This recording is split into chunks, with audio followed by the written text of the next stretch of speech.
For me to put any pressure on you or anything, but No pressure. When are we going live?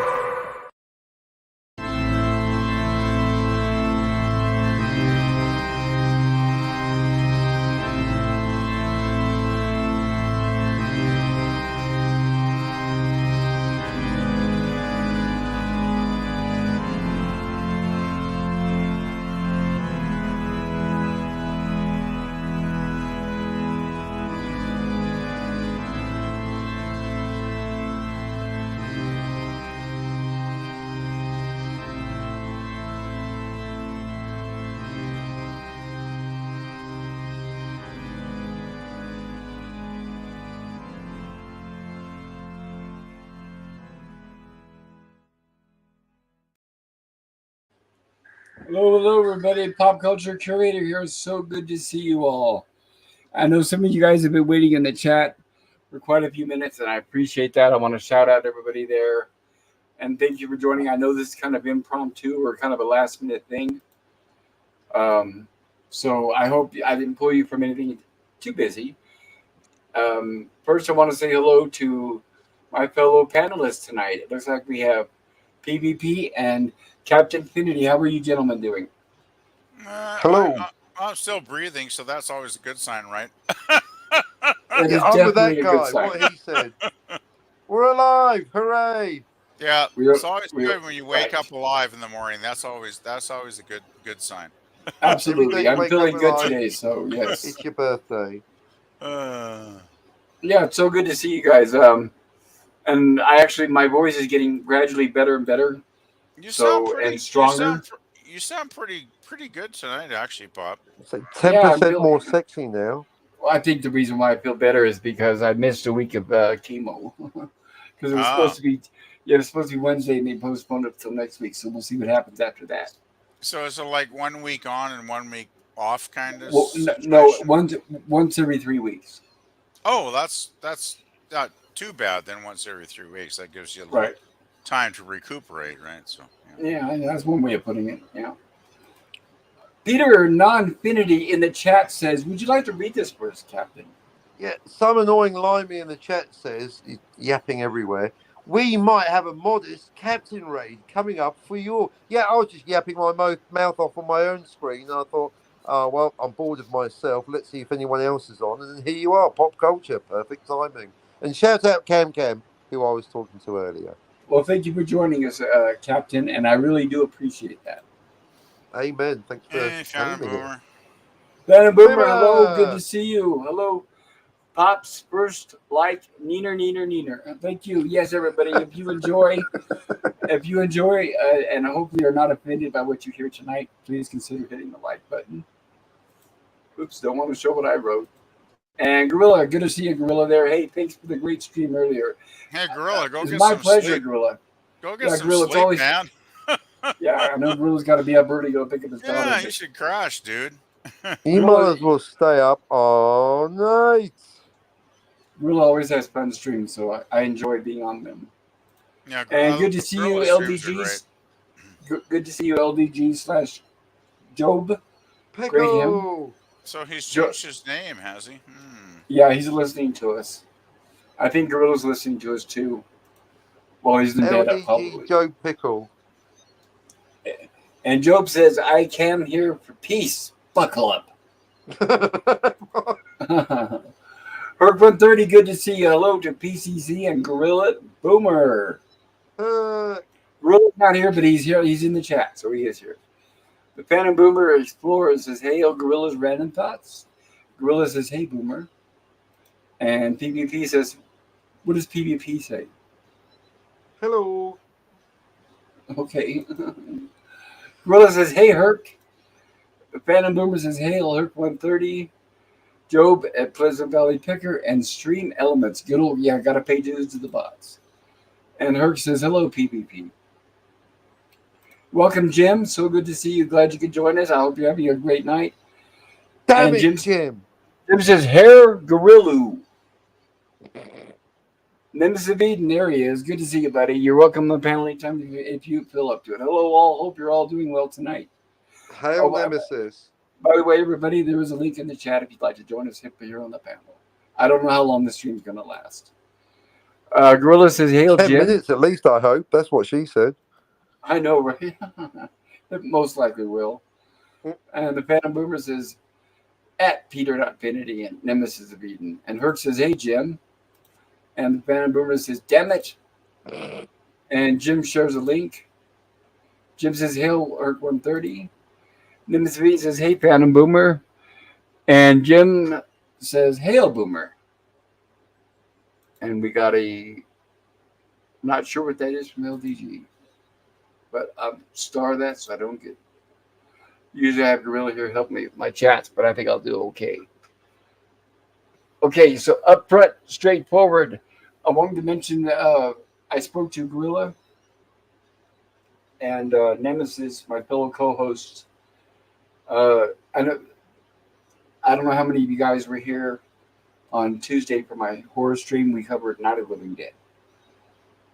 And I don't know how many people that were there that night that are not here now. I was hoping most people would hear it. But I'm probably going to cover it again on our next stream. But I think we had to kind of debate and weigh what was going on. I think there was too many people talking at once and talking over each other, interrupting each other. I'm going to try to keep a handle on that and maybe try to avoid it. And because the last thing I want to do is I don't want to mute people's mics. If anybody gets rude or starts calling names, what I'm going to do, I'm going to tell them at the beginning of the streams. If anybody, starts disrespecting somebody on the panel or calling them a name, they're automatically muted. And the mute is their warning. And if they do it a second time, they're off the panel. Because I'm not going to tolerate that anymore. So if people have problems on other channels, that's fine. Whatever the issues are, I just don't want them to bring it to my channel. So here, and I don't want to sound too harsh, guys, but I just want everybody to be able to have their chance to talk and everybody respect each other and nobody, especially criticizing or anything like that. And I'm going to try to also rein in the time of, like the streams go on for hours and hours, and there was times where we had maybe paused for like 15 minutes. So I'm going to keep people more on target and more on point of the movie. Makes sense. Yeah, sometimes we do wander off on tangents, which I guess is not good, right, Bob? So no, I was watching, and then my viewers were dropping. Yeah, I just wanted to ask. There was a lot of people on the panel on the Dead stream, right? Yeah, 7 or 8. There's like 7 or 8 of us, right? So that's probably why it kind of got bogged down in chatter and people talking over each other. Well, right. Well, Nemesis of Eden and I, or Gorilla, the three of us, talked about exactly this point. Because here's what I asked. I posed the question to them like this. I said, do you guys think there's too many people on the panel? Because then how do you limit a panel without offending somebody? If you say only someone's allowed, not so-and-so. Well, I would go with offender people. So I get the panel. There you go. Hurt. First and foremost, everybody, I'm here to offend you. But what I was telling him is, and then if we limit the panel, somebody's going to get upset. I don't want to upset anybody. I want this to be fair for everyone. Well, and if that's the trick. I think the basic thing to do is like, there's what's the maximum in StreamYard? 9 or 10 people, something like that. Well, I paid this month, but I won't be paying next month. So I don't know, whatever the demo is. 9, it starts to look like the Brady Bunch. Yeah, I think it's around 9 or something, isn't it? But it's like, okay, just set a ground rule at the start of the stream. It's like, okay, I'll let you on if there is room, if we can fit enough people in, first come, first served kind of thing, right? Well, then what's the limit? First served, but now I do funniest first, which is all right for Scotty, but then some people get offended. Like, but why wasn't I allowed on, Captain? Because you're boring, and then they don't like it. But I just no PvP, because then I have to have a number. Then what's the limit? Then if I say first come, first served, then what's the maximum?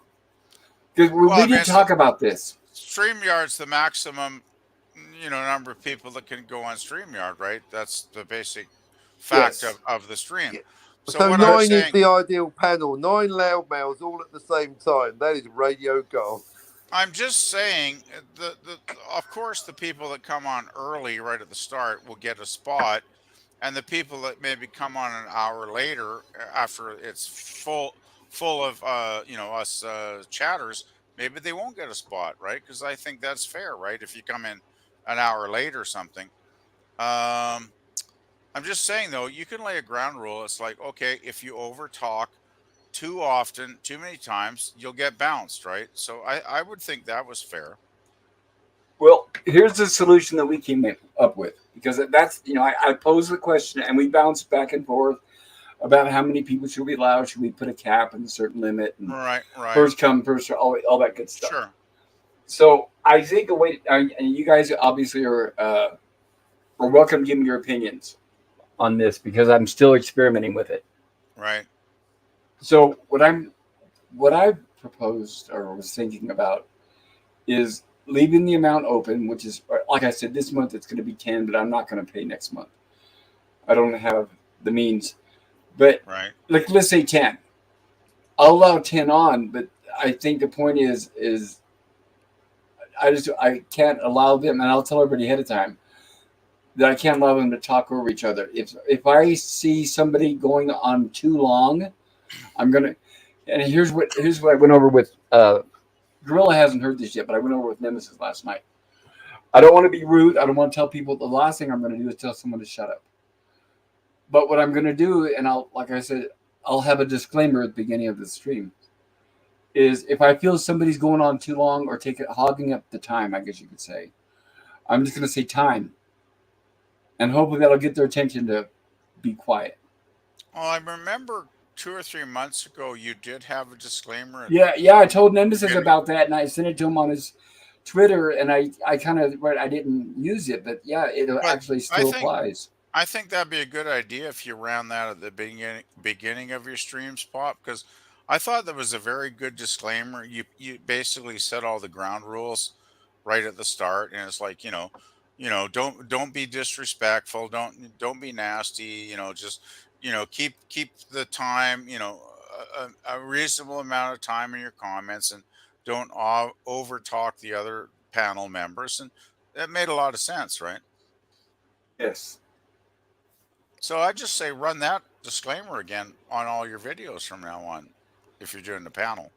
No, I did it. The reason why I stopped doing it, which I guess is my mistake, is I thought people were sick of hearing it, but I guess it's still necessary. No, no, no. I never got sick of hearing it. I thought that was very intelligent thing to do. It's just lay down the law before the stream starts, so we all know how we should behave, and if we misbehave, we get bounced. Right? Right. That's And I fair. will give people warnings. I Seems will give people reasonable. warning. Right, unless it's really egregious, I will give people warnings. Uh, Yeah, Suzanne exactly. Eckstein says, "Hello, Pop. Hello, Hey, Suzanne. I hope you're doing Suzanne. well. It's so good to see you, Suzanne. Hello, Suzanne. It's always good to see her. PvP, Oh, hello," says Suzanne. hello to you, dear. Jim says, "Hail, Suzanne." And Suzanne says, "Captain Infinity, hello." Hello, Hello. Jim. Suzanne says, "Jim, hello." Nimzibin says, "Agreed, Pop. You don't sound harsh. These things need to happen." I Yep, agree with agreed. Nemesis. Exactly. You got to have ground rules, right? You S- do. Because if you Yeah, don't have ground rules, people aren't going to respect you, I know it. right? And I don't want them coming on here to pick fights. I don't allow that on my channel. Yeah, that's the one thing I Actually, really hate. let's bite that bullet. I like robust debate and sarcasm and even snarky comments, but if they're coming from a loving place, if everyone's having fun, if someone's having not having fun with the sarcasm, then we can drop the sarcasm. But I just like to emphasize I like banter, but rather banter than Yeah, banter. making fun banter with love in one's Yeah, heart. And fun I like banter Yeah, and sarcasm and well, jokes and all that, but it's I when the agree. people start personal from one person to another, starts insulting or degrading or criticizing. That's what Well, I'm going to Ad draw the hominems, line. for yeah, example. when people start attacking me personally and going, F you, F you, F you, it's like, okay, I'm kind Yeah. of done with Yeah, at talking least to make you. fun of the eggnogs or the laundry. It's not like there's nothing there. Exactly. I actually enjoy that, Captain. When people make fun of my eggnog and laundry, I love it. I get a big laugh out of that shit, to be It's your honest, man. thing. It's part of me. It's not my entire Not the personality, entire but it's a thing. part of me. Wash day today. Nothing clean, right? Actually, I'm doing laundry tomorrow night, so. All right. Next I topic. thought, Moving fuck on. it. It's a long weekend here, so I don't work Monday, so I can do laundry tomorrow on Sunday. All right. There you go. So PvP laundry update has been covered, folks. Laundry update covered. Yep, all good. Excellent. Suzanne says, Nemesis, hello. And Nemesis, hello, Suzanne. And Herc130, hey, Suzanne. And Suzanne says, Phantom, hello. And Gorilla's Random Pots, who's listening in the chat, says, hey, Suzanne. And Suzanne says, Pop, if I leave, there won't be anyone for them to pick on. I don't want to upset your stream. Nobody picks on you. Nobody picks on you on my stream, Suzanne. I would never allow that. Hey, did I say Gorilla's hi to Random Lemon? Pots. Gorilla's Random. I don't know if you did or not. Gorilla's Random Pots free account is 6 people. Thank you, Gorilla. I'll say hi now to Lemon. So Suzanne says, Herc, hello. And Phantom Boomer says, pop culture, the limit is 6. There we go. First come, first served. If people get upset, really, they should show up early. So the free one is just 11 to 6. Wow, that's not much, really. No, it's not. Yeah, no, Nemesis, you're right. I because I've done it. I love the idea of 9 people because it's like, well, people want to come and have a party, but that's like a frat party, not like a dinner party. Well, Yeah, the 3 or 4. Well, we'll cover that. We'll cover that. Yeah. I'm going to get caught up with the chat, and then we're going to talk about the amount as well, because I'm not really done talking about that. Hello, Daniel. How are you doing? Daniel says, hi, Pop. Glad you could join us, Daniel. Daniel probably, I don't think Daniel was there that night, so he's probably like, what is all these guys are talking about? Gorilla says, free account is only 20 hours. Yeah, the free account's awful. I mean, the Yeah, pay it's for only account's 20 much hours better. a We're month, going to have so- to have a whip round for Pops. We can't have you slumming with a Actually, free account. Pop, Wait, there's 20 hours a month? Or... 20 hours a month. Yeah, there's no way you'd be able Oh to yeah, do a month. I go through more than that in a day. The Phantom Boomer says, Nemesis of Eden, definitely hell. Herc130 says, Nemesis of Eden, did you mean it sounds like the depths of hell or so noisy? I say depths. And Phantom Boomer says, hello to Suzanne and Daniel. And Gorilla says, 9 is way too many. And Suzanne says, Daniel, hello. And Nemesis of Eden says, Boomer gets it. Yes, definitely. Both Herc130 LOL says Nemesis. And Daniel Topic says, hello, Suzanne. And it looks like my stream elements bot finally woke up. Herc130 says, I like 4, the host. 2 regulars that can be different week to week, and a special guest star. Good combo there. That's a good idea, actually. I hadn't thought of that. Hello there. What's up? Damn it. Good Jim. to see you. Damn it, Captain. So what I was mentioning, by the way, everybody, it's Phantom Boomer. Hello, Phantom Boomer. Good to see you. Hey, Phantom. What I was talking about earlier, let's say we have 6 people on the stream or 9 people on the stream. And I'm going to use the last Night of Living Dead as an example. Okay, the hosts of that stream are myself and Nemesis of Eden.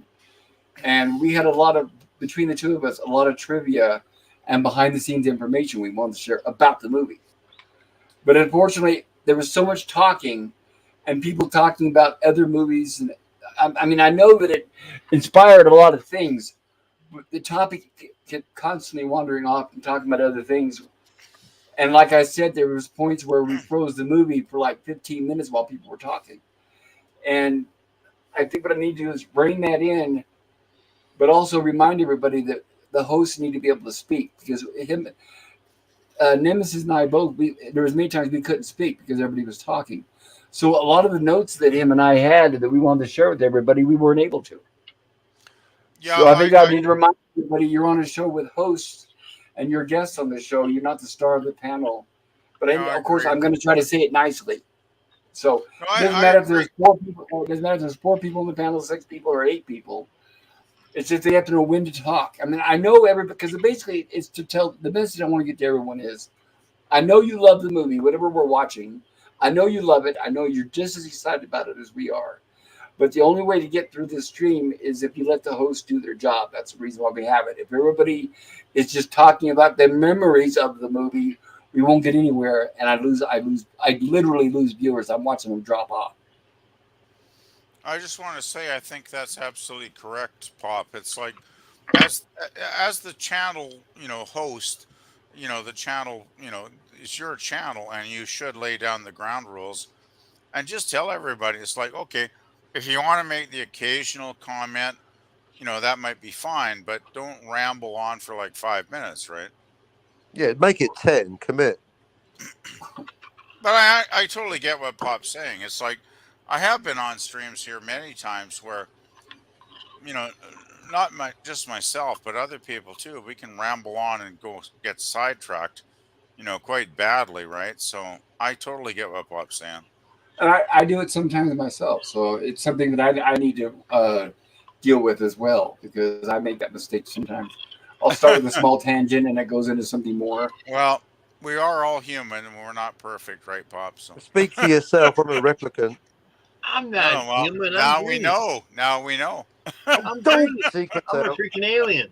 I always guessed. I I knew it. always thought, that's probably quite possible. And I do have another video here I just made today, a short clip that I'm going to do when people get up talk. Okay, now remember I said if everybody's talking over each other, I'm going to say time. I'm hoping, and I'll explain to everybody that's what the word means. When you hear time, that means people need to stop talking. Because You if you mean say like- time, I'm gonna have to say travel. Well, because I don't want to say time out, because that sounds like a But timeout is what you mean, pathetic right? kindergarten teacher. Yeah, It's like time bad out. bad kid, go and stand in the corner. Right. It's time. Like if two people are arguing or they're starting to go and start talking about something that I don't really think they should do on my channel, I'm going to say time, Well, and the hopefully worst- get their attention. And if they don't, then I'll have to mute the mic in that order. The worst thing is people arguing. Like I just don't get that. It's like I come on here and have fun with all you cool guys, right? I have no interest in really arguing with anybody. I mean, I don't mind debating, a topic or a plot line or something, but arguing, it's just like pointless after a while, right? I know. No, I know, agree. but it's My okay. debates do turn into arguments, and I'm trying to stop that. Debating good, arguing bad. Agreed, sir. Exactly. Yes. Thank you, Captain. Oh, Yes. you just warm my heart hearing you say that. I Now, can here's- listen to other people and agree with them. I can change. You I can have to say, change. kind sir, you just warm my heart. Oh, we're getting a lot of good vibes in the last day or so. I'm loving it. Keep it up, guys. Damn it, Boomer. That's excellent. And Oh, now I'm getting enter. so I have a short clip here. I want to share it with you guys. Okie dokie. This is what I'm going to show when people are. Okay, now remember, I'm going to use time. I feel like I'm explaining to a classroom, but please don't take this as insulting or degrading. But I'm going to say time when people need to stop talking, or if they're talking over each other, or if they're arguing. Does that make sense? Sure. And then when they get off target or off topic, that's when I have this. Stay on target. We're too close. Stay on target. Stay on target. I agree. That's a good one. That's a good one. And it's nice and short. It's like 3 seconds. Yeah, very good. Very good. Edge of time. Welcome. You should have left the part in where he like gets shot down and explodes, though. That would have been even better. There's too many topics. There's too many of them. Oh God, that was good though. I can't think that's a good focus. clip. Good clip. The puns. Yeah, They've I think stopped. that'll work. Yeah, because I appreciate Gorilla for uploading that Joe Oh, Biden Gorilla's- one, but that one's too slow. It takes like 30 minutes to play, and I want to be able to get the point back to the movie as quick as Yeah. possible. Gorilla's one is definitely longer than that for sure. Hey. It's always the gorilla's fault. Blame the Well, vegetarian. he is a gorilla after all, so we have to Yeah. cut him some slack, right? He's a good friend. Gorilla says, item 1, someone take a shot for me. Oh, I guess Hey, Gorilla can't do it. Happy to do that. I'll go and get a beer out of the fridge in 5 minutes, and I'll drink it for you, Gorilla. And Gorilla How's that? says, that's what I'm dropping the N-bomb nostril. Lemon Oh, Pie that's says, a hey, Good to Pop. say Hello, what's Lemon your Pie. famous. So good to see you, Lemon Lemon Pie. Pie. Gorilla says, hey, Scurvy. Phantom Boomer says, lemon. And Lemon Pie says, Phantom. Lemon Pie also says, hey, Gorilla. And Herb 130 says, sarcasm. Captain Infinity? That's it. Fluffy pillow fight at high noon. Sarcastic. Nemesis What? says, lemon. And Lemon Pie says, nemesis. And Herb 130 says, lemon. And Nemesis says, a good Wi-Fi connection is also necessary for being on the panel. Yes, it does help. I feel bad. That's I know. why I run 4 networks. And yeah, you sound great. I'm so glad that it's an improvement over what you had before. I gave Stephen Amore back his microphone. I have a hardwired cable connection in the wall here, so Same that's here, why I Ethernet. rarely drop out, because Wi-Fi, because it can be hit and miss at times, right? So, or if you're competing with somebody else, or you get interference, yes. And I live in an apartment building too, so with like 40 other units, so there could be a lot of Wi-Fi interruptions going on. So you wait, you share Wi-Fi with the neighbors? I don't have Wi-Fi, as I mentioned. I have. Oh no, that's what I thought. Okay, that's what I thought when you were. I have a cable plugged directly into the wall socket here. So. All right. Nemesis of Eden says a good Wi-Fi connection is also necessary for being on the panel. Yes, there we read that. Sorry. Lemon Pie says, "Herc, hey there," and Job says 1 free account per email. I think he's talking about StreamYards. Could you get multiple accounts on StreamYards then? Wait, 1 free account per email. Are you talking about Job? Are you talking about StreamYards or? If you had, I don't get a free account. If you had 2 or 3 accounts, maybe you could just do the basic, 6 or whatever it is, and get around the 20-hour limit. I'm gonna. Well, you know what? Honestly, what it is, I'm gonna try to figure out a way of paying it. Well, how much is the basic pay amount for? I don't know. It's like 20 or 25 a month. That's not a problem. Suzanne says lemon pie. Hiya. Lemon pie says hello, Suzanne. And Suzanne says pop. I got a promotion on Captain Infinity channel today. Well, congratulations. All right. And very deservedly so. Memzarine says if people need telling twice, I can be that bad cop pop. Yes. All the rules that you guys hear me laying out, by the way, thank you for reminding me, Nemesis. They also apply to Gorilla and Nemesis are also allowed because they're my co-hosts. So if I don't speak up, if I'm waiting from the mic, something happens, they're allowed to also do the same thing, like tell people time and play the clips or whatever. Well, I have a wrench that you gifted me as well, Pop, so I can always, be the nasty wrench guy if it gets necessary. I just don't know. Yeah, but I don't know if you have any power over people on the panel as a wrench. Oh, really not? Oh, okay. Interesting. Gorilla's Random Thoughts Boomer is a Drazi? Drazi? Phantom Boomer says, take a hint from a Bond film. If someone gets out of hand, they get electrocuted, then dropped into a tank of sharks. Just a thought. Well, yeah, we do appreciate booth, that. Like Star Trek. Bit extreme. PvP, into the punishment booth, please. Nemesis of Eden says, we are here to have fun, not have any drama. I completely agree. Amen. Off to the agony booth like Chekhov in Mirror Mirror. Exactly. Agony booth. Sorry, I got the wrong term. The agony booth. It's the agony booth.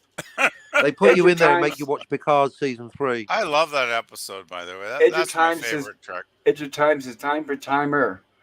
I hanker for a hunk of cheese. Yahoo. I remember that old commercial. Nimzavine says Professor Pop Culture. Well, not necessarily. No, definitely not. No, there's a lot of things I don't know, and I make a lot of mistakes. But thank you. We all do.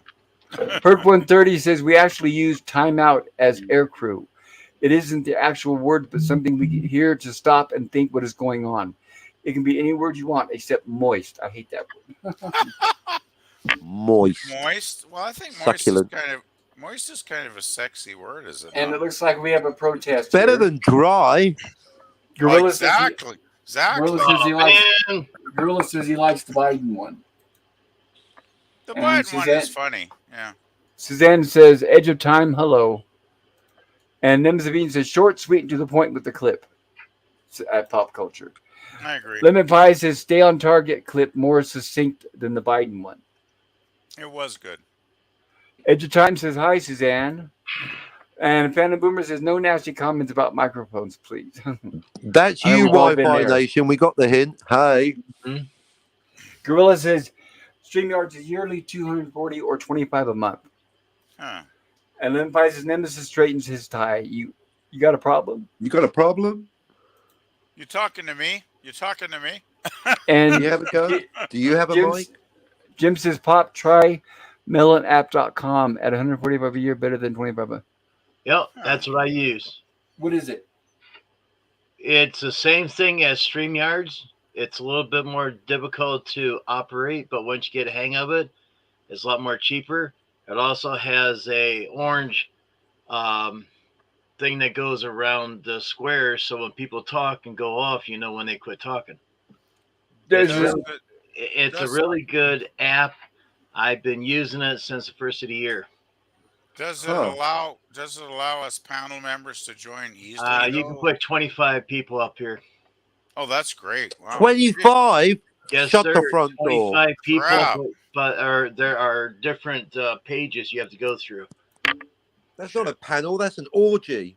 And you Just can host a panel just like we're doing here on StreamYards. Yes, sir. Same thing. Just go to melonapp.com and check it out. Does it also simultaneously stream to YouTube and other platforms? It's the same thing as StreamYards. Wow. Same thing. Wow. It's just a little different. It's just a little company that's unknown and not as known as StreamYard. No, it's owned by Streamlabs. Huh. Huh. Yeah. That explains it. Where on StreamYards, you have your people on the bottom of the page here, down below, where Pop can see people pop up. On Melon app, you have them on the left side, but you got to scroll up now and then. And it also, Pop will hear them being announced when they come on. Well, that's pretty cool, because sometimes I don't hear the little boop or whatever it is. Yes. Yeah, I know. That damn little ting, you can't hear it half the time.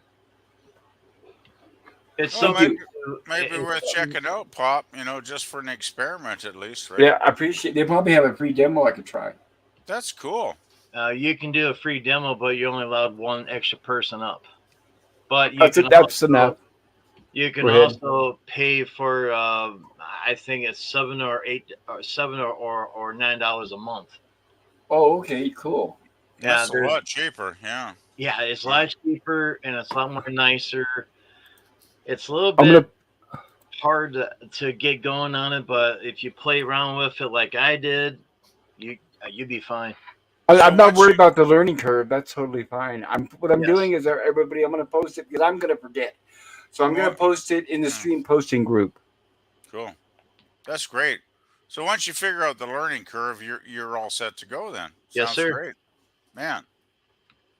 Hey, thanks for letting all of us know about that. That's cool, man. Well, I was going to let you know, but you kept talking PvP, so that's why Well, I try not to. I try not to. Well, it definitely beats 25 a month, that's for sure. Oh, shit. Is Pop going to kick me out? No, but it's better than 25 a month. So, yeah. Thank you, Phantom Boomer. I'll shut up. I'm going to go grab a beer out of the fridge anyway. So all right. I'll have a dog. I wish I could have a beer. Nimbus Zavine says, I will flex my co-host authority only when necessary at Lemon Pie. There you go. Phantom Boomer says, huh? Mm-hmm. And Nemesis says, can you imagine 25 probably not sober people talking over each other on a stream? What fun. I know, right? That's like being in a bar. Lemon Pie says, I don't doubt it, Nemesis. It'll be so hard. Time says, I love John Cougar Mellencamp when the walls come tumbling down. Good to see you, Edge of Time. Gorilla says, 25 people. Fuck that. I would never get a word in, so I might as well take a nap then. Oh, sorry to hear that, Gorilla. Maybe they'll be gone by the time you wake up. Damn Gorilla. The Phantom Boomer Explorers announcing Dr. and Mrs. Chauncey Wigglebutt Pickle Squirt III and +2. And there's a check out Hungry Boys channel, everybody. There's a link. Okay, and so here's something else I want to cover, you guys, that I spoke with. Nemesis, and Gorilla, I hope you're still listening, is when the stream gets where there's like we had 7 or 8 people on the Night of the Living Dead stream, but we also had a lot of people in chat, and a big chunk of the chat is people saying hello to each other. People that are in, I'm talking about people in the chat. Like, for example, like Lemon Pie saying hello to like Nemesis the Beat. Those two are in the chat right now. So we were thinking of because like I said, I'm trying to figure out how to word this correctly. I'm trying to shorten these streams down time-wise so I don't lose viewers or listeners. Yeah, no, I got a top tip from Anti-Derivative Jill. She said, Captain, you don't have to read the fucking chat. Fuck those guys. Well, not so many words. Well, no, what I'm going to do is when I see people, I'll give you an example. Watch this. I'm going to do it right now. I just don't want to lose my place. Okay, good. I'm going to look for somebody saying hello to somebody. Right here. Like right there. If I see, like Edge of Time says hi to Suzanne. You see that? Yep. What I'm going to do is I'm going to click on it, but I'm not going to read it. When you guys are talking, I'm talking to the people in the chat. When you guys are talking to each other or saying hello to each other, I'll flash it on the screen, but I'm not going to read it unless it's directed towards me or somebody on the panel. If it's directed to somebody else in the chat, I'm just gonna flash it on the screen. I think that'll save a lot of time. So if it's just a hi there or howdy, how you doing, you'll just bypass it. Hi, hello, how are you? No, please. No. If I want to clarify, if somebody says hello to somebody on the panel, we will respond. I said only if they're talking to each other on the chat. Does that make sense? So if it's a hello PvP on the panel, then you're going to get a readout. But if it's going to be Suzanne saying hello Edge of Time, well, fuck that shit. We're too busy. So if people are replying to the initial hello, then you'll ignore it. No, the initial hello is ignored. If it's panelist to panelist, it's read out. If it's chat to panelist, hello, it's read out. But if it's chat to chat, I'll figure it out when it happens. It's not that big a deal, really. Basically, it's Chinatown. Chat to chat, it's Chinatown. Just don't worry about it. Right. Yeah, Picture this, everybody. Picture this. Here's how I'll give an analogy to Nemesis last night. Imagine you're in a room with a bunch of people. Let's say there's 20 people, and there's 2 people standing next to you talking amongst each other. And you hear one of them say to the other one, "Hey, you're looking good tonight." And then you stand there and say, "Hello, everybody. You're looking good tonight." You don't need to announce everything these 2 people are talking about. So if people are chatting to each other in the chat, that's totally fine. But I don't need to read everything they're saying to each other on the chat or on the panel. Right. Does that make sense? Yeah, it does. Because often they're talking about other stuff that does not pertain to our stream.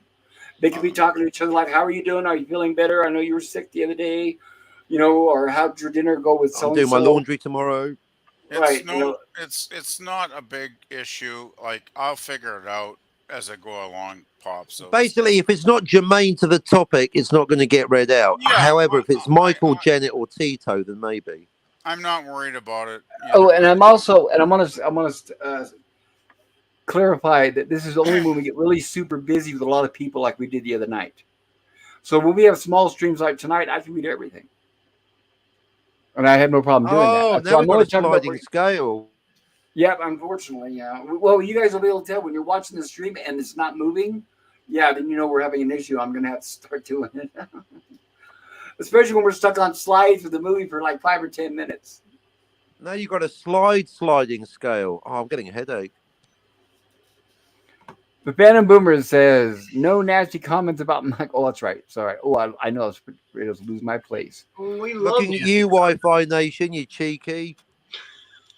Nemesis of Eden says, "Agreed, Pop. We need to shorten the streams, get you more views." That's what I'm hoping to do. I hate to see people tune out because, I do look at the analytics afterwards, and I look at the average viewing duration, and they tune out when we start going off on tangents or talking over each other, all that kind of stuff. So I know, since we're covering movies that are hour and a half, 2 hours, whatever, that I can't shorten it down too much. But I just wanted to trim the fat. I guess you could say kind of trim the fat on the stream. I like the way we spent 40 minutes talking about how to trim the fat. Right. Adding fat to my stream, I know it. Fat Alright, trimming then. conversations are fat, but we need to have them. So that's why if you guys see that, I'll explain this during the stream. But I don't mean any offense to anyone. I'm not trying to offend anyone. I just want to give everybody equal time to talk. I want everyone to respect each other. I don't want anybody calling each other names. If people have past arguments or disagreements somewhere else, don't bring it here. That kind of stuff. I agree 100%. Yeah. There was a Yeah, recent let's all stream get I used to was the on. phrase, we'll talk about it later in the taxi home. There Yeah. was a recent Yes. stream I was on. I won't mention it while we're on the air here, so to speak, but maybe I will after we finish this stream. And yeah, it was a bit unpleasant to say the least. Well, I don't want people to have bad times or bad memories of when they come on my stream. Yeah. Well, I So had a bad time. It was before the stream started, and once the stream went live, everything was fine because we kind of, worked our differences out. But it was not good for the Damn, first gets 5 minutes. popcorn. I want names. I'm not going to say them because I don't want to stir it up again.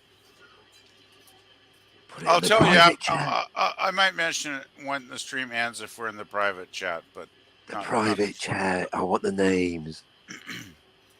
well, I don't know because honestly, I give you credit for sticking around, BVP. If I would have been in the back room and people were talking like that, I would have left before the stream started. No, while I was in the back Was it room, Jim? It was Jim, wasn't it? Yeah, Jim, you're talking too much. I'm Yeah. not saying anything more. I might mention it later after we go offline here, but No I big deal. hope you do. I'm curious as fuck I don't now. want to. I don't want to stir the pot because we kind of the other Too late. person and I we basically made our peace and we got on for the next 3 hours on the actual stream, so that was all good. Was Peace, it Jill? But it's fucking Were you hard. arguing with Jill again, PvP, you troublemaker? No, I never argue with Jill. Jill's a sweetie. That was sarcasm because you never argue with Jill. She's a sweetie. Well, Jill's probably the nicest person on YouTube, right? She's just she's lovely. Soft power. She's I lovely can't. and she'll cut a bitch. That's why we I all have to can't. respect the Jill. I honestly can't She's say the one queen of negative word YouTube. about Jill. Oh my. I mean, I Oh don't think there's my. anybody. Is there anybody here that can say something nasty about Jill? I don't think so. You can't. It's illegal. She's the queen of YouTube. she's like the queen of Texas, right? I will say this. There are some nasty women on YouTube, and Jill's not one of them. Exactly. Well, So I know. that's a way of getting nasty in the sentence, but it's not Jill. I know. Mhm. I think you know the person you're talking about, Pop, and I think you and I both. A few Do of not- them. Yeah, a few We of them are come not to mind. fans of hers. Yeah, I know. I think Well, I know that's the Whoa. Justin. I think that was Jill proving that she's got power everywhere. Did Jill zap you there, Captain? Yeah, she was like, I'm always here, Captain. Watch She's out. like, Probably good. I'm omnipresent. I heard you Exactly. talking, mentioning my name, and I zapped you. Oh God. So I does that think sound good so far, though? So if I explain that to everybody, is that sort of kind of clear? Hopefully, not doesn't sound Yeah. too rude. No, I think just you have look. You bust your ass doing our live streams on Mondays and Tuesdays and Wednesdays, right? I love Lost in Space. I love the horror sci-fi. I love the Gilligan's Island, and it gets me through the week. To be honest, like I got a, I've got a great job, but it's very stressful and boring.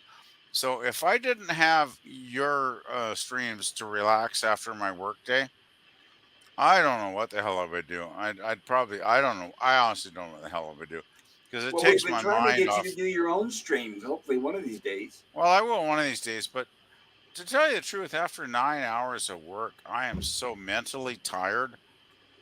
I Yeah. don't want to think. I don't want to think about anything. So that's why I just That's why I on. go to YouTube. Well, that's Right. the thing is YouTube. You can just it's like putting on a good record album or something, right? You just you put it on and you just let it kind of pour over your brain, and you can just kind of relax and mellow out, if that makes any fucking sense. Yes, So I enjoy YouTube too. I haven't. I even when I had my television, I hadn't turned it on in a year. I I just haven't go to put my YouTube and television on. Yeah, it's probably been 2 years for me. yeah, there's always one of you It's all guys doing a crap. stream that I can listen to, or if you guys aren't live, I'll catch it on the rerun. Oh, So there's you always yeah. I don't need TV anymore. you guys are 100 times more interesting and enjoyable than anything on the TV.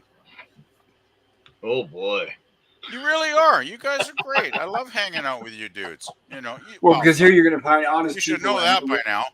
but the best part is we're honest and we're not scripted. Exactly. So, And I I mean, love it. no political agenda. Well, we have different politics, but I don't really like talking about politics or No, religion, which is that's why I just it. generally Right? avoid it. Yep.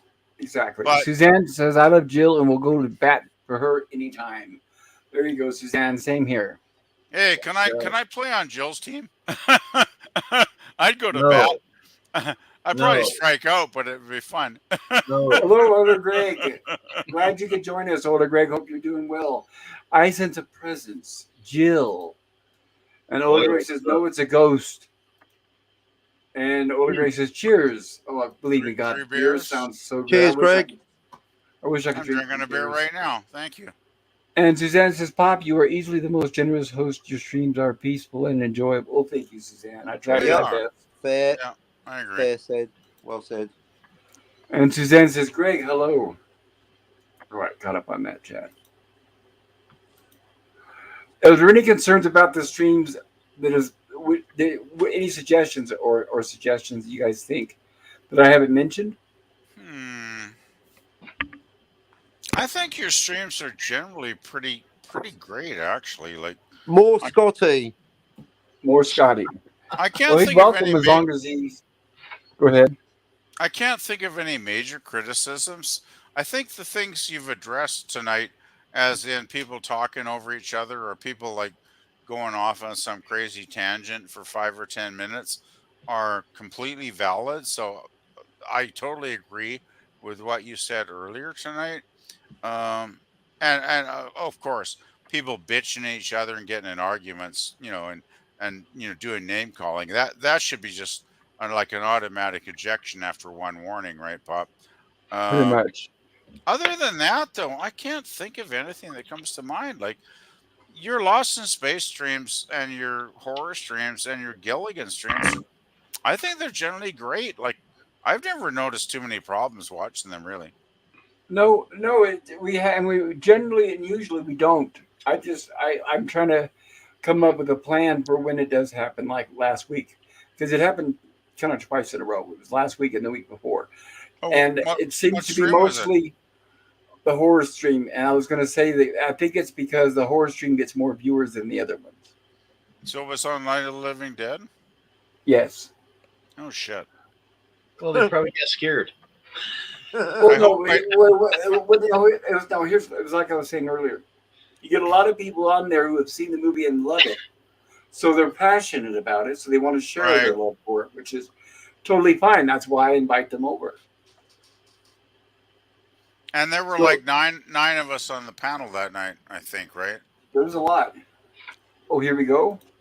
Yeah, Welcome, probably didn't help. Nemesis. Good to see you. Hey, Nemesis. Hey, how you guys doing? Glad you came up for We're air. okay. Scary. And Older Greg says, Give me "Hey, a second. Suzanne." My Wi-Fi's been really bad. Go ahead. Go ahead, VVP. Robot 101. I was just gonna say, Say? I don't remember if I went off on too many silly tangents that night talking about the dead, but I You always probably do. did. And if I did, I apologize. Like I never intend to, but I guess I'm one of those people. Nobody means any harm by doing that. I'm one of those. So I don't hold it against anybody. Well, the thing is, I tend to be a motor mouth, especially when there's something that I feel really when I feel passionate about and I really love something. I can yak and yak and yak for hours about it, right? So I guess I'm guilty. Yeah. We all are. Well, we're all guilty of it, right? We just got to be careful to like no passive aggressiveness, no tangents. If we are going off on a tangent, like all the rules that Pop stated so far, the time, the muting, if necessary. If someone has to, if I have to step down on people, I'll do it. Pop's really nice. And I don't, Yeah, like, I try I to be as guess respectful as I can, but I should totally get what Pop's saying. It's like, I guess maybe if you had a comment that was like maybe a minute or two long, that wouldn't be so bad. But try to limit it to a short time, right? I've just oh, for realised for sure, right? me, Like, I've just had a 4-hour live stream, so I've got some of it out of my system. So that works for me. A little long one. That's what she said. well, we just gotta understand that there's more than just one person on the panel that needs to talk, right? Like everyone should be valid, everyone should have the same amount of time, and it shouldn't be like one person go ad Yeah, nauseam about anything. totally. I totally Yeah. get that emphasis. Yeah, I do try to generally not over talk people, but I do it occasionally because I just, I guess I just get motor mouthing. But I totally get what you're saying, man.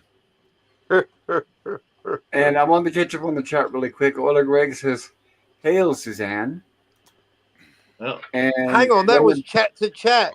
Pops, are you saying for paying attention? You just broke your own rule. That was a chat to chat. No. Hello, it's invalid. yeah, because No, that's on the horror stream, not on this Oh, one. it's the sliding We're not scale, watching isn't it? My bad. right. We're not watching a movie, and this is a manageable crowd.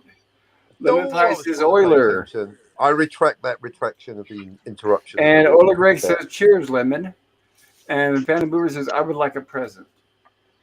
And Suzanne says, "Pop, can I drop my give send go lead?" Yes, please do. Are you a wrench, Suzanne? If you're not, let me know. Good idea. So- Yeah, everybody, so- please help Better do. Suzanne out. I highly recommend it. She's very sweet. But let me know if you have a wrench. I guess I could look. Probably. Let me check. Suzanne's just been knighted on my channel to Super Wrench. She's like the Oh, queen yeah. bitch of She's all the great. Yeah, wrenches. she's a wrench. Yeah, go ahead. Yeah, please do. I'm just checking here. All right, switch it back to here. She's in everybody's corner. That's a lot of Okay, corners. Yes. so you guys saw what movie won the poll for next week's horror stream, right? I think it's The Fly. The Fly. Yeah, apparently they want the flag. Yeah, the 1950s version, not the 80s. good, That's that the was- one. Thank you. That's the one I voted for because I love Vincent Price. Actually, I don't think I've ever seen Vincent Price do a bad performance. To be Well, because honest, he's not in it, so I hope you like it even better now. wasn't Vincent Price in that one? That'll do it. I thought Vincent was in that. Or am I He's in the thinking of? sequel. He's in the sequel, Return of the Flag. Oh shit! Okay. Hold on, let me make sure. Hold on. Well, I missed Turn of the Fly. Or he has a small role in the first one. Let me look. But I know he thought has he a was- bigger role in the second one. I thought he was in the first one, but Oh, okay. so it's not the new one. We're not going to see Gina Davis taking off her stocking. Oh, Yes, he is in the first one. Man. Well, So I there said- you go. But he stars in the second one, if I remember. I forgot Kathleen Freeman was in it. Wow, I love her. She's usually a comedian. Okay, I thought Vincent was in the first one somewhere. Damn. Yeah, he's like the brother of the scientist, right? Yeah. So I was not incorrect after all. Hang on, Which- what? So Now, that, yeah. this brings me to another point that Nemesis Beat and I discussed last night. Okay, there's two you guys fly know- ones and one fly two. Buckle my shoe. The So- Fly's There's a two good blobs. I mean, movie. just ask Nemesis. Blob 1, and the original blob and the re-blob, they're not the same blob. Definitely not. They are not the same blob. No, that is right, Captain. There I'm you go. guessing Nemesis is very glad we're not doing the 1950s blob. Exactly, because I like both the flies, but I So like the modern it's- one. But I'll take It's a fine. Oh, exactly. I'm the same boat. Like, it's having started with the original and loving the special effects and practical effects in like the 80s one though. Like, you just can't compete. They're not the same movie. They're different beasts. But I appreciate what the 50s one did and the technical achievements that it had for the time. Okay, that's cool. It's just not my thing. Right, I get it. And so right. Well, so what we were talking about last night is I know we've been covering a lot of classics lately, so I'm going to try to start suggesting more modern movies. Not, I don't mean modern like in woke, like modern, but there are so many good horror movies throughout, and we seem to lately been focusing a lot on like 50s, 60s. So I'm going to Yeah, start Earlier the more 20s with like, Nosferatu yeah, and Metropolis. nice. yeah, right, like Metropolis. Sorry, it's cutting out. And don't get me wrong, it's really important to have the old films. But at the same time, like there are so many 80s films that are just amazing that we haven't even touched on yet. Like we're already watching the original Fly. Like I haven't seen the remake, the 80s version. I haven't seen the full thing. I've seen bits and pieces here and there, right? Like there's like Wishmaster, we've got Cube, like all of these weird sci-fi horror movies that we could be touching on that are in the early 90s, 2000s even. Like you were telling me about Hatchet because I was giggling at the name. I'm like, really, Hatchet? And then you explain the synopsis of it. And I was like, oh, damn, that actually sounds really good. But like, even like more modern movies like Train to Busan, I would still love to cover that. Easily my favorite Oh zombie yeah, movie. I love that movie. Yeah, I agree. So, Nemesis, you have not seen the 80s Cronenberg film of The Fly? No, I have not seen all the way through. No, I've only seen bits and pieces. God, Did you see the scene with Gina Davis? You are in for a treat, my friend. That is an absolute classic. Was that the scene where he vomits all over the dude in front of her and his arm melts off? I will give no spoilers. Yeah, you that have too. to see it, but it is an amazing film, and I think you probably know enough about Cronenberg to know what kind of body horror stuff we're looking for. Well, he is Canadian. Oh, dude, it's pretty gross. It is gross. Gross. For sure, right? Yeah, I'm super excited, very excited. It's excellent. It actually is a great film, I must say. Right, and even Pop and I were discussing about like movies that I would like to watch or he would like to watch, but we just can't be bothered with some of the actors, and we just. That's it's not all. We agree on most. It's just Will Smith. I just find hard to stomach. I just want to say. Oh, I know, and I just. Go ahead. I just want to say, Pop, if you want to like do 80s films, or more modern horror and sci-fi, I think the Cronenberg Fly would be a good candidate on the list. Oh yeah, we'll be covering it. Oh, for sure. Definitely. I mean, there's no way I'm not going to cover. I'll put it that way. But what I was going to share with you guys is you're the first. Nemesis and I spoke about this also last night. You guys are the first to hear it. But we're going to show all relatively modern 80s horror movies for the month of Halloween. So we're thinking about. Well, my not. Go ahead. No, I was just going to say my pick is a 90s movie, but yeah, no, for sure. Go ahead, Pop, please. Well, I meant modern. It depends on what it is, but I know so far what we were talking about last night, we mentioned The Thing and what else? The Exorcist. Exorcist. I picked Jurassic Park. That's the movie I'm picking for 1 week. We're watching it. We're watching Jurassic Park. That's my choice. Okay, well, there's 4 weeks. How about we do, and I don't care which week is Jurassic Park because I like it too, so it can be in one of those weeks. But how about if we, tentatively speaking, our lineup will be The Thing, The Exorcist, Jurassic Park, and the Texas Chainsaw Massacre. Oh, holy fuck! That sounds amazing. The original. What do you guys think? Of course. For those of you listening, do you think that's a good choice for Halloween, the month of Halloween? It sounds decent. I just have to question though: is Jurassic Park really sci-fi or horror? It's more like almost fantasy, is it not? Horror movie, PvP. Mostly horror, yeah. I don't know. Yeah, dude, right? You've got two different types of killers in the movie. You've got the big unstoppable terror via Jason Voorhees, who is the T-Rex, and you have the slasher killers, who are the Velociraptors. Then you got the Spitter, the Dilophosaurus, and I guess it's kind of horror. You guess?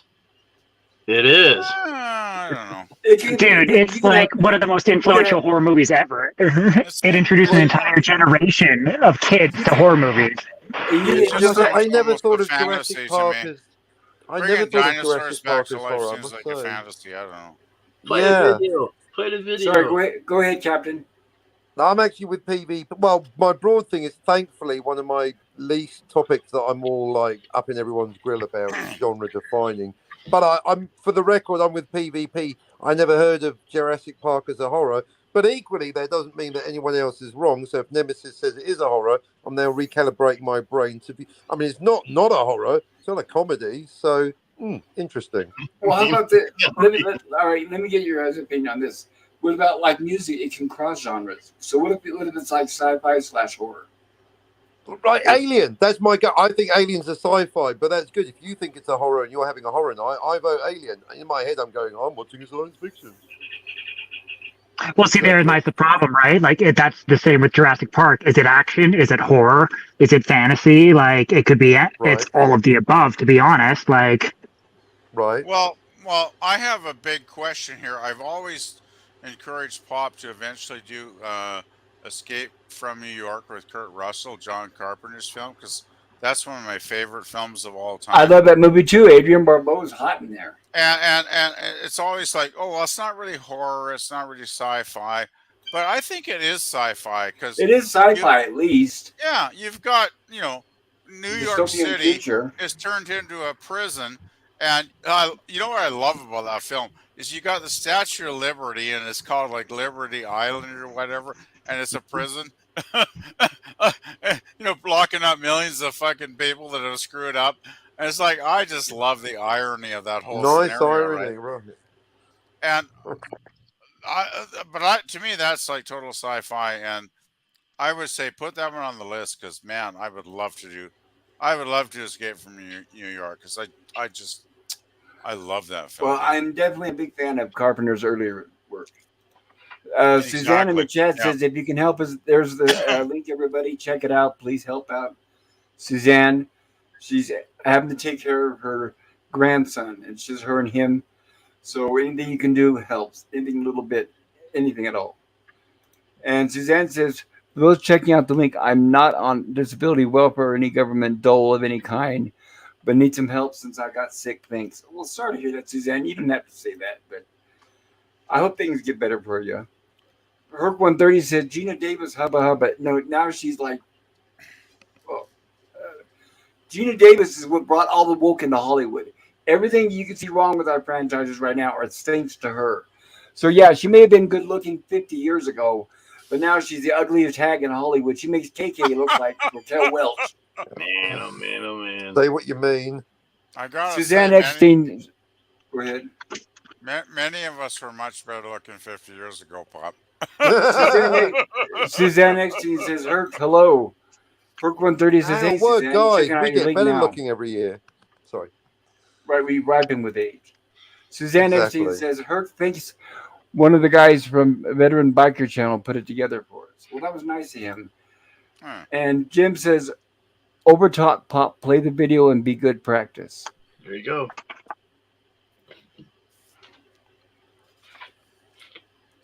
Yeah, I just like I said, when Nemesis Vital, like using the last stream as an example, there was a lot of things we want to cover, a lot of trivia, and it happens on when I'm on the streams too. I have a list of notes of things that I'd like to cover, but when the other people are talking, I usually just mute, and then by the end of the stream, I'd never get a chance to cover them, or I'm only able to cover a few.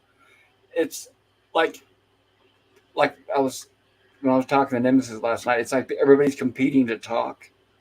And everyone's competing to be heard. And they shouldn't have to feel that way. There's no hurry. Obviously, everybody will get their time to talk. I don't know if that makes any sense. It makes all the sense.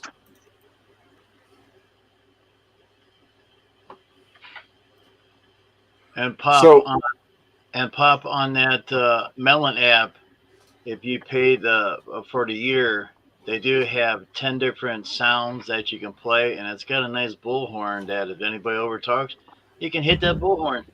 Oh. That would be a last resort, just like muting people. Oh yeah. Yeah.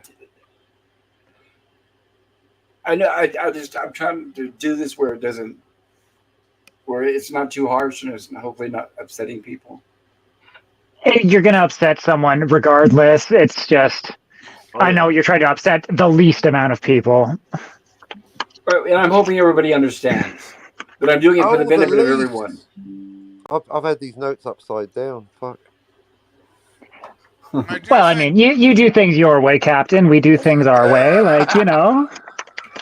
I do think that alternative to StreamYard sounds intriguing, though. I must say you should check it out, Bob.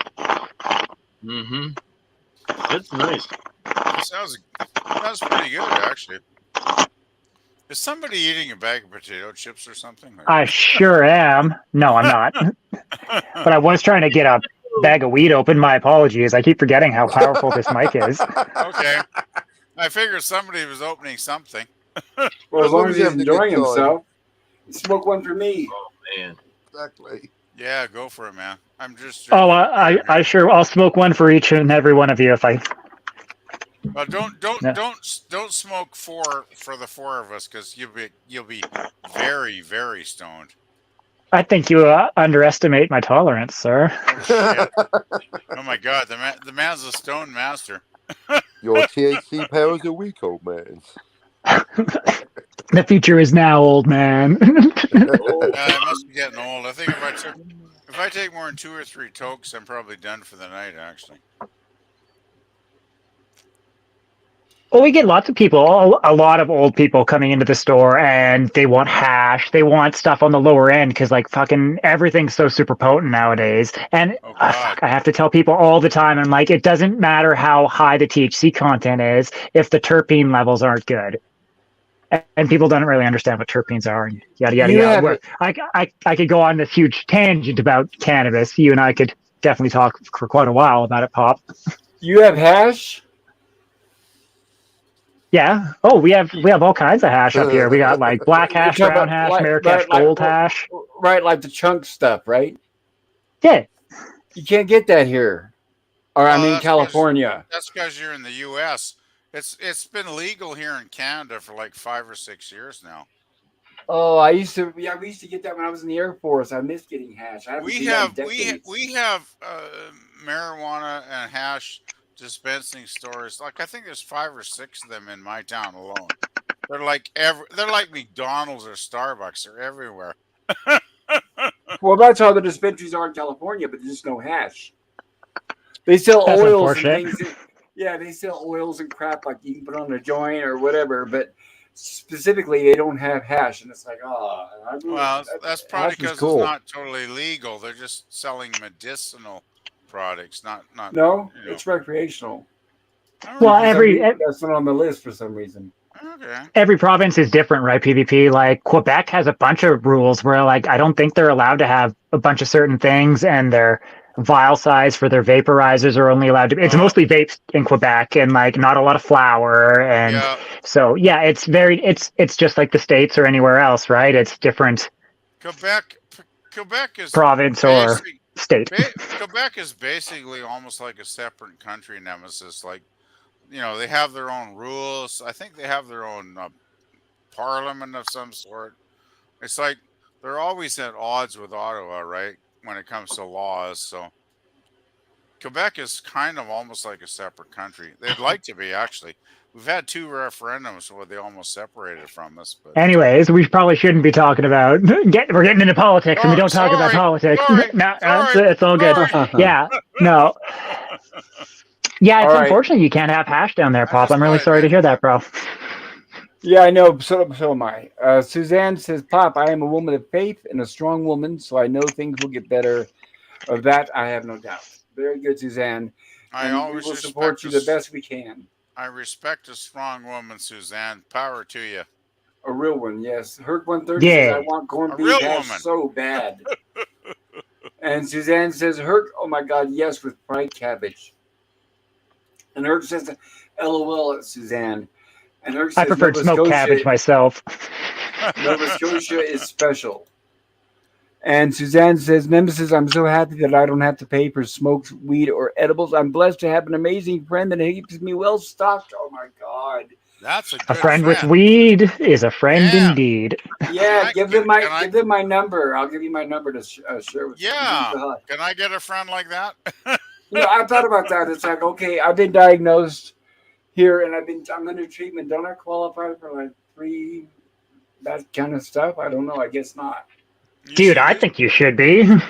Yeah, you should. If you lived in Canada, you would be, but you should get some free weed at least to like ease the stress, right, Bob? I guess I will. I have lung cancer, so I don't know how that's. I think the doctor might use that as an excuse. Maybe you could. No, we have edibles, oils. There's all kinds Yeah. of stuff we could. There's substitutes for smoking. Yeah, just do edibles. Like Yeah, I would, 'cause- my lungs, I'd never smoke. I would do edibles myself. So. But you know how doctors are. They prefer prescribing opiates. Yeah, well, of course they do because they make more money that way. But we don't. That's a dirty industry that we don't. I don't particularly like talking about. Because they're all working that. for the drug companies, right? Yes. Yeah. Yeah. Oh well. No, that's good because there's 2 things that I'd like to try again. Hopefully before I kick the bucket, and that is hash and shrooms, magic mushrooms. I'd like to try them one more time. Have you ever had shrooms? Yes. Yeah, he just said one more time. So yeah, I'm guessing he did. Time. I had Oh a my blast. god. When I was in the Air Force, we took shrooms and then we went and saw Rocky Horror Picture Show. Oh, amazing. Oh my god. That must have been interesting. An interesting. It was a blast. Oh, that night was so fun. I got hit in the back with mustard, and it's like I didn't care. Oh god. Yeah, I did shrooms one time when I was at I think probably in my early 20s. My buddy worked at a place where he had a connection. He got a bag of shrooms, and so we gobbled down some of the shrooms, and oh my good lord. Couple. You know, the weird thing was it affects people differently. Like my friend, he got totally mellow and he just sat down on the couch and almost fell asleep. I put the music on the stereo. I was dancing around to I don't know, the Police or Blondie or some crap back in the 80s, right? I was dancing like nonstop, like a madman for like 3 hours because I had total energy. It was just like, holy crap, this is great. I'm Good night, Orla Greg. Night, Orla Greg. See you soon. Go ahead, BBP. I'm just amazed I didn't actually die from jumping around for 3 hours straight.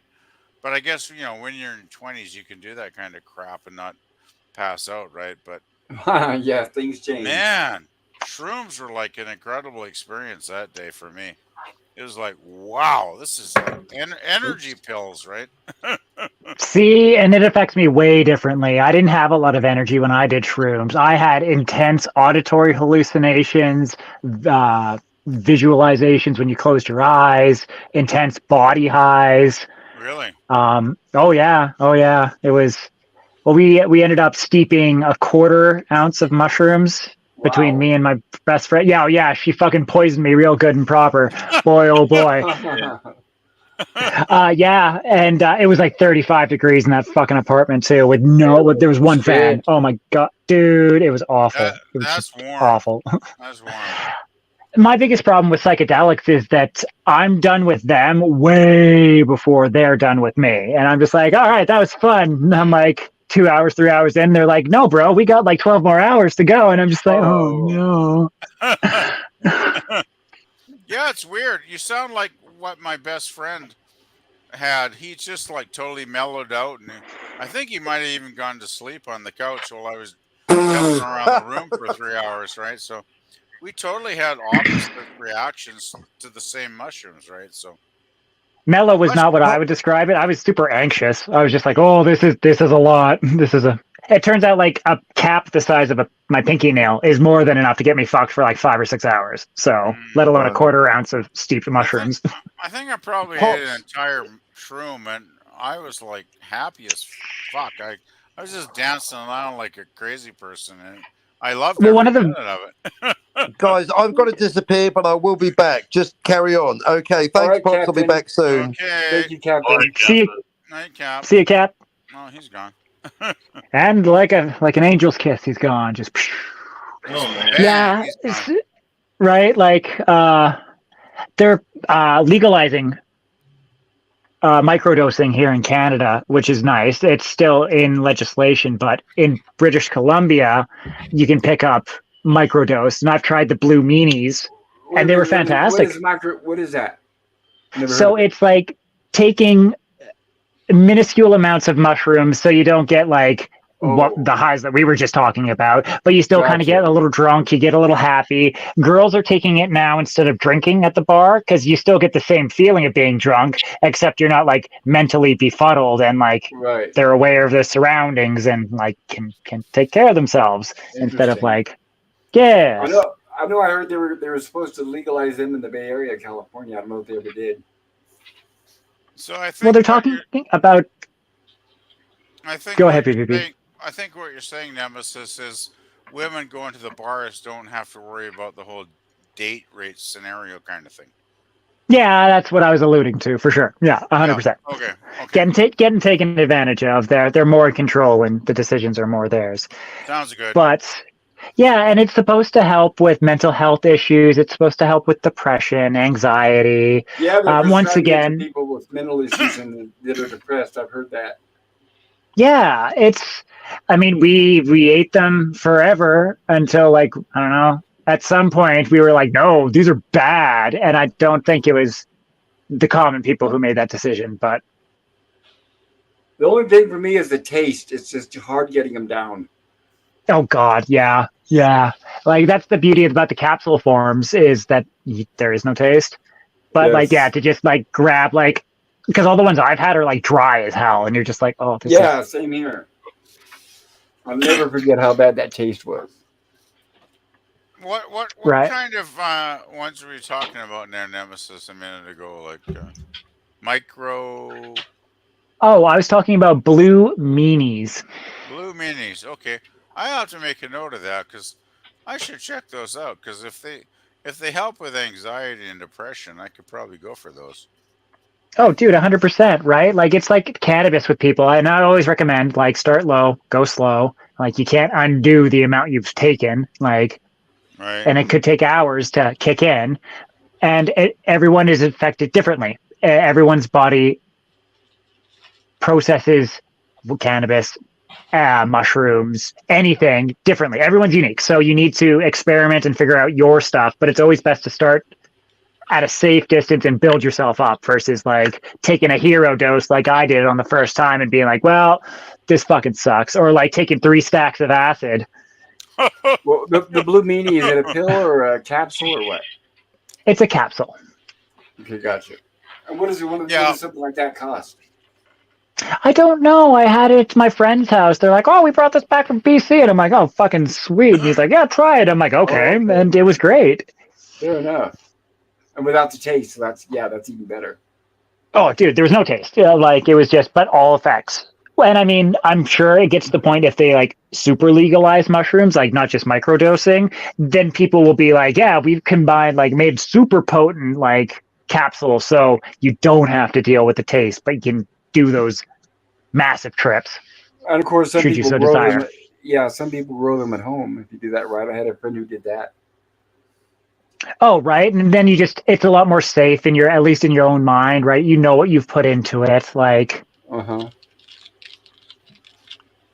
I wanted to mention, go ahead. Go ahead. No, I was just going to say, I think if I was going to experiment with something that I would do it, on a Friday, when I had a couple days off ahead of me. So if I did get, screwed up, I'd have a couple days to recover. Yeah, that's the way to do it. Kind of thing, right? I could just lie on the couch and sleep or something. Oh yeah, right. Like it's like because it all depends. Like there are some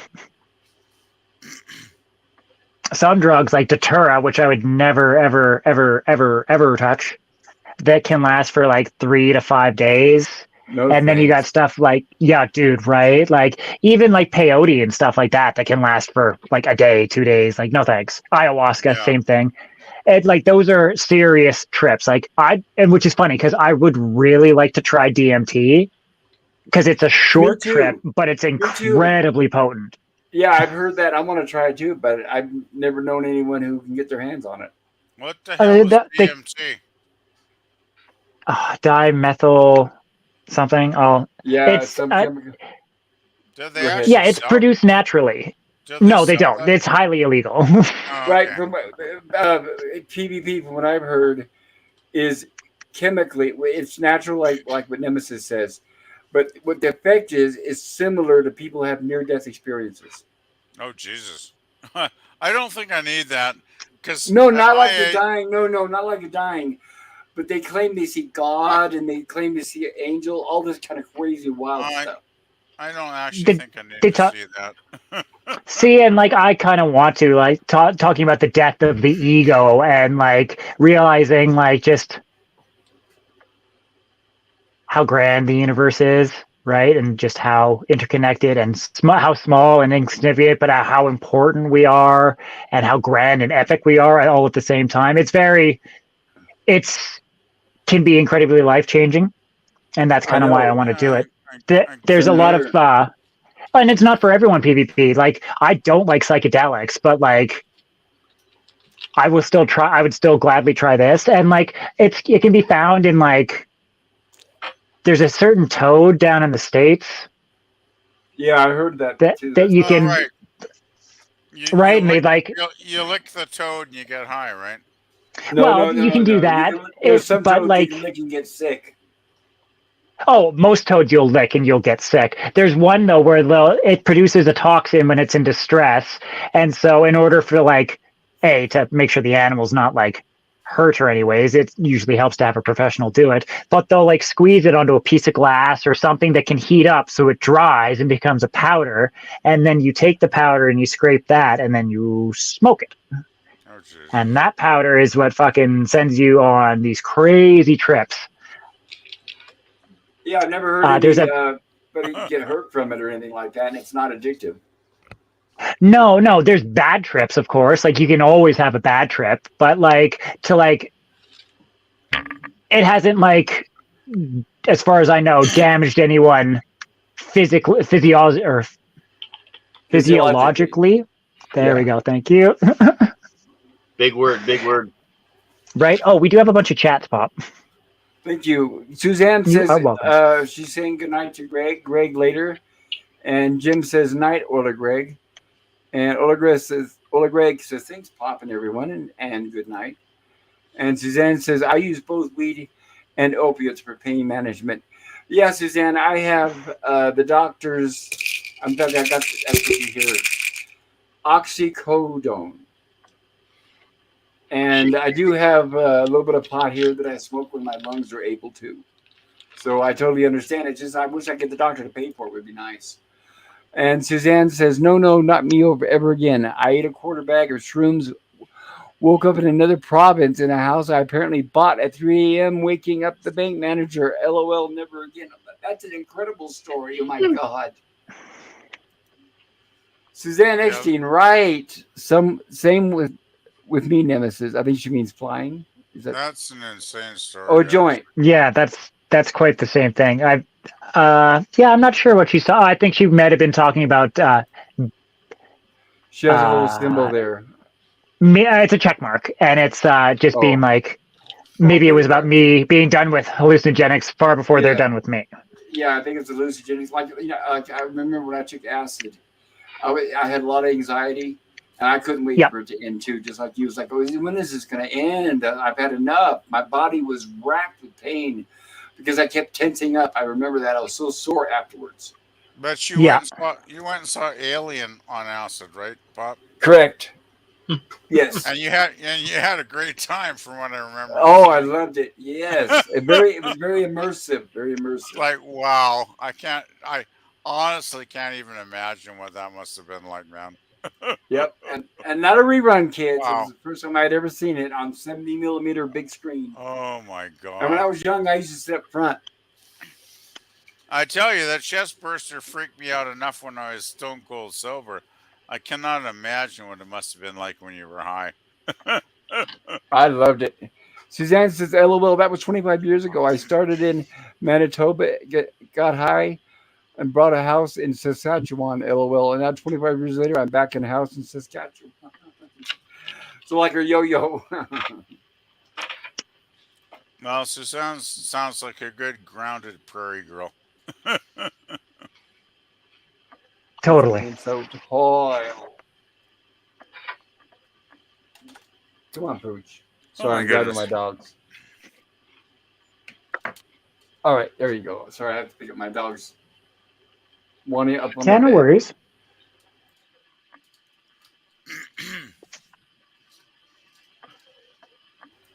So, if I was to do a comedy stream, would you guys tune into something like that where we do comedies every week? That'd be kind of different. I'd be well. Hey, you probably know me well enough to go. I'm pretty much open to anything. So comedy stream might be kind of fun. I thought about it, but I know people have a wide ranging taste in comedies. That's one So that's problem. what's the Yeah. that's the, yeah, with horrors it's a little horror movies, sci-fi, it's a little more easier to maintain, or Right. everybody generally agree on certain things. But like for example, I don't like Family Guy. A lot of people like Family Guy. I don't find it funny, but a lot of people do. Yeah. So I it's not very easy. I actually do think, come to mention it, Pop, that a comedy stream could be a challenge. Because as you mentioned, there's a lot of stuff. Well, it's like a South Park. I know there's millions of people that actually adore that show, but I watched the first few seasons and I got bored, and I haven't watched it since then. And it's Well, kind of like, you don't have to apologize because I the most I could stand of watching South Park was about 5 minutes. Oh, Because really? I'm Oh such a my big God. Whoops. well the reason why is and apologies to the fans that did like it, and I know this is going to sound crazy, but the reason why is because I'm too big of a fan of traditional 24 frame animation, and when I saw that, it was like butchering everything that I love about animation, I guess. So I'm sure it's funny. There's probably some funny jokes, but it's the animation is what put me off. the animation is pretty basic. Yeah, I Well, will yeah, agree that's with the that. part. That's the charm of what a lot of people like about the show. That's why I didn't Oh, like dude, for Beavis. sure. That's why I didn't like Beavis and Butthead. I'm just too big of a fan of 24 frame animation. Yeah, see, Right. and I don't need to have that to be good, right? Like, I'm a big fan of of South Park. Like, I don't know. Let's see if I can get my camera to work here. There we go. Ta-da! Right, like South Park season 2. Oops, 8, 7, 9, 5. Dragon Ball Z, Dragon Ball, That's a South lot of Park, seasons. South Park, South Park. Right, like Good thing you had those handy there, Nemesis. I know it's like it was meant to be. You brought it up, but it's a lot. It's a really Synchronicity. important song, or no, it's a really important show Synchronicity. just for It what? does have its moments when it made, like, pop culture references to what's going on in Well, society, right? it's not only that, but just like how they've fought for censorship, right? Like they were one of the few shows that Oh, totally. didn't bow down to like they're like no, like how dare you tell me not to put this in my show? I Oh made it, hell. I'm gonna do it. Like we're not gonna compromise for Scientologists, we're not gonna compromise for the church, we're not Yeah. gonna compromise for anything. Like fuck you.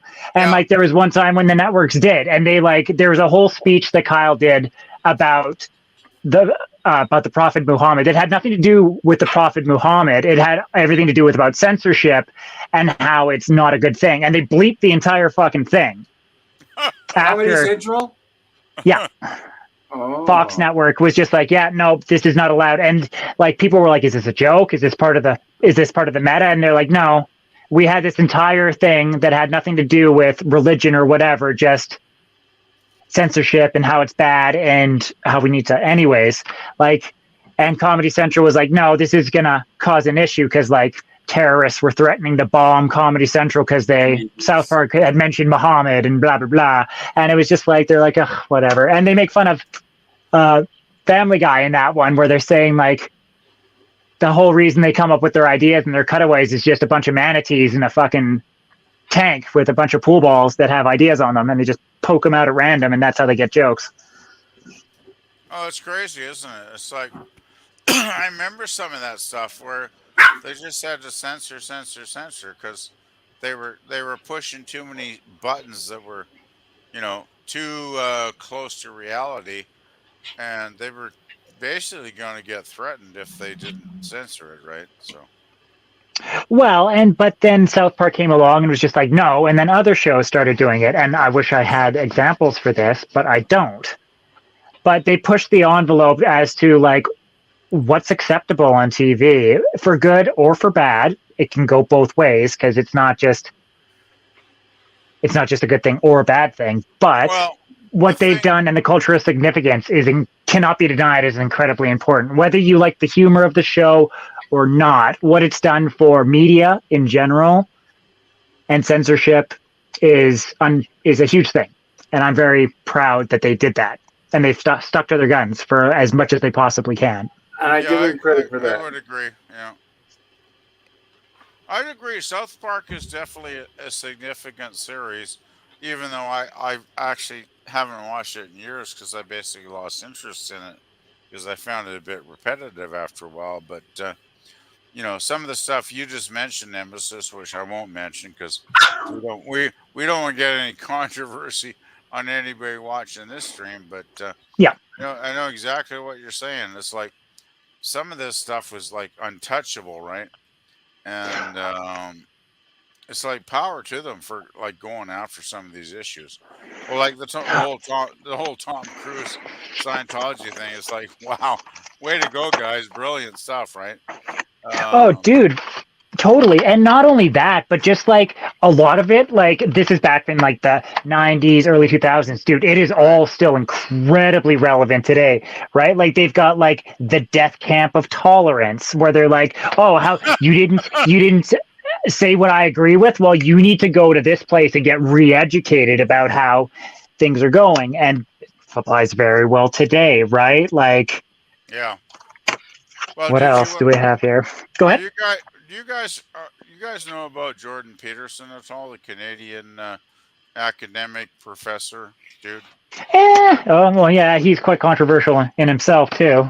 Yeah, he has his own channel on here on YouTube, but I actually watched something about 2 weeks ago, and it kind of disgusted me because the court basically ordered him to go take like re-education training for sensitivity on wokeness or something. And I I was missed like, that. Who are you talking about? Jordan Peterson, look him up. Okay, He's got a channel.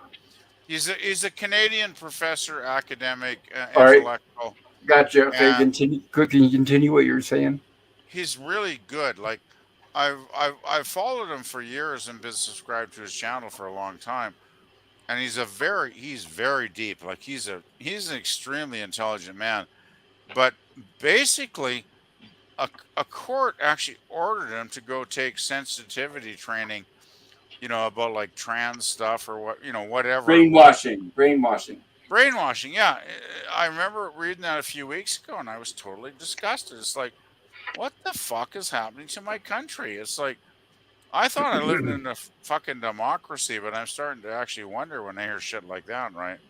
Yeah, exactly. Well, Right. and Yeah. where does that stop, anyways? And Where like, does it like, stop? Yeah, exactly, Nemesis, right? right? If they can do that to a powerful person, what do us random citizens have to? What power do we Well, have against that? Well, they look, can they crush they censored. can crush me like a bug. Remember during the American presidential debate, they muted Trump's mic. So that means they have more power than the president of the United States. So just keep that in mind. Yeah, it's like it bothers me when people aren't allowed to speak their mind freely because I believe in democracy and I believe in freedom of I speech know, and I believe but everybody should have their right to express an opinion even if it disgusts me and I totally disagree with it. There's people on YouTube. it goes There's against people on everything the new YouTube wave is. where I've had that once in a while where I was like, wow, I totally disagree with you, but it's like, damn, I would never try and censor somebody. Right, but it goes against everything the new wave is for. It goes against socialism, communism, censorship, oppression, and that's why they're fighting it. That's why they're eliminating it, pretty much. And I wanted to mention here, Suzanne Eckstein says, "Yeah, I take Oxy. Same here, Suzanne. I understand. I got these little 50 gram little tiny pills. And on the bottle, Suzanne, it says, take one tablet by mouth every 6 hours as needed. But honestly, I ration them. I take maybe one every 2 or 3 days. Or if I'm like sitting in a chair and my back is sore, I'll take it because I've got cancer of the bones, but I don't want to get into that shit. But anyway, Suzanne XT says, cross your fingers for me, guys, that I sell some paintings next week. Good Awesome. luck, Suzanne. I hope you do. Yeah, good Yeah. luck. Fantastic. Did you paint those, Suzanne? I used to paint myself, and if Yeah, they're your own paintings, I'd love to hear about that. Because and Suzanne, if you did paint them, maybe you could take some snapshots and show us before you yeah, sell them. I went to art school like 30 years ago, and I made some really great stuff like paintings and drawings, which I've totally probably lost my knack now because I haven't painted anything in like 15 years. But yeah, Suzanne says, I would love comedy streaming if I had a good setup. I would have a be busting a gut. See, my problem is, and we were talking about older stuff versus newer stuff, is I would be totally focused on like Laurel and Hardy, Buster Keaton, Three Stooges, and all that. And a lot of the modern audiences don't want to see that stuff. They want to see stuff like, 90s, 2000s, like rom coms, I think they're called. And that's something that I'm hardwired against rom coms. I'm sorry. you're Suzanne talking says, romantic comedies, right? yeah, PvP. Suzanne says, PvP and Nemesis, you're both in Canada, right? You guys should That's check out correct. my buddy. You should check out my buddy John Julian. He's a Canadian comedian that does Trudeau parody, funny as hell. I actually mod for him. Hey, can you put that in the chat, Suzanne? I will check the link out if you can. Or if not, his name is John Julian. I guess if you search for it. Yeah, I don't know how you do a comedy stream though. To be honest, Pop, it's I like can't. That's what I'm saying. It's too different. Like it's very difficult doing Gilligan's Island because Gorilla and I discussed it. Once I started it, I'm a nitpicker. I've got to finish it, but I almost regret doing it because Gilligan is such a funny show, but comedy is something that flows naturally, and it's hard to keep stopping it. It ruins the jokes, and you can't examine jokes. You can't say, "Well, this isn't funny. This doesn't make sense because of that." It's a comedy. That's not the way you look at the world. right. So that's why I decided. But I think I'm going to stay away from comedy. And it's too bad. I mean, there's some really great comedies that I'd like for us all to watch together and laugh together. But like I said, we all have different tastes. Have you ever thought of doing dramas, like basically dramatic films? Well, yeah, there's plenty I like, but it's just that I don't know if there's an audience. It'd be back to the question if there's an audience for that. I would just basically maybe put on your community page for dramas from different decades and just see if people vote for them one week. And if it doesn't work, it doesn't work, and then Well, first that I'd have would to be it. find it. First, I'd have to find a night to do the stream because that was my second thing I was going to point out. Mhm. Is because right now I'm busy, obviously Monday, Tuesday, Wednesdays, Right, and I'd like to at least take Thursday off to have a break from the first 3 days. I So it'd agree. have to be on Friday, Saturday, or Sunday, and hopefully not up against any big YouTubers, which there always seems to be. I'm sure there's probably one going on right now, one or two at least or more. Hmm. Well, you can't compete with millions of other people. Well, not millions, but even hundreds of other people on YouTube, Pop. You got to just do you. People will come for you. Like you can't base it just on like, oh, PewDiePie's streaming here, oh, Doomcock streaming over here, right? Like, oh, I can't stream here because like Oh, I this know, person's streaming tonight. right? Otherwise, I wouldn't have picked the days that I have because even the days that I am streaming. Somebody else is obviously streaming. But yeah, I go ahead and do it anyway. Right? Like people can always come back to those other streams on a rerun or vice versa, right? But at the same Yep. time, it's just the fact that you're doing it. Yes. I agree. I agree with Nemesis. It's like I used to love watching Doomcock, and then I totally lost interest because it's every Friday he does the same shtick over and over and over, and I was just like, well, Pop, you told me some things about him too, which I found kind of Well, disgusting hold to be on. honest. Let's word this correct. Let's word this correctly. It's not that I'm talking about him. All I did was tell you about what he did to me. Exactly. I want to clarify that, right? So if anybody out there wondering, well, what are they talking about? Don't you be talking about Doomcock? No, all I mentioned was what he did to me. That's it. I don't talk That's about what I people behind meant. their backs. Yeah. Right. I didn't say like he's dumb, he's bad, he's stupid. None of that. I don't criticize. All I Right. did was explain what he did to me. That's it. Maybe I shouldn't even brought it up, but No, I it's just Yeah, okay. want geez, dude. What the heck? I just wanted to say though, I'm kidding. Sorry. it's like it doesn't matter if a channel is huge, huge, huge compared to our channels. It's like it doesn't matter if our channels are small. It's like it's the quality content that we respect, right? That's why we come on here and have discussions with each other because we all think we're good people and we all think we're enjoyable and fun to hang out with. And who gives a damn if somebody's got 500,000, you know, subs or whatever? It's like that doesn't matter. Like we're here to have a good time together, right? So Yep. I just wanted to say that anyway. Well, I appreciate that. And it's true. I don't care about subs. Usually it's the people that are in the panel or on the chat that come on and remind me, say, hey, did you know you're already at number whatever? And I'm like, what? Really? I don't even watch that. So, yeah, I completely agree. Yeah, it's like what the hell, right? It's like And we're while we're here. at it, I might as well shamelessly say, if you're listening to this, if you enjoy what you're seeing, if you're watching or listening on the rerun, please consider hitting the like button. And if you haven't already done so, please consider subbing to my channel. There I now, just hit the like. shameless plug. Just hit Which the I like. don't. Right, and notice I don't do it every 5 minutes like some channels. Oh, you know what I hate about some channels, Pop, is you tune them in, and like in the first minute or two, they're like going, hit the sub button, hit the like button, hit the blah blah blah blah blah, and it's like, oh shit.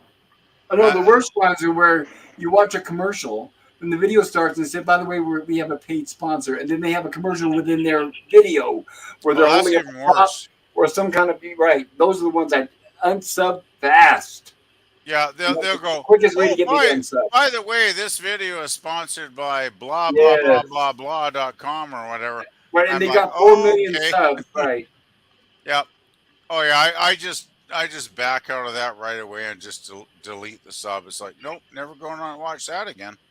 Oh, I Yep. don't mind that at all. Whatever. Three skips, like three double taps on my phone, and I'm past it. Whatever. If this is how that's how they make their living. It would Well, be If you, like no, it no, would be I'm like not me kidding. immediately hanging up the phone on UPVP as soon as you call them. Like, no, fuck No, you. no, there's a it's like difference. There's a if it difference. They're was like, monetized. They're already getting paid by YouTube, but to them that's not enough. But the only way I I will just do it, if they have an ad within their video, I won't watch it live. I'll watch it on the rerun so I can skip the ad. I just want to clarify, Nemesis. It's like if I find the content compelling, I'll probably overlook that and watch it. But if it's something I have a marginal interest in, where I'm like, okay, that could be good, and then they hit me with all this crap, I'll just say, well, forget it. I don't care. It's got to be something really compelling for me to put up with that stuff, right? I have a question for all you guys. This is kind of related, but kind of off topic. But now that I'm thinking about it, I've been meaning to ask. Because I'm wondering if this is regional. I'm wondering if it's because where I live. But are you guys inundated, like on YouTube, with EMU, EMI? It's some kind of stupid company online ordering. Do you guys know what I'm talking about at all? Or I'm probably Um, crazy. I have a really good ad blocker on my computer, Pop. So I basically Oh, because this is on I my phone. Well, yeah, like on my computer, I have I'm running a browser which has no commercials, but I was specifically talking about my phone. I don't have a phone. I, I, I have a landline. I think it's regional pop. I get a bunch of stuff for like whatever I've been talking about the most recently, yeah, they do that or too. yeah, I love that. That's amazing. Makes me feel so safe. But I know, right? no, yeah, but yeah, no, I think it's regional because I'm getting hit with a bunch of different like Canadian-based stuff, like I do get that stuff they stuff. I think do that get I'm gonna click on. They're like, oh, he likes. I'm not even gonna say right, anything because I don't want more ads. right. I agree, and I do get local stuff too as well. But the reason why I mentioned that one company is because they're nationwide. Like I get flooded with those, I get flooded with Hulu, which is nationwide. I don't know why. I keep trying to block it, and they still keep coming back and back and back. And sometimes I was specifically talking about nationwide stuff or worldwide.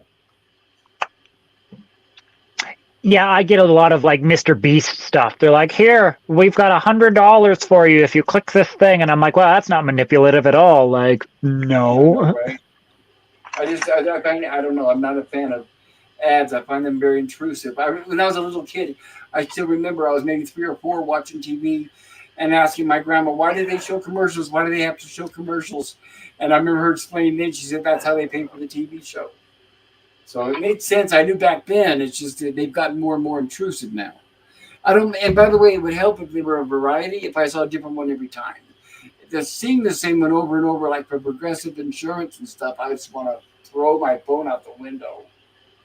See, and that just reminds me of back in the day where you'd only see the same commercials over and over and over again. You're just like, "Oh my god!" Yeah, And you wanted to put your foot through the TV, and you're just like, "No, no."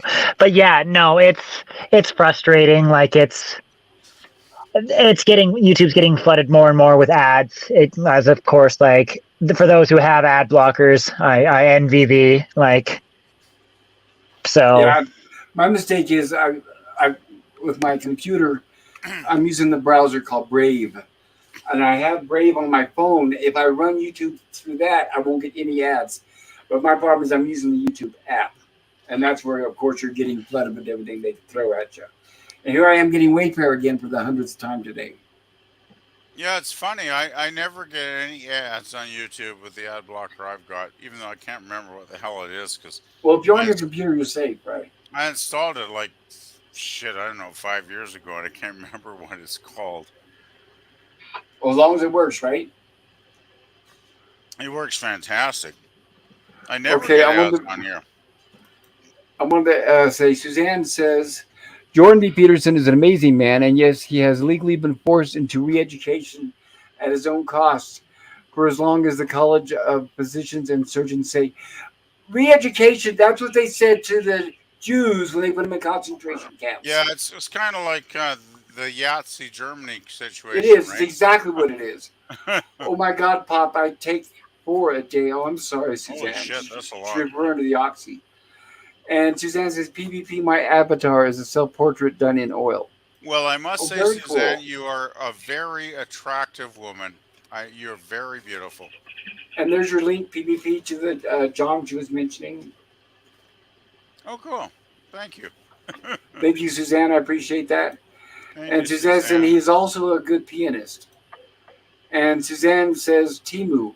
Yes, thank you, Suzanne. That's the one that, of course, just because I said it out loud, now they're going to I'm going to get it. But that's the one that I get, I don't know, it just seems like, why does YouTube put the option in there to block ads when it doesn't?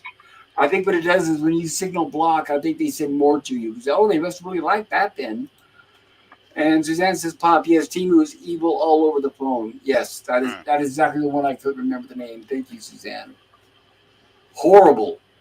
I mean, it's like, don't they get it? Go ahead. I just want to say, I think the Jordan Peterson re-education shit is totally evil. Like, I start to lose faith that I'm living in a democracy when I read about this shit, right? It's like, damn it. We're not living in a democracy anymore. Let the man express his democratic opinions, even if you don't agree with them.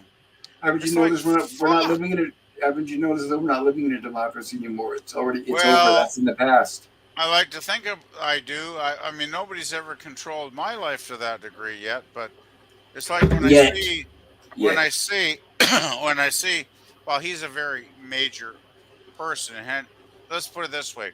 He's one of those people that sticks his head up a lot, right? And there's that old saying as a Canadian, if you stick your head up too high, it'll eventually get chopped off, right? And I think that's what's happened to Jordan. He stuck his head out there too many times, and he was too expressive in his freedom of speech, and eventually all these low life wokesters, bitched and complained and moaned and complained to the government for enough. Exactly. There's the key word. Same as here in the U.S. I mean, we've gotten to the point now where the government censors what we do and say on. First of all, they obviously censor and control all media. and then they censor what we do on these public platforms, It's which sure is heading that supposedly way, against isn't the it? Constitution. Yeah. So yeah, democracy is dead Yeah, already, gone, whatever the goodbye. what the fuck happened to free speech, right, Pop? It's like Nope. it disgusts me. It just disgusts me. And what's worse is it's not just that they censor what they think is bad; they censor if you disagree with them. That's what it is. I If you wouldn't be surprised if eventually they're going to even censor people that do agree with them. It's like it seems like we're heading in that direction, right? It's like nobody will be allowed to have an opinion on nope, anything in a few years. yep, that's the whole It's point of it's oppression. it's it's really fucked up. I agree. And I divide and totally agree. conquer. It's divide and conquer. They're breaking up families. They don't want people to have kids anymore. Yeah, it's very Yeah, effective. I agree. Hey, Sad to say, but let's try to get away from politics. yeah, I I'm was gonna told. say, Yeah. Jim, are you okay? You still alive there, bud? Sorry, Jim. I apologize. Jim has been really quiet. Yes, yes, he has. He hasn't Herc said 130. anything for like an hour now, actually. Herc 130 says, "How come my channel is not monetized, but they can still run commercials over my videos?" Well, they're going to run the commercials no matter what. The only difference is if you're monetized, you get 0.0000001% or whatever. Yeah, you probably don't make much anyway once you're Right, but they're monetized. still going to play the ads anyway. Well, And that's why they have their own sponsors, right? Or Patreon or whatever. Like, yes, it's it's meager earnings. That's why people accept the Raid Shadow Legends or fucking whatever whatever the ad is for whatever, because it pays good money. It is what it is. That's why I keep my regular job, because I can make good money every week. So And Suzanne says, absolutely 100% evil, no different than what they put Andrew and Tristan Tate through. Those boys are innocent of all charges, but they screwed with them for over 3 months. Some love them, some hate them. Oh my goodness. Enlighten me, Nemesis, if you know who they are. What is this? Yeah, human traffickers, abusers, rapists, Oh. I have no people who are not innocent and nice. I have He's no tolerance for those nasty things. Yeah. Yeah, so sorry, Suzanne, but I immensely disagree with you on that subject. So. No, that's the interesting thing, isn't it, Nemesis? Sometimes I hear people in the chat and on the panel saying things that I totally disagree with. But yeah, it keeps it interesting, right? Exactly. Everybody has a right to their own opinion as long as we don't argue and shout. No, I don't mind it. I don't mind it. It's just like sometimes I hear stuff on here. It's like, okay, I'll just avoid even joining in that conversation because it's so far out left field. Right. I don't want to know about it. Well, it's a public forum, so it's fine. Yeah, it's fun. Joys of being human. Everyone's entitled to their own thoughts and opinions. We don't have to agree on them, but that's Suzanne, and like I've said before, the last thing I want is an echo chamber. So I like the contrasting opinions and everything else. Suzanne says 0 evidence against them. Never want to be in an echo chamber. That's boring.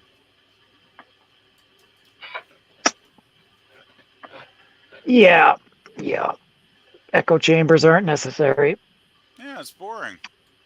It's like, hey, the only kind of stroking I want is if I'm with a nice lady I respect. Something else I want to bring up too that I kind of tweeted the other day. Okay. Is I was able to obtain The Last Voyage of the Demeter. Have you guys heard of that? Oh, the recent vampire movie? remember you posted that was crap, right? It makes crap look like chocolate cake. And put that. Ooh, it was so bad. Nasty. It was so bad that once again, black guy good, white guy bad. Just keep that in mind, remember, because Hollywood is going to keep reminding us of that. There's no bad black people. Remember, they're totally innocent. They cannot do wrong. They're incapable of doing wrong. But I have to point out that this takes place in the 1800s because this is very extremely loosely based on one chapter from the novel Dracula, and that's where Dracula is on the boat and he's heading to see. Obviously, he's buying new property. We covered all that on Nosferatu, and it was done better on Nosferatu, I have to say. So Dracula is like a black dude in this. No, no, No, PvP. no. Dracula. No, from what I got from the trailer pop, and before I'm sorry to interrupt, but just No, go ahead. from what I got from the trailer is that the captain, the white dude, is like going to be the bad guy. The woman and the black dude are going to be the saviors of the ship, and they're ultimately going to defeat Dracula. Well, what How far off happened? am I from the actual movie? Well, I wish I could tell you I didn't finish watching it. It was so bad. But I Okay. will tell you, yeah. Okay, I have to because I'm a big fan, and I mentioned before, and I've even done videos on makeup and effects. The vampire looked terrible. It looked horrible. It looked generic. It looked like something you would see on a TV show. Um, I love Max Schreck's design from Nosferatu. I love the design they reuse that same design for Salem's Lot.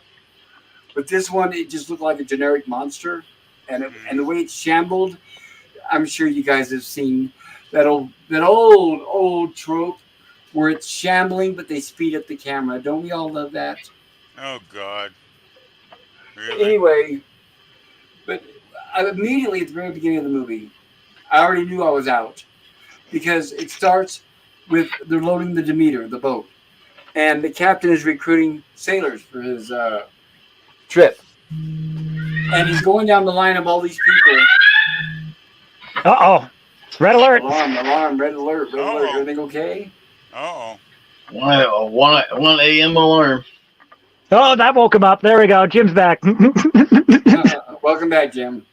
So the captain's recruiting crew for his trip. All right, and he's got a lineup of like I don't know, like 10 or 12 guys, and he's going down to each one of them asking them for their qualifications. Now remember, this is 1800s, so most of the responses, most of them were of course very illiterate, which that was realistic because also they happen to be white. But anyway, most of the responses, I did labor here or there, I shipped here, I was on a boat here, a boat there. But of course, when he gets to the black guy, guess what? He finds out he's a master from Harvard or some big college. He happens to be an astrologist. He happens to be a doctor. And I could go on and on with his credentials. And he's the only one that speaks perfect English. Interesting. As they do, of course. Yeah, and think about this. All these people on the boat, and he's the only one that knows how to steer the boat by the direction. Because that's one of the examples. Because all the guys are like, look, we don't want no. Because remember, they have to keep shoving it down our throat. The other men in the line, we don't want no black person on there, black, this. Of course, it's attacking him, of course, because of modern day Hollywood. And of course, and one of them says to him, he says, insults him because he's black.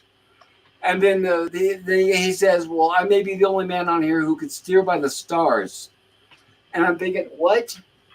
These guys are sailors. What the fuck? And the captain's standing right there. they should all be able to steer by the stars. I know. But they have to tear down everybody else to make him up higher. Keep that in mind. So my question is, we've got a Oh, it's sorry, PvP. Suzanne's leaving. Bye, Suzanne. Good night, Have a good Suzanne. night. Thank you night, for pointing it out, Suzanne. Nemesis. Have a good one. Have a good Nice, one. Suzanne, I will see you soon, Suzanne. I appreciate Love you. you, Thank you for Suzanne. spending time with Have a us. good one there, lady. As she's Anyways. leaving, let me go ahead and read her chats real quick. I started out with a nasty taste for them, so I decided to follow the case closely and was thrown for a loop at the legal shenanigans that transpired. Well, fellas, this has been awesome, but I'm exhausted and need to rest up. Have a great stream and Pop. Good night, guys. You have a good sleep there, Suzanne. All right. Go ahead, Nemesis. Oh, I was just going to say have a good night, and I was just going to ask PvP to carry on with whatever he was going to say before I interrupted him because Suzanne was leaving. Yeah, I was just gonna say, it's like, okay, we've got like, what century is this? 18th century. Mid 1800s. Mid 1800 sailing ship. For one thing, I don't think there were probably a lot of black sailors in England at that time. And it did take place in England, I believe, where it's left. That seems kind of out of place. And it's like, you choose to make the one black dude like the center of the story when it's probably implausible that he even would have existed on a British sailing ship back in that time period. Oh, he would have So existed, but like he wouldn't have been treated. He would have been treated a lot worse than they portrayed in the movie. We'll put it that yeah, way. Like to so put it And you have a mildly. list elevate. of and have a list of degrees from Harvard. Yep, Oh, he wouldn't yeah. have those. He wouldn't Well, have those. how the fuck would a British black dude go to Harvard and get an education? I know. And why is he on a boat? Think about that. They're being paid shillings.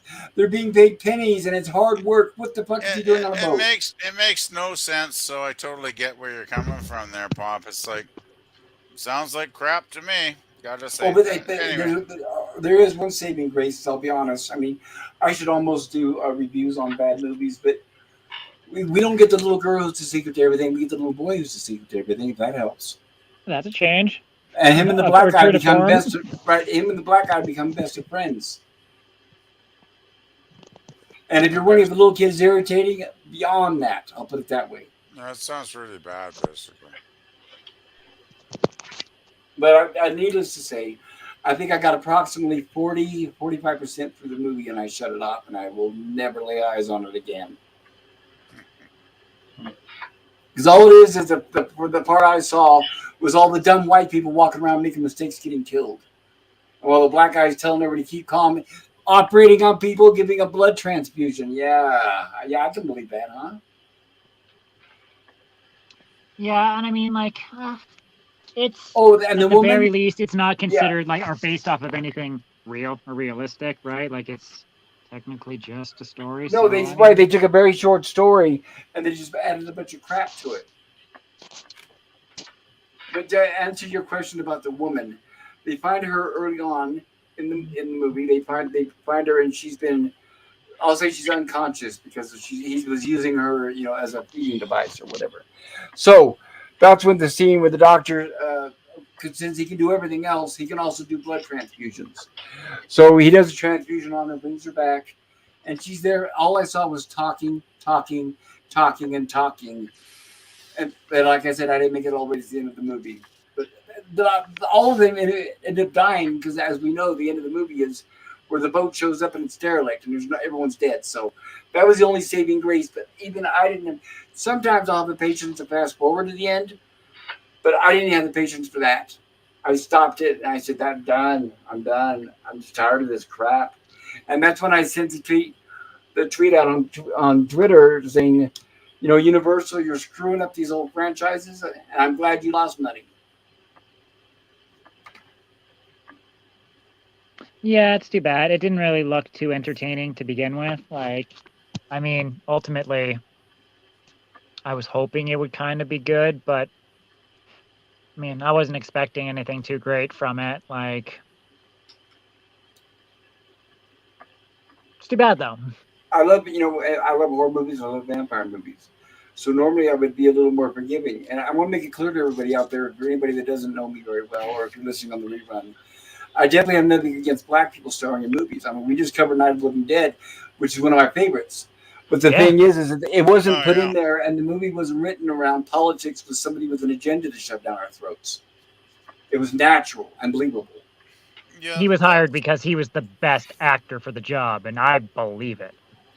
Oh yeah, he was great, great in Night of the Living Yep. Dead. Yeah, I totally get it that and agree It's with just it. like, Yeah. all right, I'm getting tired of these tropes. The same, shtick over and over. White guy bad, black guy good. It Blah is blah blah. Look, sad. we all It see is the news sad. every day. It's like it's what's so frustrating is we all see the news every day with the smash and grabs and the burglaries and the assaults. And it's like, oh, okay, but yet Hollywood keeps telling us, no, you're not seeing any of that. You're imagining things. This is how it really is. After a while, you do want to kind of bang your forehead against the desk, don't you? Pop? It's like enough, enough, enough. Well, it gets to a They're point where it's damaging to your cause versus right. They're drawing passing. attention to it. They're going to pass a new bill in California. It just sucks. It sucks so bad. Yeah, It's like, they're gonna pass a new bill in California that if businesses try to stop shoplifters, they can be fined from the state. Isn't that wonderful? what the fuck? Are you Uh kidding? huh. That's exactly what I'm talking about. No, I'm not. It's So, California. so if you are an honest, hardworking store owner, paying money to stock your shelves, paying money to pay your employees, paying money to keep the lights and the electricity on, and some low life scumbag homeless asshole decides he's going to A come lot in of them aren't there. homeless. They're wearing designer clothes that they've gotten previously Oh, on their I previous got I page. got panhandled by a guy once for 25 cents that had way better clothes than I had. I know exactly what you're saying, man. Yeah, it's rare that you It see. happened to me. We've all seen the smash and grab videos and the burglaries, the assaults. It's not usually homeless people. It's we all know who it is, but of course it's YouTube, so we can't say who. Well, they're just basically assholes. Right, but they're not homeless. That's the It's way I like look at them. right, But it's like I don't know what the hell can we actually do? I mean, nothing, if the nothing, because we politicians don't have any if control the over the politicians. politicians if the politicians make it easier for people to be sleazy, low lifes, it's like we're screwed, right? No, the question is, think about it. There's only one reason why the politicians are doing this. What do you think it is? Because they're morons. No, because it's socialism. They want to tear down what we have. That's the whole point, so they can rebuild it in their image. Mm, But let's get away from politics. I know we keep going yeah, back enough. to it, but Yeah, too now much we're down to politics. even less viewers. I apologize, guys, if you're out there listening. Oh shit, Yeah, we do geez, veer off guys, what into the heck? politics And I was gonna occasionally. say, like, speaking of mugs and thugs and whatnot, Herc Oh, 130 commented right in this there. looks like a good one. Read this one, Nemesis. Yeah, Nemesis, would you like to? I appreciate Go it. for it, man. Yeah, of course. He's Herc 130 says only people in my streams are rustlers, mugs, pugs, thugs, nitwits, half-wits, dimwits, vipers, snipers, bandits, muggers, train robbers, bank robbers, ass kickers, shit kickers, and Methodists. And Methodist. I love that last part. Methodist. That's so funny. Seriously, Herc, you got that. That was a good one, man. I remember one time I passed by a Methodist church. Methodist. Sorry, I Bob. passed by a Met. Oh, it's okay. I was at a park. It was a public park, and the Methodists had like a couple tables all roped off. They were having a barbecue, and we were walking along the road, and they had these signs that would like arrow towards, and it said Methodist Church, and it had signs pointing towards the direction of where they were. Huh. And some of the signs said free meth, METH. Free Nice. meth. And my friend and I were Wow. laughing about that. It's like, okay, can that be taken a different way? Certainly could. But I guess Oh, the that's name how of the they church bring in. was That's free. how they bring in new recruits. They're like, we got Yeah. the good stuff. Yeah, sorry to support you guys, but it's not that kind of meth. No, get down on your knees and pray. Right? Oh man, they'd be mortified. The church's name was Free Methodist Church, and I guess they didn't know how to write smaller. So funny. I bet they didn't want any of those actually people that would show up for free meth, I'm guessing. It's like, hey, dude, where's the free meth? It's like, no. We're not talking to you. No, I don't think so. Oh, God. But I'm thinking, I guess maybe whoever wrote the signs had no clue.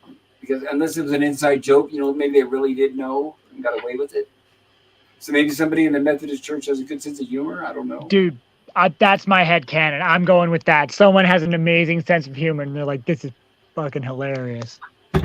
I saw this ad. That reminds me. I saw this ad that this guy put in. I don't remember what newspaper it was, but he was talking about how ridiculous California is censoring license plates. That certain words are not allowed on the license plate. And he was talking about he had a friend who was trying to get a custom plate who kept submitting words, and I don't remember what the words are off the top of my head, but they weren't really that offensive, nothing really that bad. But of course, California kept censoring every one of them. They kept turning them down. So this guy, out of curiosity, he got a license plate with the word smegma, and they approved it. Oh my god, gross. Yes. Like, I don't. For those who don't know what schmegma is, don't Google it. Don't Google that. Certainly don't Google image search that. Or you can, but you're going to regret it. Does that have something to do with Red Dwarf? Or? No. Yeah, totally PvP. It has everything to do with Red Dwarf. No, but I remember on Red Dwarf they'd always be going smeg this and smeg that. I don't know if there's any relation. I haven't seen Red Dwarf yet. I'm planning on it. I hear it's I'm good. thinking that's a totally different thing, though. It's a totally different thing, PvP. And Okay. yeah, Red Dwarf is actually really good, Pop. I've only ever seen like 1 or 2 episodes, but Oh, like, fuck. You guys have to watch Red Dwarf. It's fantastic. I know. I got it on my list, along Yeah, with Spaced and a few others. I watched like the first 5 or 6 seasons, and it is absolutely awesome. see, I therein gotta lies the say though, problem. it doesn't probably take off to season 2 or 3 when they bring Crichton the robot in, and he is hilarious. Yeah, it's like, do I have time to dedicate 3 to 5 to 6 seasons of a show? It's just like, man, I have barely enough time to watch all these movies that I'm supposed to be watching that are supposed to be amazing. Well, And they're therein just lies the problem with the horror stream, right? Like, there's too many oh good shit. movies to cover, right? It's just like, I gotta watch the frickin' Fly tomorrow night now. Damn it all! yeah, you do. Get on I, that. It's good. I haven't seen that in like 20 years, so I gotta watch Yeah, it. me too. Same here. I'll find a link to a good copy and put it in the notes. I just want to tell Nemesis though, like, it's like a pretty, it's like a half-hour show, right? So it doesn't take that long to watch them. Hello, Sorry. Matt G. Good to see you. I had to mute for a second. PPP, what'd you say? It doesn't take that long to watch Red Dwarf because the episodes are like they're like half hour. They're probably like 25 minutes or whatever the hell they are. So you could watch. You could let's put it this way: you could do a binge watch one night and watch 5 or 6 of them in a few hours. So I will consider it's not that bad. It's a great show. I mean, Matt G. Hello, Matt G. Welcome. I'm glad you could visit us tonight. Sorry to disappoint you, but Jill's not here tonight. But it is good that you're here, and I appreciate you taking time to spend with us. And Matt is waving, and her country says Matt G, and Matt G says hello. Go ahead, PPP. Oh, Matt G. Actually, Jill is on an away stream this weekend because she mentioned to me a couple days ago she was going on a family reunion with her family this weekend to have fun together. So it's like, okay, awesome, Jill. Yeah, that's a good thing. So I told her, okay, have fun. We'll talk on Monday night during Lost in Space. So yeah, we'll get caught up. Exactly. And Matt G is laughing and smiling, I believe. sorry, Matt G. Jill ain't around tonight, so you're out of luck there, bud. That's okay. We're still gonna have fun. Despite, I know she's a wonderful person and everything, but I guarantee we'll still have fun even if she can't make it tonight. Well, honestly, she wouldn't be here. Yeah, but honestly, I think Doomcocker. No, Clobby. He streams tonight, so she would be over there anyway. I'm not even sure if she was doing that, to be honest, because I remember her saying a couple days ago she was going to a family reunion somewhere. No. I just meant normally for Saturday night she'd be on Clobby's stream. Oh yeah, normally she would be, yeah. Yeah. But I think she's kind of like on an away mission totally this week. Which is fine. Yeah, how dare she? Right, if you can have family reunions, for me, family reunions are something that are way in the distant past. So I would say, go for it. Because go for it. Family reunions, you never know when that might be the last time you see somebody in your family. Exactly. 100%. It's really important. Family. Enjoy them while you can, because I've got one cousin and his wife left, and that's it. My family are all basically gone now, so yeah. Yeah, and our family, they're spread out, but we don't have get-togethers or reunions. We just have funerals. That's the only time anybody ever sees anybody is when somebody dies. Yeah, that's kind of the way it's been for me for the last 15 or 20 years too. I know, and that's not good. I'm glad my cousin and his wife are still healthy and alive, and they're doing well. Actually, I haven't talked to them since the middle of May, so I should actually shoot them an email, because I know they went to Japan for a month, but damn, it's like 2.5 months since I talked to them. I should actually shoot them an email, And Matt G says, LOL, it's okay. I think it's because I said Jill's not here. I think Mac can handle it. I'm sure Jill is thinking of you, Matt G, and thinking of you fondly. So we Yes, haven't you really are her spoke. biggest fan. Oh, absolutely. I know we haven't spoken on this much, uh, but I wanted to be an update on the Nosferatu remake. You guys heard Oh, of that cool. coming around, right? Okie dokie. It's directed by Robert Eggers, the guy that did The Witch and The Lighthouse, and a Viking movie. I can't remember the name because I didn't see it. The Norseman. Norseman? The Northman. I think it was the Northman. Yeah. Yeah, too bad because I liked the director and I wanted to see the movie. The cast looked great and everything until I saw that Nicole Kidman was in it. Oh, she's not in it for much. Uh, Yeah. I heard it's a really good movie, but I haven't got I around to can't watching it stand yet. her. My God, how do they explain a 70-year-old woman with botched plastic surgery being back in the Viking days? I just don't. Why would the casting do that? Because they're Uh, idiots. for me, that's a big Yeah. stickler. It I, just I've I've really takes me out of the movie. I've never been a Nicole Kidman fan. I remember She's Kubrick's box last. office poison. Everything Well, she does, she touches turns to poison. Kubrick's Hello, last film. Cody guy. Good to see you. Sorry, guys. Sorry to interrupt. No, thank you for pointing that out. Hello, Cody guy. Welcome. Hey, Glad Cody you could guy. be here. Good to see you. Hello. Welcome, Cody. I just remember though when just before Kubrick died, he did Eyes Wide Shut, which I thought Ugh, was kind of a piece of crap, to be honest, it guys. was. I Oh, didn't that's like too. it. I didn't like it at all. And Nicole was like the only probably the best scene was when Nicole was naked and that was kind of fun.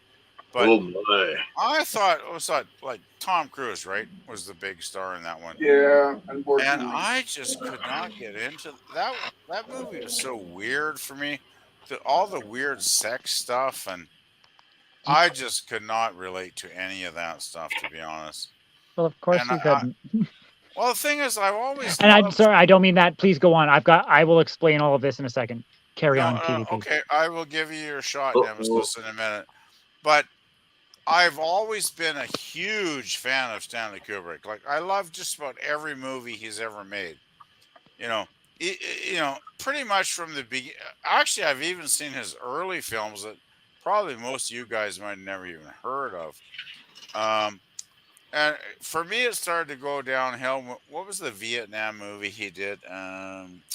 Shit, Full Metal Jacket. Full Metal Jacket. That was to me was when Kubrick started to lose my interest. Although I thought it was a brilliant film in some ways, I also thought it was kind of really mean spirited and nasty in other ways. And I kind of could not fully get into that film, even though I knew there was a lot of good scenes in it. It was just like, this is really, really nasty. I'm having a hard time with it, right?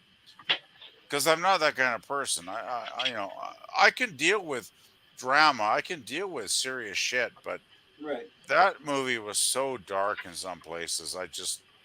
Anyway, um, the last film, I thought it was interesting. I mean, don't get me wrong. I mean, Kubrick never made a boring film. Even his films I thought were kind of crap Well, were still interesting, I'm a right? big fan of Kubrick, but I have to disagree to the point where Barry Lyndon took me a few times to get through it.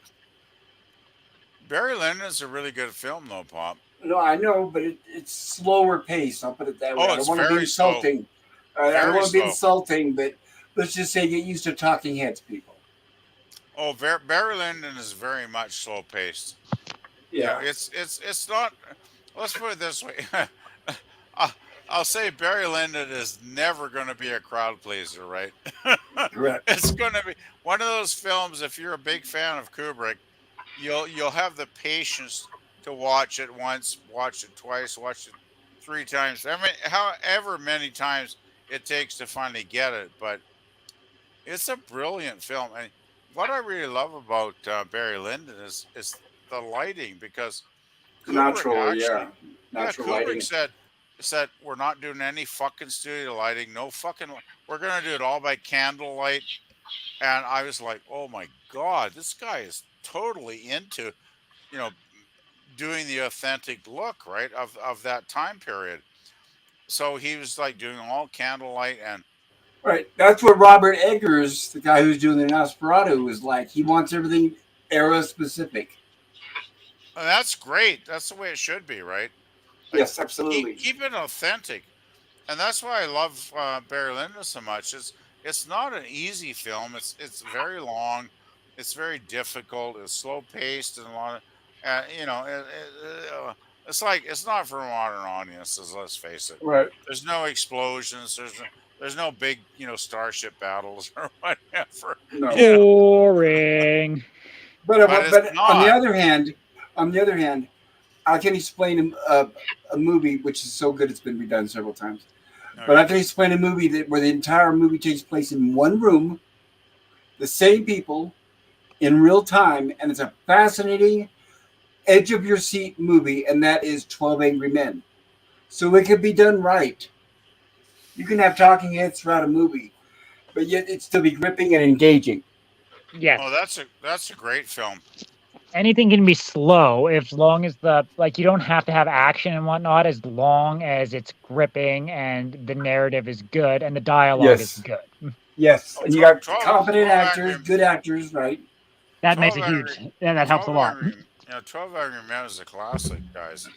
It's like But I've yeah, watched that film probably half a dozen times over the years, and you've got an impeccable cast. Like we're Henry talking Fonda, a lot of top name actors all through that cast. all of them. We've we've got an incredible script, a tight storyline, great dialogue.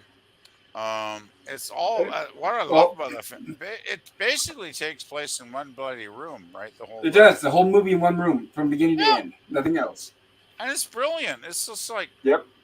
I just love. Oh, I mean, And I've got. I go ahead. Go ahead, please I was go just ahead. going to say, and I want to shout out the original. Yes, absolutely fantastic, but the remake that was done in the 80s or 90s was still good. It was still a good It movie. It still was. had a good cast. It wasn't okay. Hey, Pop.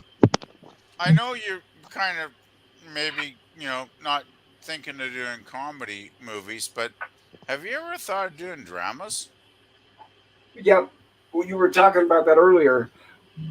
I would have to pick as long as I know that it's something that is popular. Like if I say "Come Back to Lashiba," most people aren't going to know what that is. Well, I would So think. maybe if I stick to something like "To Kill a Mockingbird," Yeah, I would think you generally do a choice of four in your community page, right? right? But right, I'm limited to four.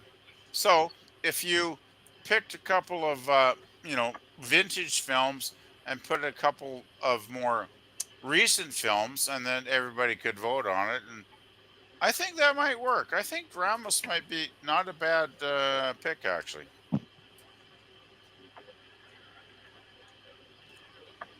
I think it's easier probably to discuss a dramatic movie than a comedy.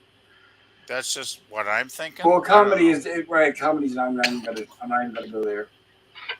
It's just that I'm trying to think of the way to describe this. I love dramas, classics, especially classic dramas, greatest of rap. I mean, I can go on and on. But I just want to make sure it's not too much romance because a lot of times drama is mostly a romantic movie, Well, and you I'm could. just not into those. I can't. Oh, I don't like rom coms either. I think you could probably just pick and choose though. Like for 12 Angry Men and some of those great classics where there wasn't a big a lot of romantic bullshit in No, there, right? none. There was none. So But I'm I'm not saying I sure. don't like romance in movies. I mean, I do. I like the damsel distress, the heroine saves the woman, and they kiss at the Right, end. I like romance in movies, but I don't want that to be the focus of the plot. exactly. I don't feel like hearing that or seeing that right now. That's all TV is now, and I just don't I'm want to. I'm just saying maybe do 12 Angry Men and three other films and try it one week in a poll and just see how the community reacts. And if you end up getting like 5, 10 votes on something, then it's like, hey, maybe this will work, right? It would have to be like tonight on a Saturday night, which means I wouldn't be able to do my rumblings from the lab. I'm just Ultimately, Pop, is it worth your time right now to take on another stream yeah. or to Uh, replace this stream for a drama stream? It's just I think what it is. My answer would be is I'm not sure if I want to do drama. right? If you're going to do another stream, pick something that you're going to definitely want to do and Well, invest it's effort something. and Yeah, time but into. yeah, and it's also it's yes, I agree. It's it needs to be something I enjoy, but also something that I know that people are going to want to watch and pay attention to and listen to for 4 hours, like our streams go. And drama to a lot of people, dramas are already boring. And I don't want to make them any more boring than they are or not. well. I'm not personally looking forward to it. And hail, Sean Carter. Good to see you, dude. Hey, Sean, good to see you. I hope you're doing well, sir. Glad you could spend Hi, some time John. with us. Hell, Sean. Just Unless we had like a random theater, like oh, no, I don't want to use that word, but let's just say this: we could have like all right, let's say Saturday nights. Even though I usually try to reserve that for my Rumblings video, but let's say Saturday nights, where maybe it could be a drama one week and a comedy the next, maybe something else the next. It could be a variety. I don't know if that would work. I'm not really. I doubt it because I think people coming to the that stream are going to be expecting one thing or another. So I guess that's not a very good idea. well.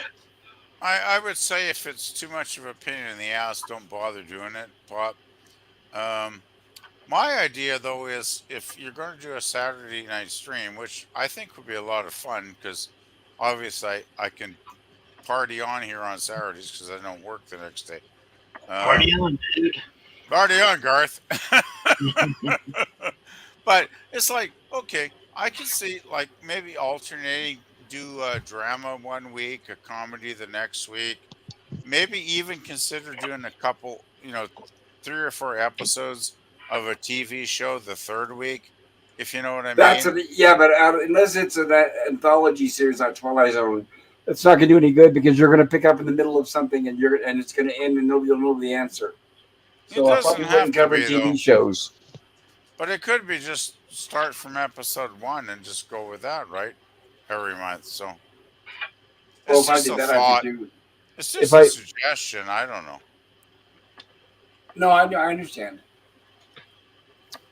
I'm just trying to help you, get some thoughts, processing as to what Well, it one thing I might am going be. to do, yeah, one thing I am going to do that I've mentioned, and I know, and you guys are going to say, "Well, you all come on, you keep saying that, but you never done it."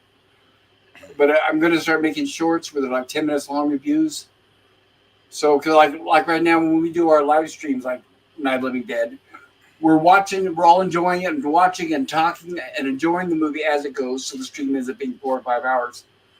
But I need to start figuring out a format so I can just do like a quick 10-minute review of this certain movie and then the review of this certain movie. I'm just not good at scripting and writing a script. I usually do things Uh, naturally. So that's all I've got. That's what I think will also help boost my channel because that's the kind of stuff YouTube likes is 10 or 15 minute videos reviews. Actually, shorts are like a minute or less, Pop.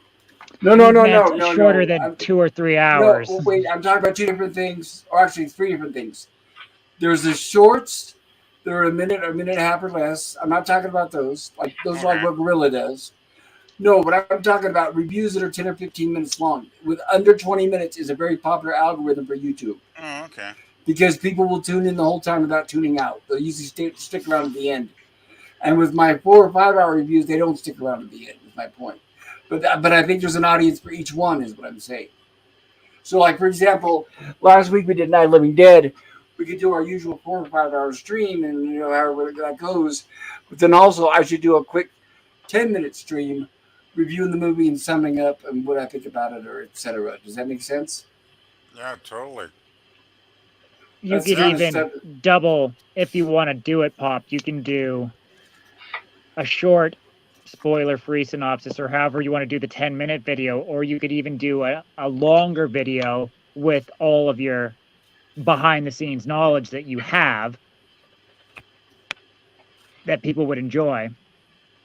Well, Yeah, mm, I agree with Nemesis. If you did a video about, I mean, you don't have to put a video with us clowns talking about it because we are clowns.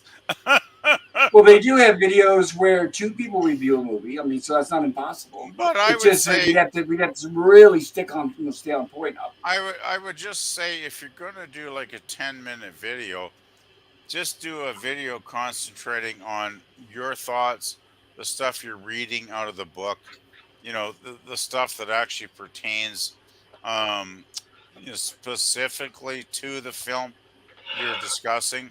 And I think that might be the best plan. I mean, that's just my thoughts. I don't know. Oh yeah, And like that's what I hadn't decided, right? Well, so I'll make this clear. That's what I hadn't decided is should I use Well, because reviews or nobody do I wants go to. into the background territory or mix the both? I don't know. Well, you could even nobody wants to listen to me ramble on for 5 Go ahead. minutes, right? Sorry, go yeah ahead. no. Go So ahead. like what Go ahead, you could Nemesis. do, Pop, is even one person or two person. The short one is just going to be it's going to be a scripted video.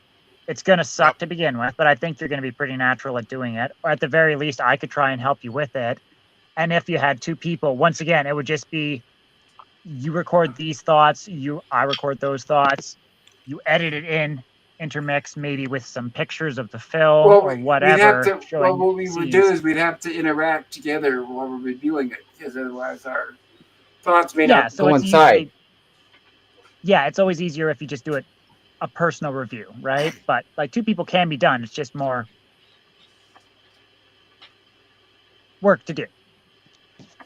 And grab clips and freeze frame slides or whatever from more major parts of the like right now we do a movie, we do a slide every 2 to 3 to 5 seconds. Yeah. We would have to highlight, and remember now we're limited to slides, so we're only going to cover the key points of the story of whatever we're watching. Does that make sense? Yeah, that makes sense. I'm sure you two guys could figure it out. I know. In fact, all it would take is, and I think a good start would be is for us to both watch something. I don't know. Let's just say, for example, an episode of a TV show for practice. I'm talking about for practice, or a movie, doesn't matter, movie or a TV show, and then him and I can get in the back room, not live, and try to narrow it down our thoughts and practice that way. And I think that's what it would take is basically practice at the beginning. And I think once we do that, it'll come along more naturally. It sounds like a good plan. And maybe watch like one of Rod Serling's Twilight Zones, from the 50s, 60s series. That could be fun. Oh, I would love to cover the Twilight Zone. I love that show. It's one of my Just favorites next to Star Trek. Maybe pick out one like what was the one with Shatner, 20,000 feet in the air or whatever, where he sees the Terror gremlin on the 30,000 wing. feet. Do that one. That would be a perfect start. Like I'm sure you'd probably get a lot of people watching that one. Ahoy, Sean. Good to see you. Hello, Sean. Hey, Sean. Howdy, Sean. Hello. Hey there. Hopefully I'm coming in okay. I'm just on my phone here. You sound okay. No, glad you're here. Glad you're here. Good to see you, Sean. You sound Oh, all right. great. Hey, I popped in because I had a thought for you, Pop. I'd like a way to kind of tiptoe into this, like we used to do as kids getting into a pool. Right. My suggestion or idea is start off with movies that your favorite movies, Pop's favorite movies. And like you could do your reviews on your favorite ones and just tell people why it's your favorite, give a synopsis, give the reasons why, give some factoids on the film. That would be 5, 10, 15 minutes, whatever it is. And start with your absolute favorite movies because you know them back and forth. Making those videos would be very easy for you to do. And True. And then what you can do is you can start with those and say, join us next week for we do an in-depth review of the movie and discuss it in a panel. And that way it's a short video, you launch it, and a week later you do the panel on that movie. I could do that. But wait a minute, I don't think ahead of time because I usually let people vote. So I can't do the video and then let people vote. Or just do what Sean said and just say, check out the if you like this, check out the long version of it. Right, exactly. I can do the video after the fact and say, if you like the review, if you'd like to find out more, then watch our live stream coverage of the Yeah. basically. So yeah, you can still do the votes. Just do the vote and say, hey, and do the vote on the next video I'm going to do the preview on. So then you do the video, and then the week after you have the panel. So you can still do the voting. No, but no. I'm talking about I would definitely do the review after the panel. Yeah, you would do okay. You'd do Yeah, that because long because term the first. voting, And I have to go by the voting, right? Which No, changes. Well, what I'm saying is if you're talking about boosting the channel, because people are more likely to watch a 10 or 15-minute review, and if they watch and they like the review, they're like, I want to learn more about this movie, and then they know, hey, there's a panel coming up about this movie. It gives them a chance to watch it and then and subscribe and join this panel, and then come on for the live stream. Then that means I would have to select what movies people watch instead of having a poll. No, you can still do the poll. It would just be it wouldn't be like, because you do the polls right now and then that's what you watch like the next Tuesday, but you can do a poll today and do your review and then have the panel 2 weeks from then. You're still getting people's input. I could try that. Yeah, that's just a suggestion, because I think starting with things that you know and love and that you're passionate about, back and forth, it would make it a lot easier for you to make the videos. It would get you into the practice of doing those longer form kind of editing those things together, because just telling you from doing these models, like, it's hard. Oh, I agree. And the editing process for me, getting my words down on paper, and then I spend time editing and re-editing. I've got a video of an actor stuntman from Hollywood that I've been working on for like 3 or 4 months. Of course, not. I need to get back to it. I keep saying that, but it's hard for me to word stuff. So it's. I mean, yes, I do like the idea of doing the shorter videos. And yeah, it is possible we could do the videos before we do live streams. But I think it might help if I have someone to bounce off of. I think it might be easier with a co-host, and that way maybe it'll make the video a little more interesting, because maybe we'll have 2 different opinions, like Cisco and Ebert. Agreed. Yeah. That's absolutely. But you can still do that thing I was kind of talking about. Start, pick. There's nothing. It's a good idea. You're right, because No, you're right, and not only that though, but it's like you said. If you do a 10-minute review of the movie, and let's say somebody watches that video and they have not seen the movie, if I do the 10-minute video, you're right, that might pique their interest, or they'll come back to the live stream. So that does make sense in that order. Yeah, and you can still do the 2 people thing and bounce it off each other, and you can have sections of it where, okay, you spend the first 5 minutes talking about the synopsis and the basic plot, and then maybe the last 5 minutes are spoilers. So like you say, okay, we're going into spoiler territory, so if you want to join us on I may not. I probably won't do that, because I don't usually do spoilers. The only problem with that is you're put under pressure to create a review in less than a week. Well, that's what I was going to say. I got to make sure that I get my time synchronized, because first of all, we would have to let everybody clear, so that everyone's clear of the fact that when I do hold a poll, that they're voting for the next the show that's going to be like in 2 or 3 weeks, for example, whatever, 2 weeks. Well, see, here's the beauty of that. So here's the beauty. Hold on. What I'm saying is, let's just say theoretically, if I decide, okay, I'm going to do this, I put a poll out and tell everybody, vote on these 4 movies, and then we will cover the live stream on this date. And then what that does is that gives me a deadline. That means I've got 2 weeks to make the video before that date, is what I'm saying. Go ahead. Okay, so yeah, and that's where I was saying, here's the beauty of that. Because you're giving people a choice. Let's say you give four choices, right? Do your pre-record your reviews with someone else of all 4. Have them in the bank. You can do those. You can build up those 4 in the bank. Yeah, but I don't know if whoever my host is going to be has time for all that. No. You can glide into this though. What's that? You can glide into it. You can pick 4 of your favorite movies, and get Nemesis or PvP or whomever, and you just do your 15-minute review, small, like record a live stream where you're just a tight review of the movie. Keep them in the bank, and you have those on standby. Then you put the vote out, And when whatever the vote turns out, you've already got those videos in the bank recorded. If I can, well, I don't have a host, but it's only if they have time, if we can both squeeze in the time to watch all 4 movies. Yeah, that's what I'm saying. It might take a little time to build up, but let's say you have all 4, you have them in there. You take maybe 2 months to do 4 15-minute reviews with a person. You keep them in the bank. You have everyone vote, and then when that one goes, when people vote on a certain movie, you take that out. You throw another movie in and let them vote on those. So, Okay, now whatever movie you did, you replace it the next week with one. All right. So, for those of you guys listening in the chat on the panel, what do you guys think about that idea? You think it's a good idea? Should we try it? I missed it. I just got back. I was out Well, with we the kids. disregard that. But everybody else, what do you guys think? It sounds like to me that if you make a trailer, it would probably get more people's attention. Right, and that way they're aware. And I'm basically saying, if you like this preview, well, then you're going to have a blast over on our live stream. Join us. Right. Does that make sense? Right. So- That's what you say in the trailer itself. You Are say, you- next are- time on Pop Culture, and you show parts that you like, come and join us certain day or whatever. There you go. Yeah. I missed a lot, but are you saying that do a trailer like maybe 30 seconds? No.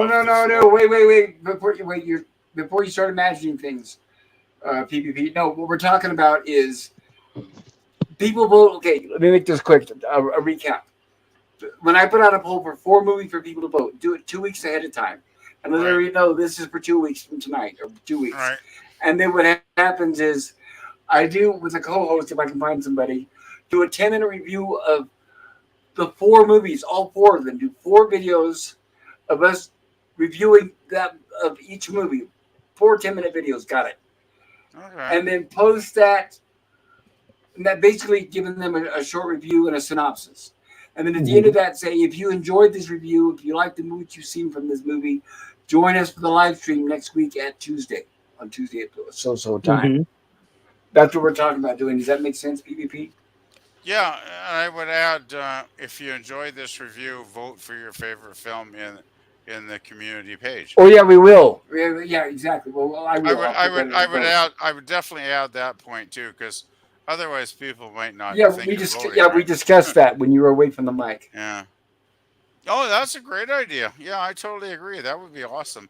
And I would actually, I hate to say it, but well, I'm a big fan of films like Highlander and Road Warrior, right? But I know they don't really fall into sci-fi necessarily. They're more like maybe fantasy.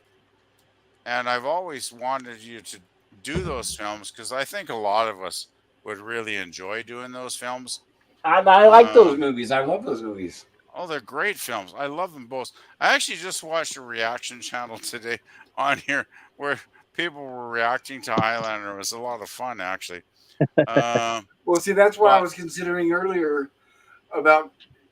Well, like I said, I try to juggle this around, and this depends on my time and my health.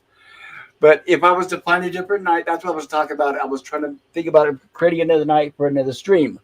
So if we do, okay, the shorts that I'm talking about, obviously we're talking about the horror sci-fi channel, right? Or stream, horror sci-fi stream. But covering different genres is the only thing I could start changing what we show on our streams, but people are I think I might turn people off because they're coming for sci-fi horror. So I've got to separate that into a different night if I'm going to cover different genres. Yeah. So for me, it would be finding a night that I could do that and finding a co-host who has the time. And that's the hardest part. Yeah, that does make sense, actually. Another point to make out is like a lot of times, and like when you put up the polls like to vote for what movie to do, I don't vote because you know what, I haven't seen them or I don't know what to vote for because but my interest is piqued. So I mean, I'll just submit it may not be necessary to always go with a vote. Pick a movie you want to do. If you're passionate about it and you like it, that passion is going to come through on the reviews and it's going to come through on the panel and it's going to pull people in. It doesn't have to be, oh, I want to hear XYZ. They want to hear you. Well, and that's your why, passion. right? And that's exactly why I would not give away spoilers, because if they want to know what's going on, then they got to watch the stream, right? No, yes, but what I'm saying is, like, if you're talking about, like, maybe changing the format to doing a little, like, 10 or 15 minute one-on-one reviews that you pre-record, the voting may not work in a situation like that, and that's okay. You don't have to have people vote on what you do, because a lot of us haven't seen any of these movies. We just want to hear you talk. Right, but what's interesting is when, like, for example, if I was presented with 4 horror movies that I'd never seen, I would be eager to vote because I want to learn what they're about, instead of saying I'm not going to vote because I haven't seen them. Well, therein lies my problem, right? Like, 90% of the movies I haven't seen, so I'm just picking the one I'm like, oh, this sounds the most interesting. Yeah, because but when you don't vote, you're saying, no, I don't want to see any of them. Is what really, Nemesis? I think you've seen more than. I think you have not seen under 90%. Because my point is, I want to expose people to movies they have not seen. That's why you're going to find titles you have not heard of. When I've been on Strange with Nemesis, I get the feeling he's seen at least like 30-40% of these films.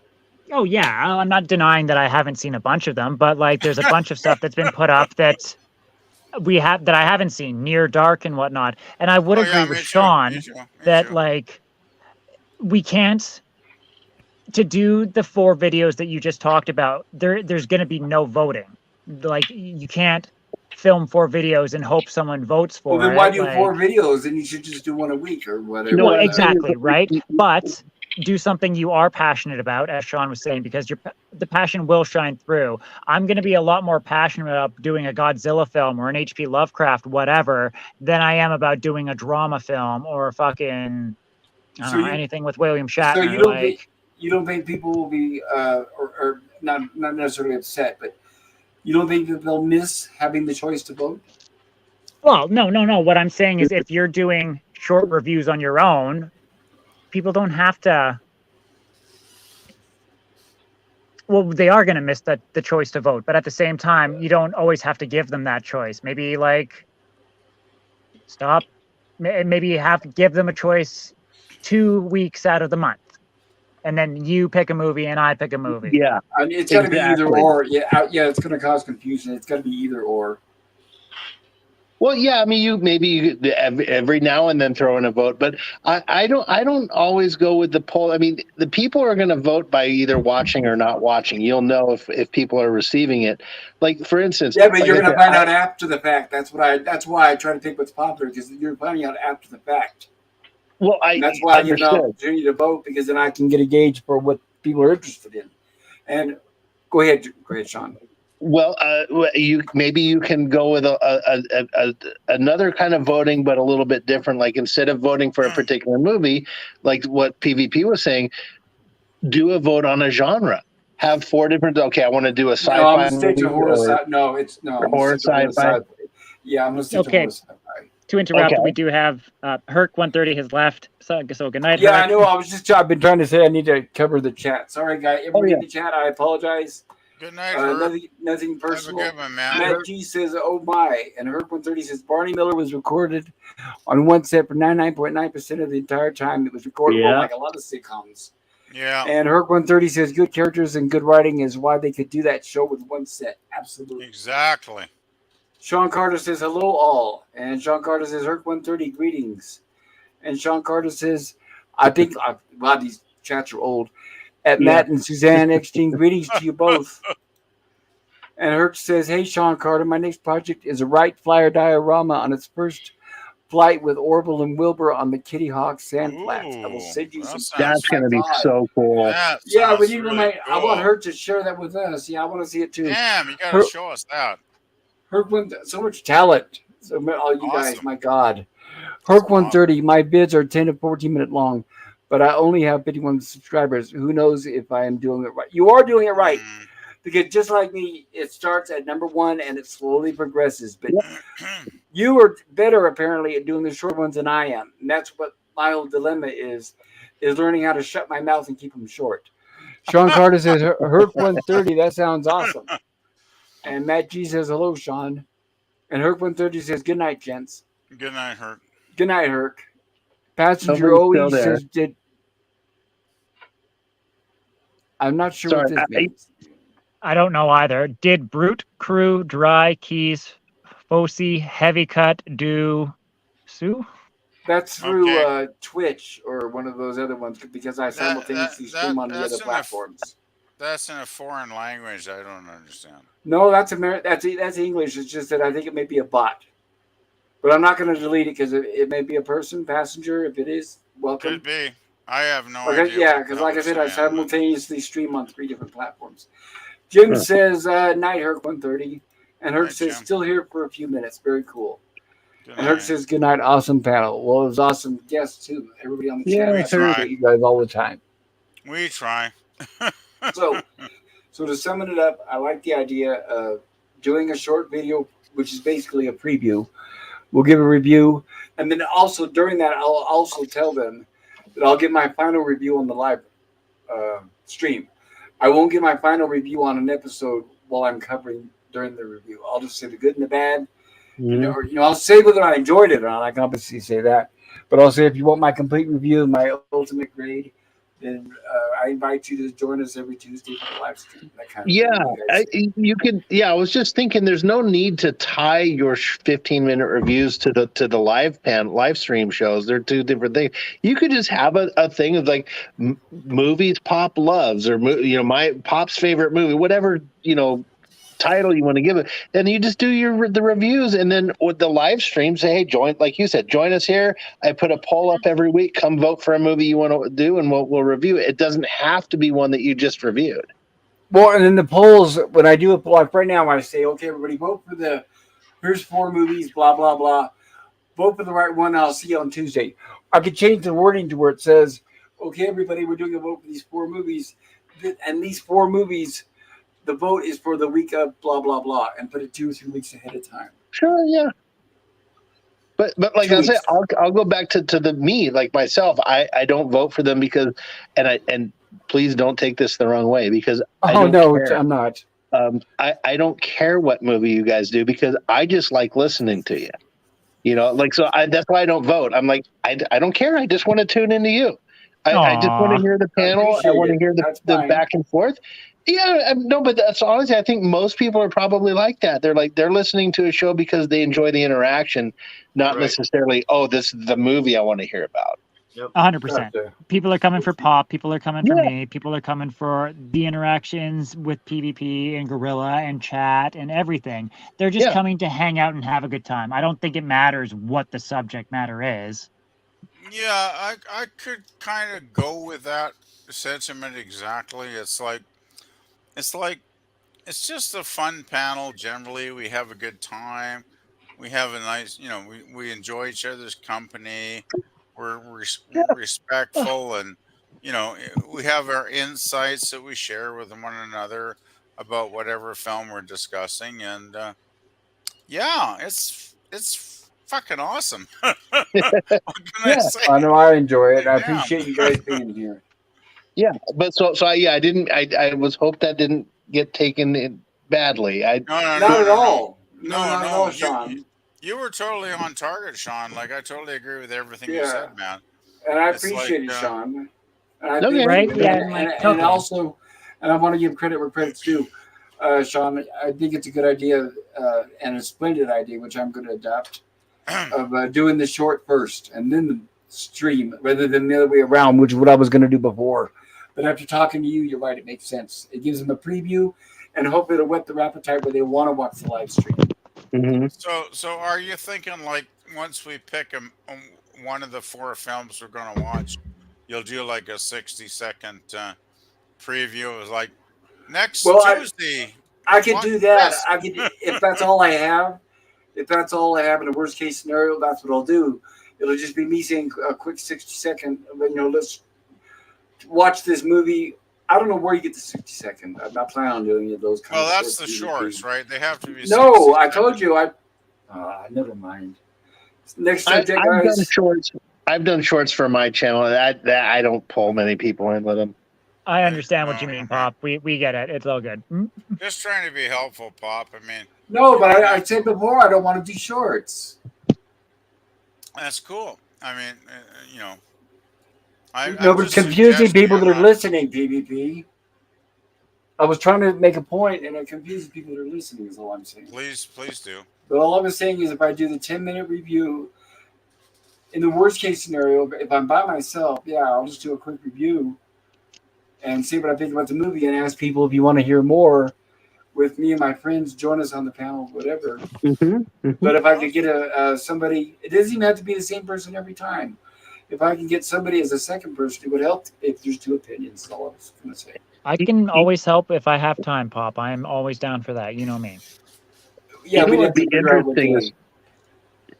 Go ahead. what would be interesting is if you could find people, and it may not happen every time, but find a person to do the review with who hasn't seen it, and you get their initial gut reaction to it, like, hey, wow, what did That'd be you get nice. a newbie's reaction. It would be nice. Maybe I could do it like a volunteer. Well, here's the thing. I'll give you an example. Like if this is going to be for our horror sci-fi stream, and Nemesis is my co-host, it's going to be very hard to find a movie he hasn't seen. I mean, there's a few, and vice versa, but I haven't seen that he's seen. But when it comes to inviting somebody on there who's seen it for the first time, we could have like a special guest if we could get people to volunteer to do that. Well, you're the subject matter expert, though, so we should be movies that you're familiar with. You're the guide. You're guiding all of us through this. But it would be neat to have you, the guide, and then have the reactions of someone, when possible, who hadn't seen it before. I agree with that. That's what I'm saying. I'd love to have that, but I just don't know a wide range of people enough who True. hasn't seen what I guess. Like I said, I can always ask volunteers. Like, for example, let's say when we do the poll, and there's 4 titles, and if you haven't seen it, and you would like to join our panel, no, because then they'd have to see the video first. That's right. But anyway, if I do the poll and say there's 4 movies, choose one, and I'm going to make a video and a live stream. And if you have not seen this before and you'd like to be a part of our video, let us know. But then remember, I still have to keep the video down under 10 minutes or whatever I decide on, 15, whatever. But I can do it that way, right? Do the poll first. Sure. And then in the poll say, if you have not seen it and you watch it and you want to join us, let me know. Yeah. That's the cool thing. You got so many options, and you can experiment and try different things. And I think whatever you end up doing, you're gonna bring more people to the live streams, and that's the ultimate goal. I think that might help. That sounds like a pretty good idea, actually, to be honest. Yeah. That's what I like about when we covered Lost in Space, is because PvP, there's you and me who have seen it over and over and over since we were kids. And then we have Jill and Gorilla, then we have Jill and Gorilla who have never seen it and are enjoying it for the first time. And that's what makes that stream so enjoyable. I love that stream because of that. It's fun. I love hanging out. You and I are old school Lost in Space fans from childhood, but it's so much fun to have Gorilla and beautiful little Jill joining us and loving it too. And it's like, I can't imagine much more fun than that. Well, you got me into it. I'm finally caught up now, so I'm even with the broadcast. Thank goodness, yes. Did you watch War of the Robots? That's the one we're doing Monday night. It was so good. I loved it. Absolutely loved it. It's basically got Robbie from Forbidden Planet, more or less, right? So I have been destroyed. That's a good one. That's the real. We're gonna have a lot of fun on Monday night. Yeah, that one was great because we finally got to see. Well, I don't mean to spoil it, but you finally see some real personality coming out of V9. V9. I love V9. Right. That's when he really starts showing his affection over the family and how protective he is. I love the name too, B9, because he is benign, right? He's like a happy-go-lucky kind of robot that would never harm anybody. Yeah, in fact, here he is. Hold on, I turn my camera. Oh, let me biggie this. Hello. Okay. Oh! I think you posted a photo of this on Sweet. You posted Oh my this God, that earlier. looks beautiful. Did you say That, there were like 23 pieces in this or something? Yeah, he's like 20 pieces here. So here, let me get and that. that's all hand painted. That Yeah, is so cool. yeah. These Holy were shit. resin. These were gray resin, and so I primed them and then painted Oh each my one God. individually.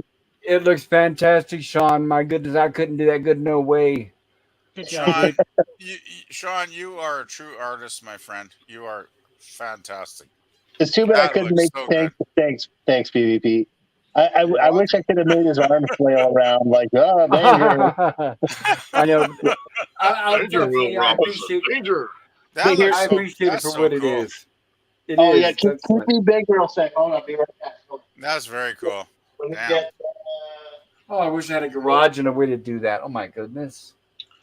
Yeah. I wish I could afford the money to pay Sean to do some of that stuff for me and mail it to me, but not Did at you the hear that moment. he said?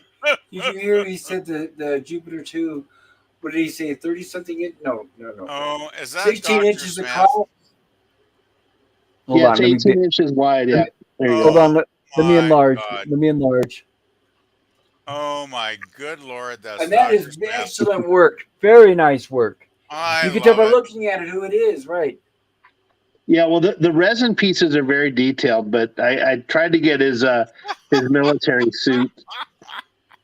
Oh, the Oh, That's, Go that's on. great. pain. oh God, that's so good. Then I there's love it. Judy. Stick your hand in front of the or behind the Judy, model, dude. It'll let it yeah, focus yeah, that'll easier. might help. Sometimes that better. the phones don't focus very good. Nice. That's yeah. There we go. There you So go. that's Judy. We got any Yeah. other Robinson family here? Oh, they're all there. So there's Penny. Oh, I love Penny. Penny's my favorite. Perfect. I fell in love with Penny as like Yes, that looks amazing. I was like a 7 year old when Lost in Space came on the TV, and I've loved Penny There ever you go. since. I'm guessing that's Don, Major West. I don't know if it's him or Professor Robinson. It's hard to tell. They look very similar. Gotcha. They Or do it might be kind of. Robinson with that red stripe on his shoulder, but I'll know when I see the other figure. Oh, well, they all have that. That was like Okay, their gotcha. freezing suit. Yeah, these are their freezing suits.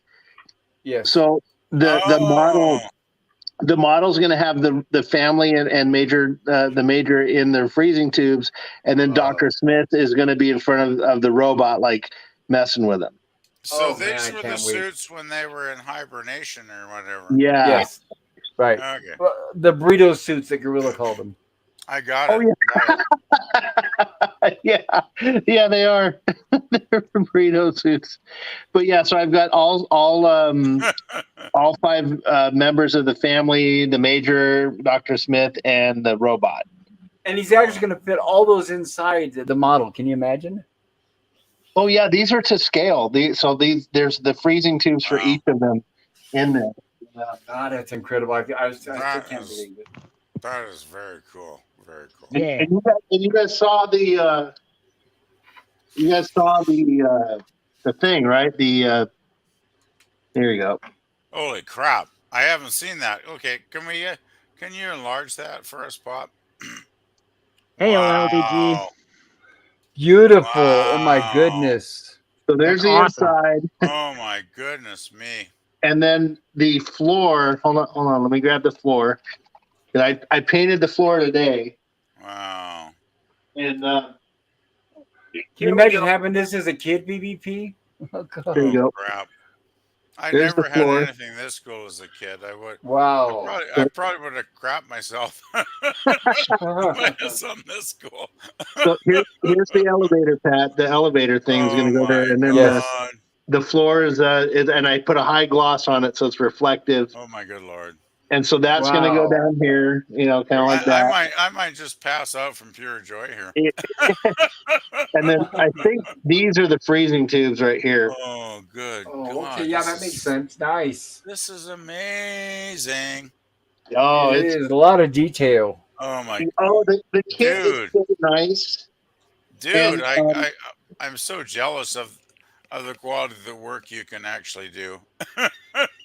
well, this isn't really just me. This is the kit. I mean, whoever designed this thing. Here, let me put this. Yeah, Here, but But still, you got to put all the pieces of the puzzle together, right? Yep. So, So this right here is the fusion core. oh yeah, the All light. this bought separately. I'm gonna remind everybody. Oh my God! Yeah. So okay, so here it is, Wow. and I'm going to turn it on. Oh shit. Oh yes. Oh Isn't that yes. beautiful? Yes. It's, Yes. Yes. Yes. Yes. looks just And you like can it's I perfect. can turn it down. I can make it slower. You can make it slower, and you can Oh my make it God. faster. We're talking starship porn here at this point. Yeah, I know, serious. It's like, yeah, oh my God, I'm falling in love. yeah. So you'll be able, Pop. You'll be able to adjust it with this. You just turn this little Oh dial here, God, and Oh it makes man. it slow. that is fantastic, man. Yeah, I've got to find a good way to display Oh that. wow. That's beautiful. I Yeah, tell you, Sean, and once you get all this assembled in a week or two, you got to come back on a live stream and show the completed results to us, man. That'd be great. I hope Absolutely. it may be longer than a couple weeks. If it takes a month, Take your time. I'm lazy and I have too much stuff to do myself. So if it takes Yeah, a month, 2 months, 3 months, whatever, just eventually, and then Oh, so here. hold on. Let me show that. Give me just. I'm a little Oh slow yeah, here, these guys. are just. This is what I've been doing since we've been talking. This is just some The bulkheads. walls. Yeah, but okay. and I've masked the doors there. So and then I'm going to spray paint these with this base color here, Uh-huh. and then these. Well, you can't see them on here, but there's a detail color that's a darker tan. So yeah. Okay. So yeah, these doors get raised, and then they're installed on there, but there's a lot of detail that go in the doors here, and there's a lot of photo etch stuff, which is this. I don't know if you watched the video, Pop, that I put. Oh, I did. Yeah, so here's all these photo etch things. Oh Wow. man, yeah, but a lot of And detail there. I love Wow. it. these are incredible. So you cut these out, and then you shave down what's on the plastic, and you replace it with these. And there's little holes in here, and so I'll drill holes in the plastic, and then what I do with that is I put here this is fiber optic wire, and so okay. each of those lights will be lit up individually. Oh my Oh my God. goodness, I can't even imagine this. I would be pounding my head in the desk before I had patience to do Oh that. yeah, I'm getting anxious. So here's the little decal Oh sheet my here. God. They even got it came with these little slides to put in the computer Oh screens. God. So there's I don't know if you can see that the monster. The Cyclops. Cyclops. Yeah. Yeah, so you can put those in there, and there's the meteor storm, I think, Oh Oh my yes. and then there's some planet there, This is and then amazing. these It are is. like radar displays. So that's all Yes. going to go in there. So yeah, It is. I'm having a lot of fun. Yeah, Thank so I'll turn that up. Thank you for sharing That's that with us, amazing. Sean. Oh, you're welcome. I know. I don't know how much you want to see though. Yeah, I'm having fun giving you updates, but I mean, maybe if you want to have I also do like partial surprise too. So Okay. I do appreciate that. It looks. Right now I'm picturing all that assembled in my mind, and it's just my mind is blown. I can't wait to see what it looks like. But I definitely want to see it premiered on your channel first. So obviously, you're going to show when it's all done. Got it. Okay. Well, yeah, I'm going to be putting these videos up on the channel as I go. I've got enough material to do. I'm going to be putting up a video tomorrow. So yeah, you can just kind of watch it progress through that if you want. Perfect. Thank you. I really appreciate that. Oh yeah, you're welcome. I'm having a blast. It definitely looks fun. I'd say if you get it done the next 2, 3, 4 weeks, just give us a shout and let us know because oh yeah, that looks like a lot of work actually. Absolutely, it does. Like I say, it could take a while, but oh my goodness, like the detail, like damn, Sean, I'm so impressed, man. Oh well, thank you. But if you really want to be impressed, there's a channel called Models by Chris, and that's where Okay. I'm getting some of my ideas and guidance Oh, from. okay. Are you Uh-huh. kidding? Really? Oh, Wow. oh yeah, because I don't know the ship very well. So I mean, this guy did all this research, and I want to get it Unreal. done.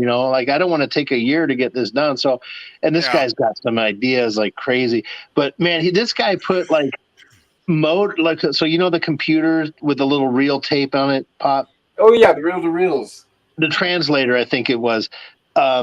This guy put motors in that and Wow. had them turning around like that. There's people that make dioramas that blow smoke out of it like it's taking off and it just but this guy he said it took him like 6 months to do it. So if you watch his Holy it's crap. really good videos, like real clean stuff, and the guy's Wow, that just is so a cool. god. But Would it be possible, Sean, for you to post a link in the chat somewhere so we yeah, can, let me see if I can. if you can, we can check his channel out. That'd be Yeah, cool, man. great. Yeah, take your. Yeah, I appreciate it. Jim says, Herc 130, I sub to you. LDG, hello, good to see you, LDG. Still at it. Hey, Nice. LDV. Peter, not Finity, says, applause. Good to see you, Captain. Hey, And Captain. Jim says, Hello. Sean Carter, I sub to you. All right, very cool. Oh, thanks, Jim. Yeah, Jim, you'll definitely check out his other videos. He's got many. Oh The yeah, guy's a master at his work. he's got a couple Star Trek ships I've seen over there. I'm gonna check them out later. I appreciate it. Yeah, I had the best compliment so far. Is just there was one person commented that they watched a couple of the vids and it got them back into modeling. Cool. That very just made cool. my day. Very nice.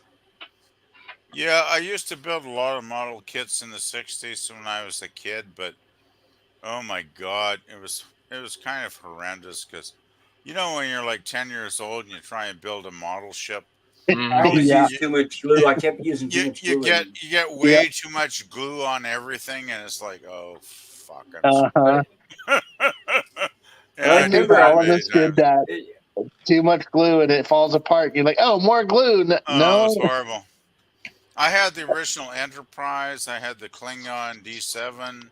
I had the Invaders Flying Saucer, which was like pride and joy.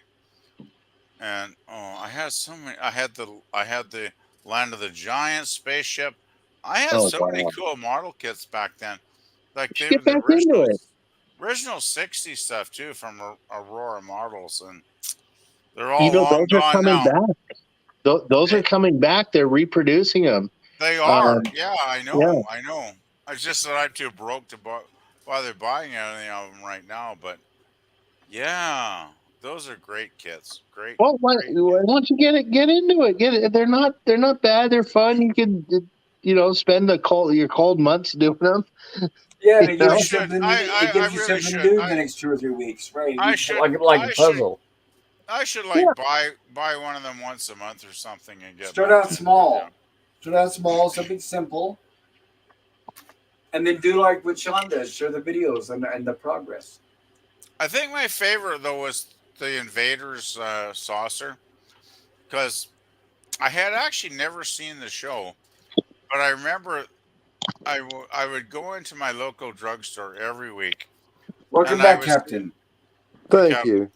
I would see this Invader saucer up in the way, way, way, way top shelf at the back of the drugstore, and I was like, "Damn, that looks so cool."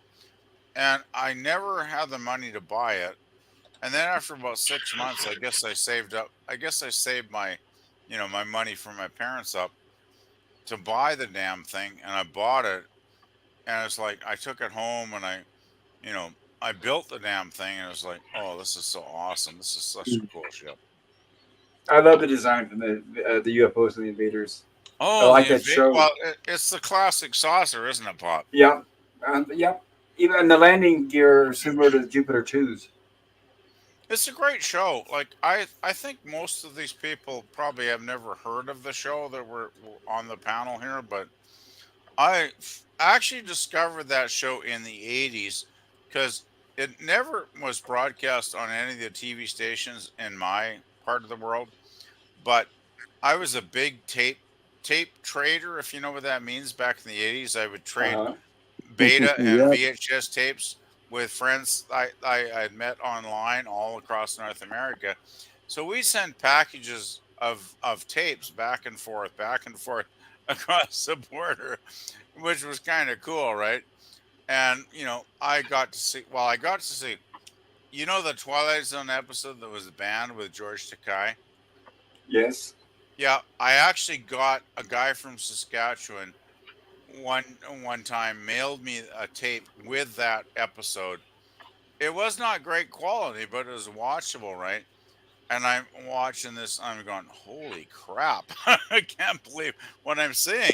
Because I don't think they actually released that on a DVD for like another 20 years after No, that. right. They did not release it until the late 90s. Yeah, it was Explain this. insane. What I episode is this? It's an oh, it was, episode starring George Takei and a guy named Neville Brand. yeah, And it's about a World War II veteran who's like, he's working on his house, he wants to clean up his attic. So he puts an ad out saying for someone to come and help him. And here comes George Takei as an old Japanese. Basically, they both fought on the opposite sides of the war during World War II. And this took place during modern day 1960s. yeah. And the racial tension between it, without giving spoilers, Oh racial God. tension between the two. It's a great episode, but it's very rare. It was an incredible episode. Like, and, So and this it isn't one was they play on the marathons then. No, you never. will not see it on broadcast. It was banned for like several decades after it.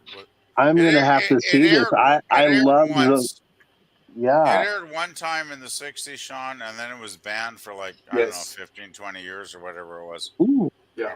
But I was That must lucky have been enough. tough for George Takei because he's an American and he actually grew up in an internment camp. He Yes. did. He was in an Yep, internment he camp, sure did. I believe, in the West Coast somewhere. California. But Yep. yeah, it's like Manzanar.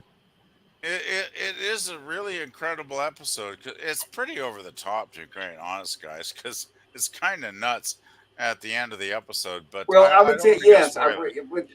I would say without spoilers, a little over the top, but also at the same time, you're saying to yourself, well, "What's the big deal?"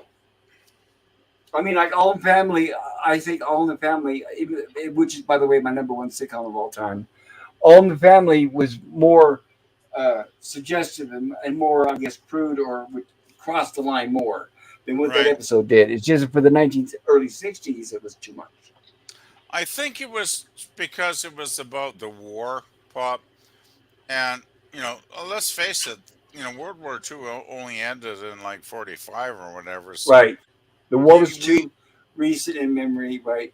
yeah, Yeah. I But was it was born also in the 50. racial tension between the two. Well, exactly. Spoilers. And I was born in 58, so I was a little kid growing up in the 60s.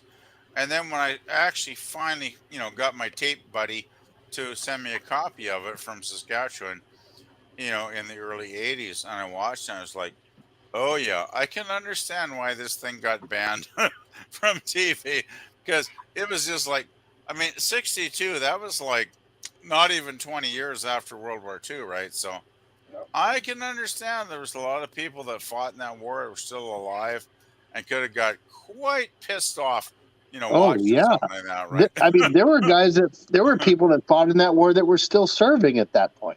Exactly. And they had family members, and there were people like, people that knew people that had actually died horribly in that war. So it was a very sensitive topic back then. So I totally get how, they would have basically banned the episode until the 80s when it finally got released again. But yeah.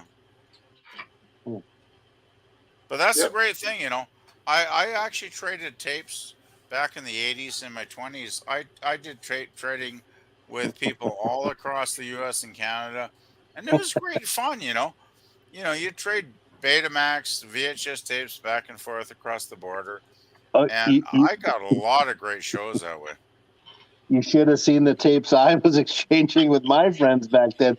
My dad had a special blue suitcase that was full of 70s adult content stuff. Oh, I was the first Blockbuster, man. My Oh. friends, That's cool. I was popular. Oh boy. Did you say adult tapes? Yeah, my dad knew people in the industry, and he probably had about 300 Oh my God. videotapes that got me through adolescence. You're talking like porn, right? Uh-huh. I think so. Oh my goodness. I wish I Yeah, he was that used to make. lucky then. I remember distinctly. He used to make copies for his friends, and Oh because he had Jesus. this is like 1981. We had two video machines, which Oh was my unheard of God, back then. two? Yeah, Two? well, because Wow. because people would pay him for these things, so he used the money Makes to buy. sense. He invested in the second machine. He would make Smart. copies and sell them. Smart You man. And Yeah. probably could. You probably could have sold them back in those days, oh yeah. yeah. So I remember one time he had both machines running, and one was on play and one was on record. And I went to turn on the TV and I saw something, and I remember seeing this, and my dad came in and freaked out. Turn off the TV. What are you doing? I didn't say you could watch TV. I'm like, Dad, I turn on the TV all the time. You know. I'm Now guessing I too know what that it was.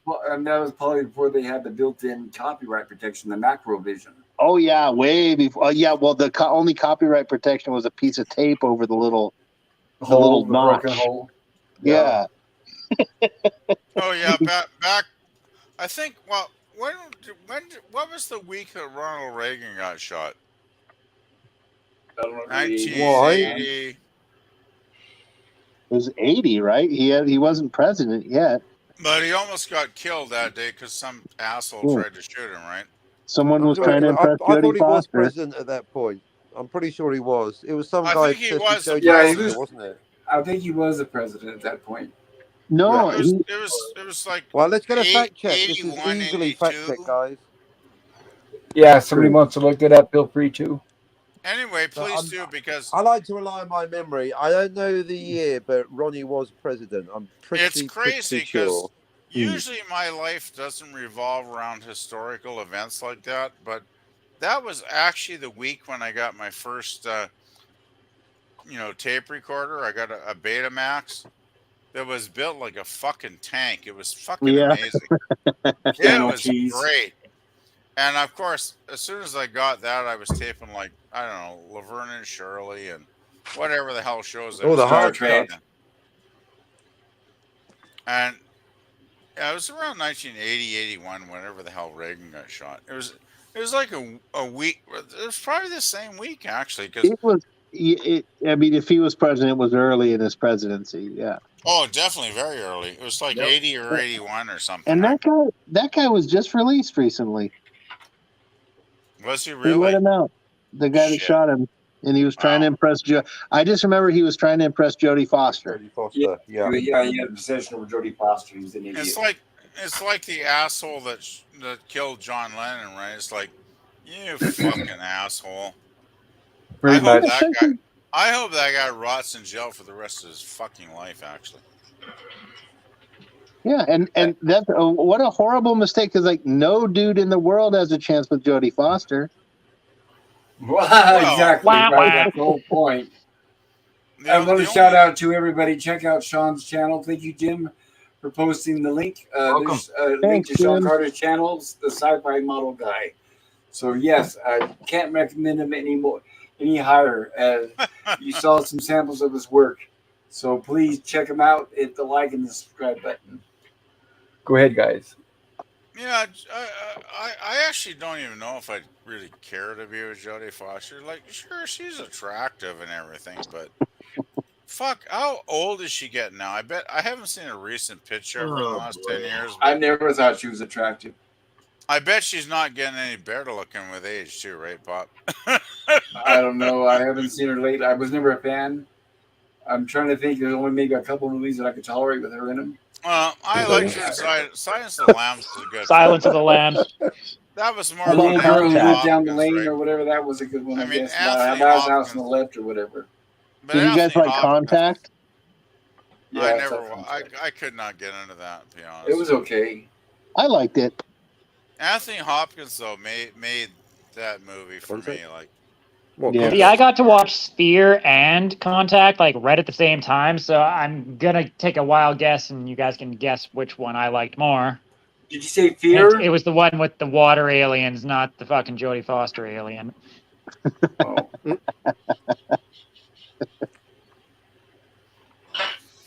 You said fear? I'm sorry, F-E-A-R? Spear. S-P-H-E-R-E. got it. Spear. Thank you. Yeah, no worries. Fear. I probably haven't seen either of those Nemesis, and I'm not too concerned. So. Hey, it's Saturday night and I'm tired. Sorry, bud. I'm trying to struggle. You're tired. It's like I'm ready to fall asleep. To be 12:30 here. I know it's late. It's 11:30. I've just got this weird idea that I want to see Sphere and then Cube together. Maybe if someone made a film called Dodecahedron, we'll make it a trilogy. Oh, Christ. Dude, that would be not bad. That's a weird, trippy combination. Right? I prefer Cube. Solid trilogy. I definitely like Cube better. I know that for sure. Cube was weird. You know what I really liked about Silence of the Lambs, other than Anthony Hopkins? It ended. Fantastic performance as a crazy serial killer. And he was. Let's face it. That was that when Anthony dies, that'll be in the obituary. Anthony Hopkins, the guy that played, Hannibal Lecter, right? That's going to be in the obituary because that's his role. Maybe they'll put it on his tombstone.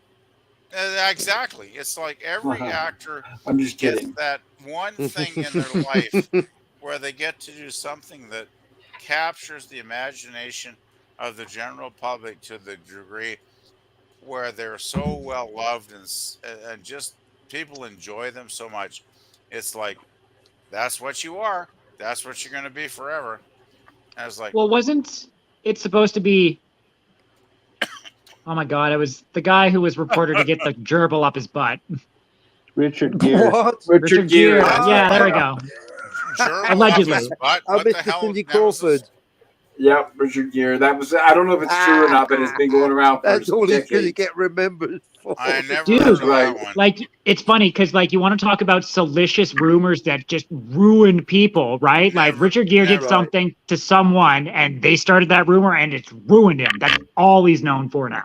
I've never heard of that. If the gerbil thing was true, they go, well, that's what you're going to get remembered for. And it's not even, there's no gerbil. Right, and it was early in his career. It was like right after the Gigolo, which was made him big, and then suddenly that rumor came out. I remember I was in the American gerbilo. Oh my God! Right. Anyway, I'm just going to continue and finish this thought. I thought Anthony Hopkins, obviously he makes the film, right? He is the film. He's the center of the film.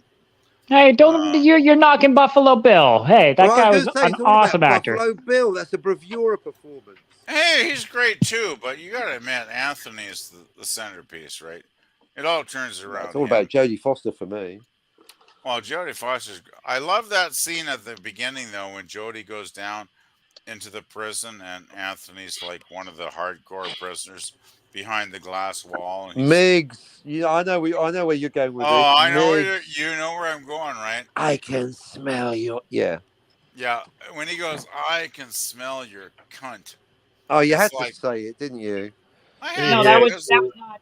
That wasn't. That's an honest line in the film. I'm not. Yes, it is, but that's the wrong character who's saying it. But that's Miggs, the fucking psychopath who throws sperm in her face at the end. Hannibal Lecter doesn't say that. That's Miggs. Miggs says that. Yeah. And shortly after, like as soon as he says that, Anthony Hopkins' character, he goes, "You're gonna pay for that. You're gonna regret that." And Miggs basically ends up, killing himself shortly afterwards because, Anthony Hannibal broke his mind. He tortures him to death, basically, which I love. I thought that was brilliant. Right? Honestly, I think the poodle stole the show. Oh my God! Yeah, he's hurt real bad, Mister. Be like, you don't know pain. You're a big old fat person. Yeah, I just think it's one of those. Actually, that's the damn the film. dog in the basket, or he gets the hose again. Put the lotion on.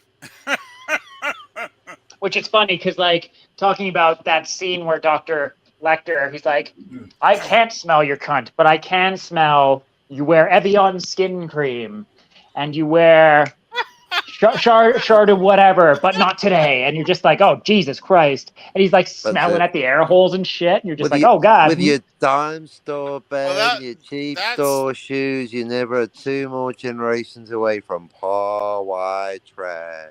that's Didn't one that thing I rat really Agent love about Starling? Silence Oh, of the God. Lambs is like people think it's like this hardcore horror film, which it is, but I I don't thought it was think a a lot of comedy. people realize how damn funny it is. Like, there's a lot of humor in this film too, right? There is. It's honestly, it's the first time I ever smoked weed and got high. I picked that Oh movie to shit! watch, Oh, and I was poor just like, you. Wow. Poor damn. you. Have you Dude, it ever took taken forever to LSD and get to watched even the Alien? scene with Asking Lecter. for I can honestly say I've never smoked weed and watched a film this intense. Oh, Actually, really? I'm lying. When I was at art school back in the late 80s, early 90s, I had a buddy. He said, "Okay, come to my place on Friday night and we'll watch some movies." So we lit up a great joint and we got totally fucking stoned out of our fucking minds, right? And you know what film he puts on that he wants? Alien. No, he puts on Eraserhead. Yeah, I did that with shrooms. Oh my god! I thought you did it with LSD. We're stoned. No, that was Alien. I did. I saw Alien on acid, and I saw Racerhead on shrooms. Oh, Razorhead on the God. shrooms. Oh, good. Well, I'm glad you're keeping it organic for the black and white films. Oh, Jesus. That's right. Exactly. I'm telling you, man. As organic as the erasers at the end of the movie. My buddy and I had such a great. We had a great night that night Oh, because yes. we were so fucked up on dope. It was like, this is awesome. And we're watching Racerhead, and I'm going, this is totally fucked up. Like, this is so fucked up. I can't believe I'm watching this film, right? And it's a it masterpiece. was a great night. I think, you have college buddies, right, guys? And you just kind of bond with them when they show you something that cool. And it's like, oh, God, this is so good. But it was kind of nuts because after what Pops told us about Alien, I rewatched Alien again, and I just tried to imagine I was Pops and I was coming up on the LSDs, the chest burst that happened. It was fucking awesome. Did you take LSD when you watched it again? No, it's highly illegal, and I'm a grown man. But next time I'm in Europe, I will. Probably not quite the same experience then. I did reorder Alien though, so I can watch the chest burster in 4K. 4K, nice. Have you So guys... I'll let you know how that goes. No, I still, even if they legalized LSD, I would not psychedelics. No, the most dangerous thing I ever did. Can you imagine? On that tip, I didn't mention it. I once took psychedelics and watched The Last Jedi. Oh, interesting. Well, that sounds anticlimactic. It's so plastic and transparent. It is. The bit where Daisy is she's basically becoming a placeholder for Kathleen Kennedy, knocking up. Look, hello, Luke. Hello, the original Star Wars. Anyone there? Hello. Go away. You had to be there. You had to be tripping balls. That's my horror recommendation. Psychedelics and The Last Jedi. It's the only way to make it entertaining, folks. I was just about to say that. It's got to be the only way to make it interesting. Boom. For anyone. I think I would also require lots of alcohol. Did we lose everything? Ayuska, whatever you got. Oh, Nemesis dropped out. I hope you can come back, think Nemesis. Dropped out. Yeah. Maybe it's net connection, but if you're not coming back, then have a good night, Nemesis. I actually want to ask, how many of you guys have actually seen that film? Christ, I know that one. You know the one I'm talking about. Oh shit! Sorry. Silence of the Lambs. No, the other one I mentioned. Oh shit! Alien. Eraserhead. Eraserhead. Yeah, how many of you guys have seen Eraserhead? I have. Oh, you got me. I haven't seen I'm a it. big fan. I even had the soundtrack, believe it or not, on CD. It's a really incredible film, isn't it, Pop? Like it is. It's a masterpiece. It's a masterpiece. Hey, have you ever considered putting that on like your horror stream? I could, but I don't know if it. Oh, it depends on the. It's not popular because a lot of people have not seen it, and I don't know if I can get but then my memory was wiped. You got your memory erased. I just suggested. a lot of people may not understand I because humbly the suggested plot though, the plot is nonlinear. oh God, is it ever? Yeah, so I'm But not that's sure the how storm, people. right? It's such a good film, and it's like, Welcome back, Nemesis. hey, Nemesis. Hello. The thing is with Nemesis, Eraserhead, have you Bob. seen Eraserhead? PvP asked us while you were away. Yeah, I've seen it a few times. It's an interesting film, to say the least. Gotcha. Interesting. Definitely. Go ahead, PvP. What you were saying? I was just gonna say, Bob, if you wanted to, I don't know if it fits into the. It's definitely not sci-fi, but it could definitely fit in the horror category because there's a lot of horrific shit in that movie. Oh, To be Eraserhead. honest, yeah, Eraserhead is. Eraserhead. Oh no, that's definitely a horror movie. That there's no Well, question about. so I was going to say, if you want to do like you do every week with a choice of 4 films on your community page, I'm just thinking maybe throw Eraserhead in there sometime the next month or two, right? I will. Yeah, I have no Well, problem doing that. I love Eraserhead. Because I think PvP, you need to like do your own streams, man. Like you've got a lot of these really I good films that you know, want to watch that you could be like, I Amen. know, Seconded. I know. I just got so much other shit going on. I'm sorry, Nemesis, but yeah. you can I do have it. a I believe question. you. One Only of take, yeah, these, you one got of these, 18 hours a one day of spare these to go on months, everyone one of these else's months. channels. But I'm not ready to do that yet. So You and So, Scotty, one of you, come on, be a big boy. You can do it. I'll have to put my long pants on someday. Yeah, since he stays home and does his work in his undies, like he said the other night. I do. I absolutely I do. can't remove that mental picture now. Oh, dude, right? I was just like, that's not what I needed to hear. I was just about to go for a smoke. Fuck. Just enjoy the image because I know you do. Oh, well, man. it's better than sitting naked and talking about when the dog walks under the table. Yeah, there you go. Ooh. No. Shit, I don't have a dog, but whatever. Oh. Hey, I have a Oh my question for god. Pop. Pop, you were I heard you said the other day that you love having nightmares and the scarier the better. Yes, Which but they better have which a I good plot. That was yeah, which I crazy. thought was interesting. So given that, what is the scariest movie that you've ever seen? What messed with you? The Exorcist. That's easy. Scared you? I guess yeah. I guess I was scared. Yes, that's Okay. why. Like I was thinking that was crossing. It's funny you mentioned that, Sean. That was crossing my mind when you guys were talking about Silence of the Lambs. I wanted to ask everybody, but was it scary? I've never seen it. No, it was not scary. There was moments of suspense and intensity, but like, was I scared on a core level? No. Yeah, definitely more of a thriller, I think. I can see it generating really scary dreams, but maybe So's The not Last being scared Jedi. as you watch it.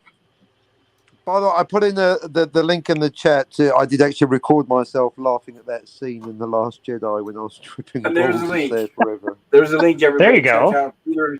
Check out Peter Knockfinity's channel. And what's that video rated at? Rated at hardly viewed.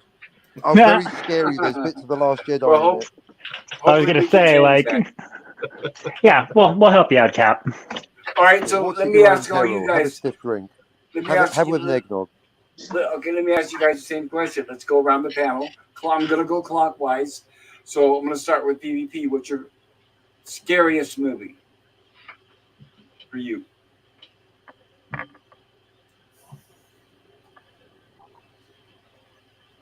I think it was a silent movie. It sounded like it. It scared him so bad he can't even talk about it. How about you, Captain? Trump. I'm sorry, Me? Jim. I'm sorry, Jim. Clockwise. Phew. The scariest one I ever seen was Jaws, and I don't want to see that again because I had nightmares for a month after that. Oh, I have great memories of seeing Jaws at the drive-in. We would climb over the back fence and sneak in there. You've only seen it one time? I seen it one time, and it just scared the living hell out of me, and I have never seen any horror movies ever again. Oh, it was so good. Traumatized for life. Amazing. And what about you, Sean? This is going to sound weird. So I wouldn't say it's the scariest movie, but the most scared I've been in a movie was Communion. It was a movie with Christopher Walken. Where he's like gets abducted by aliens his whole life. It's based on a true story. Yeah, it's based on a true story. And there's a scene in there where there's a scene in that movie. He gets up, he wakes up in the middle of the night, and he sits up in his bed, and he says, "I see you." And then one of those gray alien mother effers peeks its head from behind his door and stares at him, and that scares the living crap out of me. Oh my God! Is that scene? The movie itself, I couldn't tell you. I turned it off, but that scene still sends shivers down my spine. How about you, Captain? The one that really scared me, I've just looked it up. I was only a kid when I saw it, but it's from 1944, so it can't be that hardcore. It's called The Uninvited. Oh, it's a great movie. It was just like the pages of a book turning, but the way they built it, I mean, I was a kid, but it was like, Ugh! So that I'm going to have to rewatch that. Yeah, The Uninvited, 1944, or 42 in the US, I think. What specifically about it was scary? The fact that it was so little. It was, like I say, it was because it pre-CGI, so no gore, just so lived up to your imagination. It exactly that. I mean. Yeah, I'll have to rewatch it to get all I remember is the pages of a book turning and thinking, oh, the pages of the book. So like Jaws, like the scariest thing about Jaws was we didn't see that thing until halfway through the movie. Yep. Right.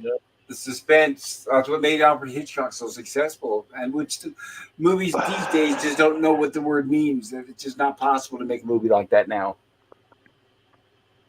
Humor and horror share something in common where it's often what you don't see that's effective. Yep, absolutely. Nimbus of Eden, what would you say movie scared you the most? I'm trying to think about that. Like it's like movies that have like severely traumatized me, or like I'm even trying to think of like movies that have even given me nightmares. Psycho comes to mind. I was a little kid when I saw it. We went on the behind the scenes tour at Universal Studios. So we spent most of our Halloweens watching a lot of Alfred Hitchcock movies, but like it's not scary, certainly by any means anymore. And like once again, the original Texas Chainsaw Massacre scared the crap out of me as a kid. But like it's not scary anymore. I'm trying to think of something like a movie. I can't. Is there any movie that's like really? See, that's why. Because like, what are we talking about to be scared, right? Like, are we like, oh, is there suspense? Do I feel fear for these characters, or is this something that's like? No, suspense means suspense, but I basically meant which movie scared you the most. It's scary. Exactly. Yeah, and that's why I think with The Exorcist. Because, I mean, it scared me as a kid, and you could still watch it even now, these decades later, and it's still scary. So it still applies, because it's not like you can look at it and say, yeah, I can see where it looks like it was probably pretty good in the 70s. You can watch it now, and it's still just as scary as it was then. So that's why I'd always be my number one. I won't hesitate if anybody ever asks. And I can't wait to cover it on our stream, by the way, obviously. And why I'm dreading the sequels by Blumhouse that are going to be coming out. It's like, oh my goodness, no. Yeah, I'm not excited about that. But I mean, that we live in hope, right? Like that it's going to be good, but we're probably going to die in despair. Well, I don't say. That's the old expression. Right, live in hope, die in despair. Is that the old expression? That is the one I was taught. All you got to do My is look dad up. used to say that. Yeah. Just look up the previous movies that Blumhouse has made, and you'll see what I mean. And there is no So hope. you're not optimistic then, Pop. Zero. Well, here's a hint, just a small hint. It's written by the same guys who wrote the last 3 Halloween movies. Yeah. I Especially that take last I, one. I I heard the take last it one was that's bad, horrible. right? Wasn't it Rob Yes, Zombie who did the No. last Halloween movies? No, I'm talking about the last 3 where they got Jamie Lee Curtis back. Oh, okay. Evil dies tonight. Well, she ate enough Activia. All right. She looks like she needs Metamucil. Yeah. It gave her the Mary Sue powers back. But it started out with, it's like, okay, Blumhouse, they, of course, they're rich because they make crappy movies very cheap that make money because all the little girls like to go watch Annabelle. And all they do is they literally copies of movie after movie after movie after movie. So they get all this money together. So they buy their rights to Halloween, and they get these 3 or 4 writers together, and it's like they may have had a good idea at the beginning of the first one, but then it's like immediately they ran out of ideas. And by the time we got to the 3rd movie, it was outright crap. The worst movie out of the entire franchise. Even worse than the Rob Zombie version, in fact. And once again, low budget because it's Blumhouse. They never spend money on movies. So it's kind of like what people's when I hear, even though I've never seen it, thank goodness. But it reminds me of the description I hear a lot of people that used to watch that show Lost, where they get all excited at first and they're really into it and how wonderful it is, and then we all see the reaction by the time it ended. That's how the Halloween trilogy turned out. So that's the worst. Yeah, what happened to the guy behind? What happened to that J.J. Abrams? He never worked again, did he? Right. Thank God he didn't Yeah, get his bit of hands a on pattern there. Superman. Good start, strong start, weak ending. Got to figure out your ending. Hey, looking at you, George R. Martin. Got to figure out that ending. Right, because what we're seeing at the beginning is their pitch meeting to the Hollywood executives. And they sell the movie and or series, and then they hand it to the writers and say, okay, now the rest is up to you. That is the problem with sequels, though, is it not, Pop? Not just sequels, but J.J. Abrams can do that in one movie. Oh no, I'm just thinking. I just watched Highlander this week, and it's such a fantastic, awesome, great film. Yeah, but it made the mistake of, I'm sure you guys have all understood. We've talked about this before.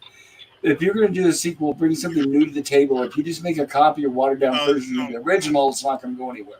That's what I wanted to bring up because I've heard they did what 2nd film, 3rd film, whatever. There were too many sequels, and they all were basically garbage, right? From what I've heard. Well, all right, let me ask you guys your opinion about this. I never watched them because I heard they were shit. So, right, have you guys heard about James Cameron's pitch meeting for Aliens? No. Nope. Oh yeah, he put an S on it with a dollar sign. Right. All he did was write alien on a whiteboard, alien, the word, and they said, here's my pitch. And he put an S on the end with dollar sign. He wasn't wrong. Boom. No, he wasn't. He wasn't wrong. He was totally right because Aliens made probably more. Right, no, right. I'm not saying whether the movie was successful or not because it was, but all it was they took out, it was just more aliens. Throw in more aliens, it'll make more money, which is what happened. So they were lucky there because they didn't really add anything new to the script or the story. All it did was just throw in a bunch more aliens. I thought it was a lot of fun, actually, though. I enjoyed it. I did too. I'm not knocking the movie. In ways, it was a mindless action. I think I liked the first 2 or 3, maybe. I can't That's remember. the eggnog talking. Dude, I even like number 4. Hey, wait till October when I'm actually going to get some eggnog, buddy. Then there'll be We're all counting down to October, PvP. That's we'll have eggnog, damn you. They start putting it on the shelves in October. Is that Canadian Oktoberfest? That's Canadian October, so it's like 8 weeks It is away. now. I'm going to be swilling the eggnog, my friends. And I wanted to make sure to say hello to Anti-Derivative Jill. Jill! So good to see you, Oh my Jill. God. Cheers. Jill's I Glad was you just could join thinking, us. where's Jill? Wow, that is weird. See, I told you she's the queen of YouTube. So Get does on the anybody want to join us, panel, Jill? Jill. Jill had an away mission this weekend with her I hope you're family having a good reunion. time, Jill. She had a family reunion, she told me. So I was like, hey, Jill, Yes. if you're back among us, like, come on, Jill, join the panel. Join the panel there, sweetie. Well, fortunately, she missed a lot of the offensive things we were talking about. She probably has more sense to hang out with the weirdos like us, though. Hey, speak for yourself, bro. I'm just having fun. Oh, we know. I really do. Having fun? This is YouTube, sir. Jill's one of my favorite people on the tube. You guys know that. See, like, it's funny. Like, when I think about, I didn't have a lot of scary movies growing up that scared me, but like, there were video games that scared me so much that I couldn't play them. Like the original Silent Hill scared me so much as a child, even just playing the demo, that I couldn't play it. Silent Hill's creepy. Silent Hill's creepy as hell. Oh, the music, it adds so much in the atmosphere, and just there's lots to it. Like, yeah, it's weird. Like, it's movies that have like really messed me up, which is gonna sound strange, but fucking Toy Story has messed me up. Like, really? Well, dude, what if inanimate objects aren't inanimate? How do you know? What if they want revenge? Toy Story, you're putting me on, right? Someone Am I? pointed out, what if they made sex Toy Story? It doesn't bear thinking about. Oh my god, live sex toys out for vengeance. Oh my god.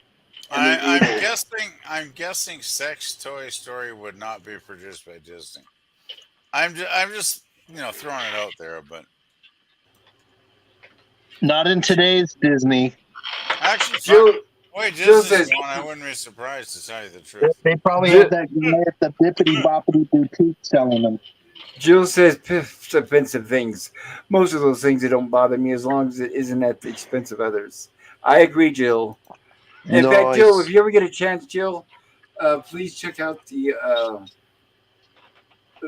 first few minutes of this stream when you get a chance, because I went over some new kind of guidelines we're going to be going by.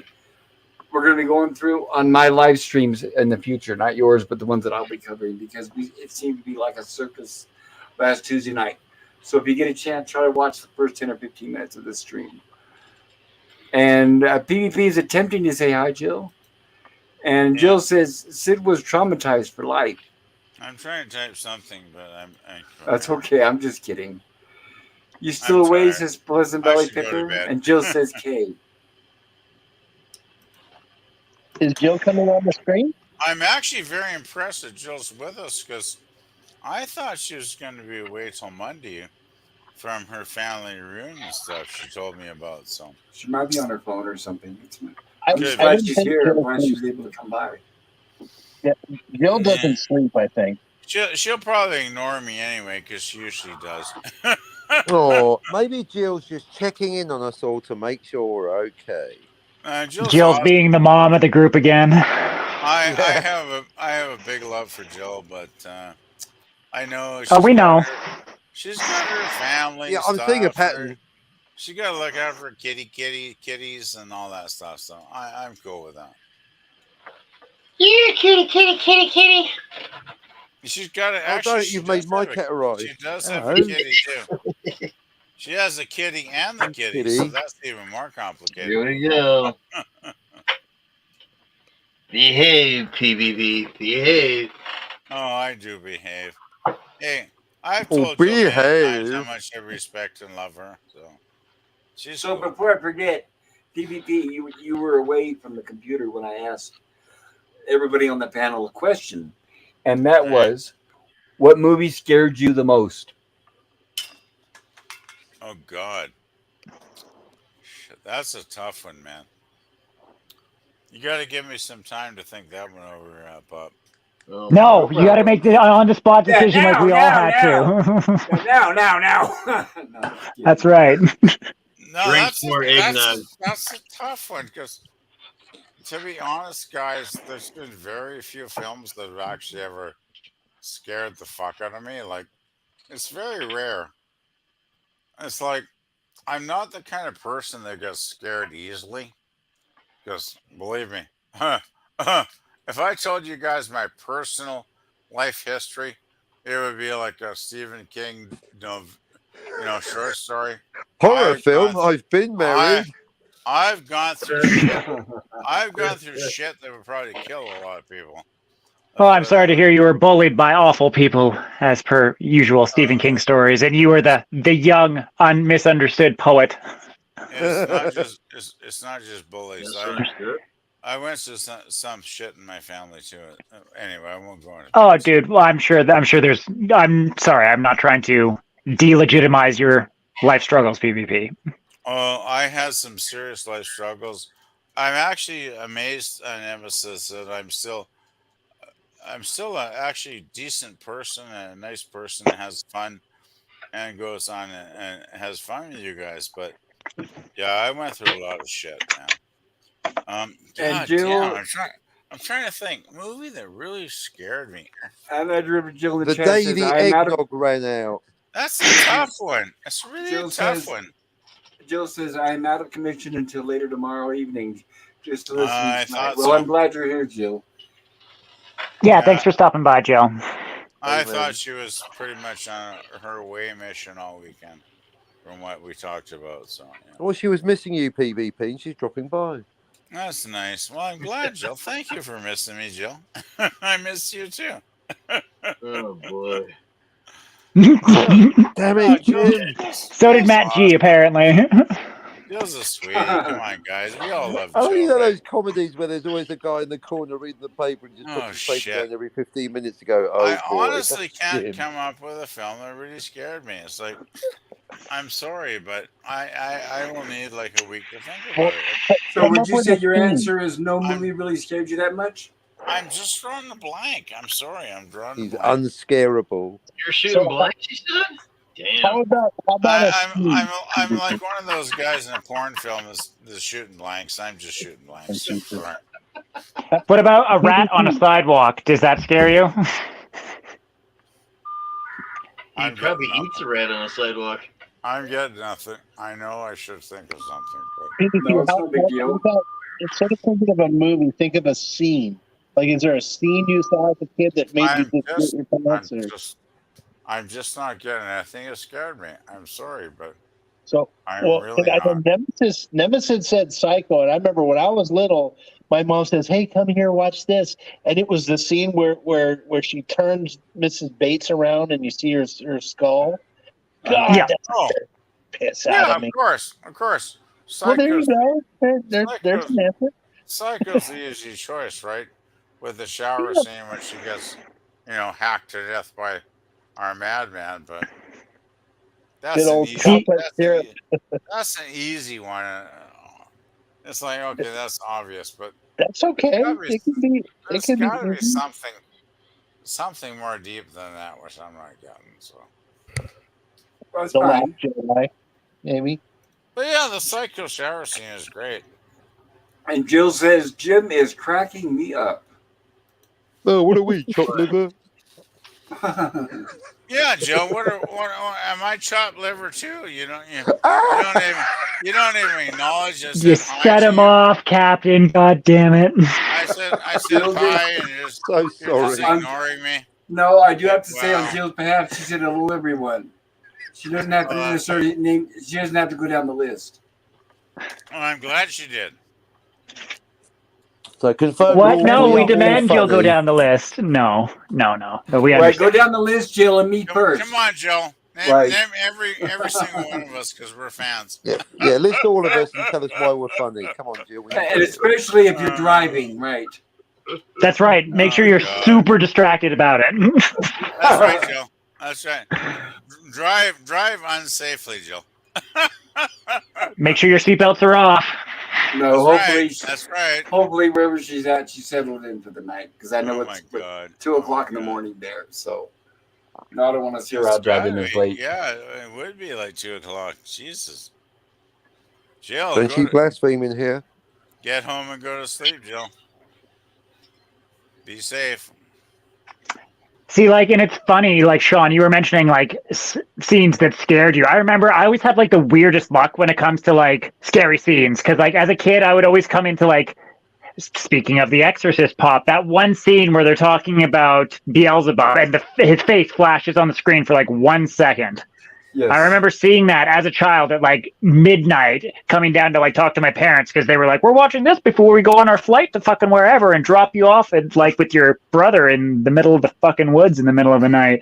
I'm like, "Oh, amazing! Thanks, mom and dad." Like, so I remember scenes like that, or like I remember turning on the original Texas Chainsaw Massacre, and like no idea what this is about. Like, I'm like 10 years old, and it's the scene where Buddy's walking through the house for the first time and Yes. he like trips over the doorway and fucking Leatherface comes down with the ball peen hammer and cracks his head open and he has a fucking seizure on the floor. Yep. And then he slams the metal shutter and I saw that and I like immediately turned it off and like was just like, Jesus Christ. Like, So it's kind of like thanks, mom and dad, for totally fucking my mind up for a couple of decades. well, I mean, it wasn't their fault. Like, the synchronicity of the timing of these events just is kind of how my life goes. Yeah, and see, my mother exposed me to horror movies at a very early age, and I'm glad for that. They could have prepared you a little bit. So. Oh, I was exposed to horror movies at a young age. They were just not the ones we're talking about. They're more of the triple X variety. Oh, that's definitely an early education, I guess. Oh, dude, I had the Hustler channel from like age 10 and up on my fucking upstairs. Like, it's, yeah, anyways, we're moving past. I do remember Nemesis when I saw the Chainsaw Massacre shit. And I was in a bar with my buddies, and the bar used to often show, HBO shit or whatever. And this one day they had Chainsaw Massacre on. And we're sitting there drinking our beers, and I'm like, okay, whatever. And there was that one scene where the guy grabs the girl and hangs her up on a meat hook. And yeah, and then you never actually see her getting impaled. It's just the implication. I know, I right. didn't. But a lot of people actually swear that they saw the scene, but no. Because you guys have told me since then, like I was an idiot and I didn't see it. But my God, I got to tell you, back in like 1984 or whatever, 74. I was like, holy shit, this is horrific. Well, that's the whole point, right? Is your mind filled in that blank almost immediately. You don't need to see it, but your mind saw it. It was horrendous. And then actually somebody went, the funny thing was, after about 2 minutes later, somebody went up to the barkeep, and he said, "Can you put another channel on? Because this is disgusting." Oh, party pooper. No, I know, right? But they did, right? And we watched something else. I can't remember, but it was like, yeah, I was so grossed out, though. I wanted to mention, Jill says, I'm not driving. Hi, Pop, PvP, Jim, Nemesis, Captain Infinity, and Sean. Hello, Jill. Oh, geez, Jill, you didn't actually have to, but thank you. We miss you, Jill. Glad you could join us, Daniel. So good to see you, Daniel. Daniel, hey, Daniel. Daniel, you're really going to like Monday's episode of Lost in Space. And Daniel says, take care, Jill. And Jill says, hey, Daniel.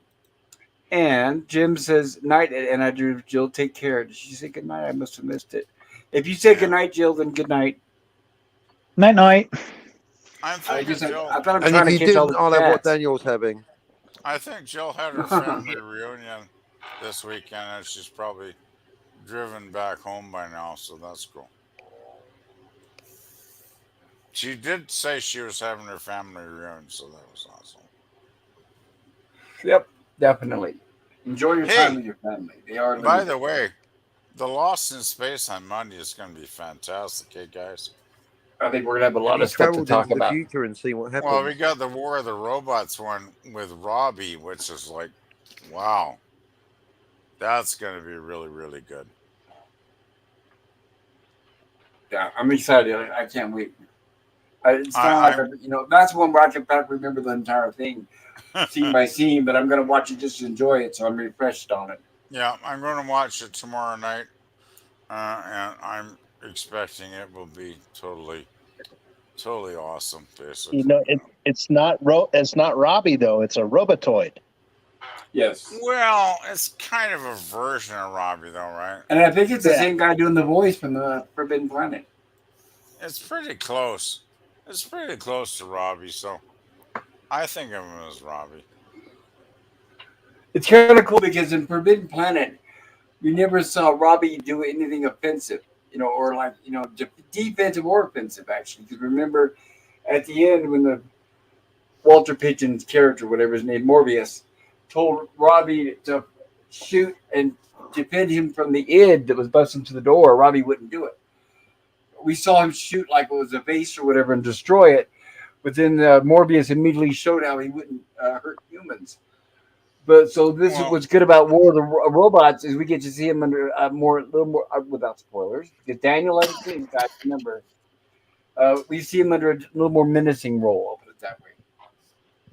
what I liked about the Forbidden Planet, Robbie, was he was basically obeying, Asimov's three rules of robotics, right? Yes. Which I thought was absolutely awesome. I mean, I just love that aspect of the movie.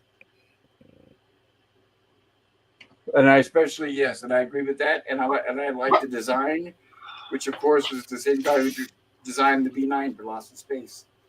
He was a Japanese man. I can't remember his name, but I'll have it ready by next week's episode, obviously, because that's going to be part of the things we'll be covering.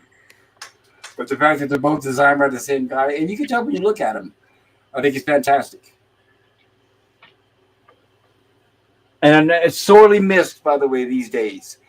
Sorely missed, because now we're here. We are 2023. You see a robot, it's either going to be somebody in a humanoid form, quote, or CGI. One or the other, nothing in between. They don't make robot suits like that anymore, and that's a sad lost art, in my opinion. Yeah, more physical robots on set, please. If Metropolis could do it in 1927, what's stopping them now in 2023? In fact, by now we should actually have real robots playing the roles of robots. Why isn't that happening? We got Yeah, real you're right robots. about that. It Huh? is 2023. Otherwise, you're right. Otherwise, you're a phobe. If you're gonna have a robot, it's gonna be played by a robot. Otherwise, you're racist. Maybe the real robots are getting unionized. That's one thing I do have to hand it to the Star Wars. They did BB-8 practical. I got to give them that. Hey, good. If there's when someone says, "Can you just say one nice thing about the new Star Wars?" Yeah, Yeah. they managed to animate a ball, so there's that in real Yeah, life. yeah, There they go. true. It is true, yeah. But I mean, it gives some hope for maybe in the future. Maybe we'll get some more practical effects. I don't know. I doubt it. That was CGI. Everything's CGI now, unfortunately. Obviously. Actually, before I realised it was going to be such a huge, crushing disappointment that I was going to be getting over for 10 years on YouTube, you could basically get a little tiny robot BB-8, so you could get them. You just little robot on your phone, and just, I mean, after a few weeks, I remember. I had a little BB-8 following me around. It was cute. So I knew you're somebody right, that had that bought one. it. Yeah, You had one, and that was so cute. And then I was like, I'm sad. This is ridiculous. And then I saw the movie. I'm like, fuck you, BB-8, and I destroyed it with a baseball bat. Oh, I wish I could have shared in the joy. Always wanted a remote control. I didn't really, but R2D2, actually, I'm going to dig it out. Do you know what? If I dig it out and find it, I'll destroy it with a baseball bat. Fuck you, Disney. Captain, when you saw The Last Jedi, did you know right away at the end of that movie that you were pissed? Did I? Hang on. Did I know that I was? What? Did I know that I didn't like it? Oh, I didn't like Episode 7. The moment they killed Han Solo, I was like, no, that is it. I waited 40 years for this. Yeah. So I saw 7, and I think it a lot of the hype got to me. But then the 8 came, and when I came out of the theater, I was like, why why am I not buzzing? Why am I not happy? And it took me a couple of weeks to figure out how pissed off I was. Well, that's that. I'm trying to stake my reputation on YouTube. Well, mainly by going on about time travel and Blade Runner. But no, I've got a legit complaint about Last Jedi, and it's not the only film that does it. Well, basically, the worst film ever made is The Usual Suspects, because it filmed something that never happened without telling you, which is another layer of lies in the movie. But as Jill pointed out, at least they tell you afterwards, oh, ha, ha, what you watched didn't happen. In The Last Jedi, you got two conflicting flashbacks, which means at least one of them is a lie. It's a massive plot point, and then it's never resolved. He never resolved it. What's going on? I want to point out, everybody, that Nemesis said that his phone died. So have a great night, Nemesis. I'm sorry to hear that. Resurrect your phone, Nemesis. Be Lazarus. There you go. Plug it in. Yeah, I was just curious because it took me a couple of weeks, and I had to see a couple people's thoughts on it to formulate, like, why wasn't I happy? And then I realized, oh, I know why I'm not happy, because I'm pissed as fuck. Yeah, because he's acting like a filmmaker. He basically saw Rashomon, copied that, hence the flashbacks. Then he saw Escape from LA. It's like, oh, it's a hologram. You could just basically see this guy's a fucking hack. It's that simple. Yeah. No. I bet this is where every time Mr. Brown Alliance randomly tunes into a channel, I'm always slagging off The Last Jedi. I was like, if that's you out there, bro, sorry, they asked me. I think with the first one, what was the first one called? Whatever it was called. I realized within the first, I think, minute or two that I wasn't going to like it. I knew it stunk. Because long before the movie even came out, and Disney bought Star Wars, I was like, oh no. And I remember I was at work, and I was telling friends at work, because they were talking about, it was in production, and that the posters were going to be coming out in a week or two. And everybody was saying, wow, we're going to get another Star Wars movie. I said, Disney owns Star Wars now. What we're going to get is Star Wars, or we're going to get Disney's Princess in Space, Star Wars flavored, is exactly what I said. And then the poster came out, and there it is, front and center with Rey, and all the main characters in the background. And I said, there, see? And I've yet to be proven wrong. By the way, who's dying on stage? You okay there, whoever that is? I think it's PPP. Sorry, I just had a bit of a cough there. I'm okay. I actually fell asleep for a while. Sorry about that. You've gone full Robert Burnett, my friend. I probably did. Sorry. He's gone never go full Pappy. It's getting late here, and I'm pretty tired, so sorry, guys.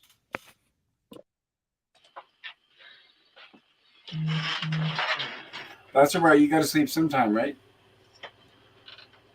And Nemesis Bean says it's plugged in. Nemesis says it's plugged in. Might take 3 minutes to resurrect my phone. Gotcha. Understandable. Ooh, PvP dude, says Nemesis. Did PvP cough up that hairball? I hope so.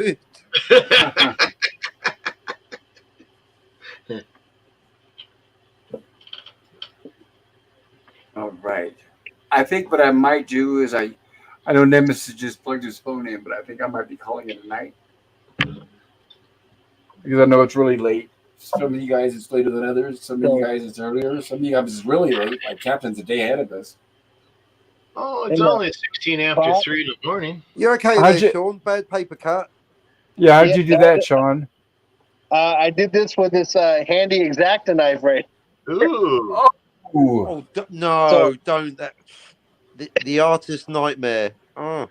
Yeah, so don't say I haven't bled for you. I'm sorry about that, Sean.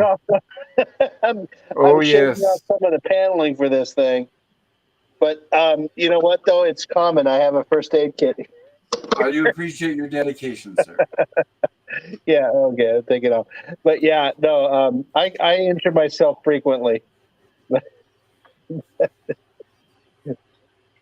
Very cool. And Nemesis says, stay amazing, you beautiful beings. Likewise, Nemesis. Thank you. And I wanted to thank Nice, everybody in the Nemesis. chat. You too.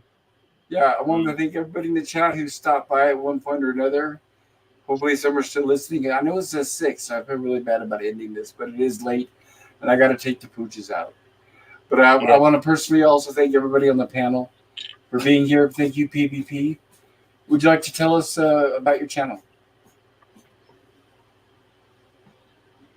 He probably fell asleep. He's gone again. Okay. Okay. How about you, Jim? Are you there? Would you like to tell us about your channel? Commodore Productions is always trying to get a video out once a week. I got another puppy video coming out Monday morning. And we're also working on fan film videos at least once a month. So there's about 8 of them in the can that I got to get done yet. Other than that, that's about it. Just check out the channel and check out the videos and have a good old time. Thank you. Appreciate that. And thank you for being here. Well, thank you. How about you, Sean? Let's tell us a little bit about all the magnificent things you've been doing in your magician's toy shop. Oh, yeah, the sci-fi model guy where I build models and cut my finger. There you go. Yes, yeah, everybody, check out his channel. I'm having a blast building the Jupiter 2.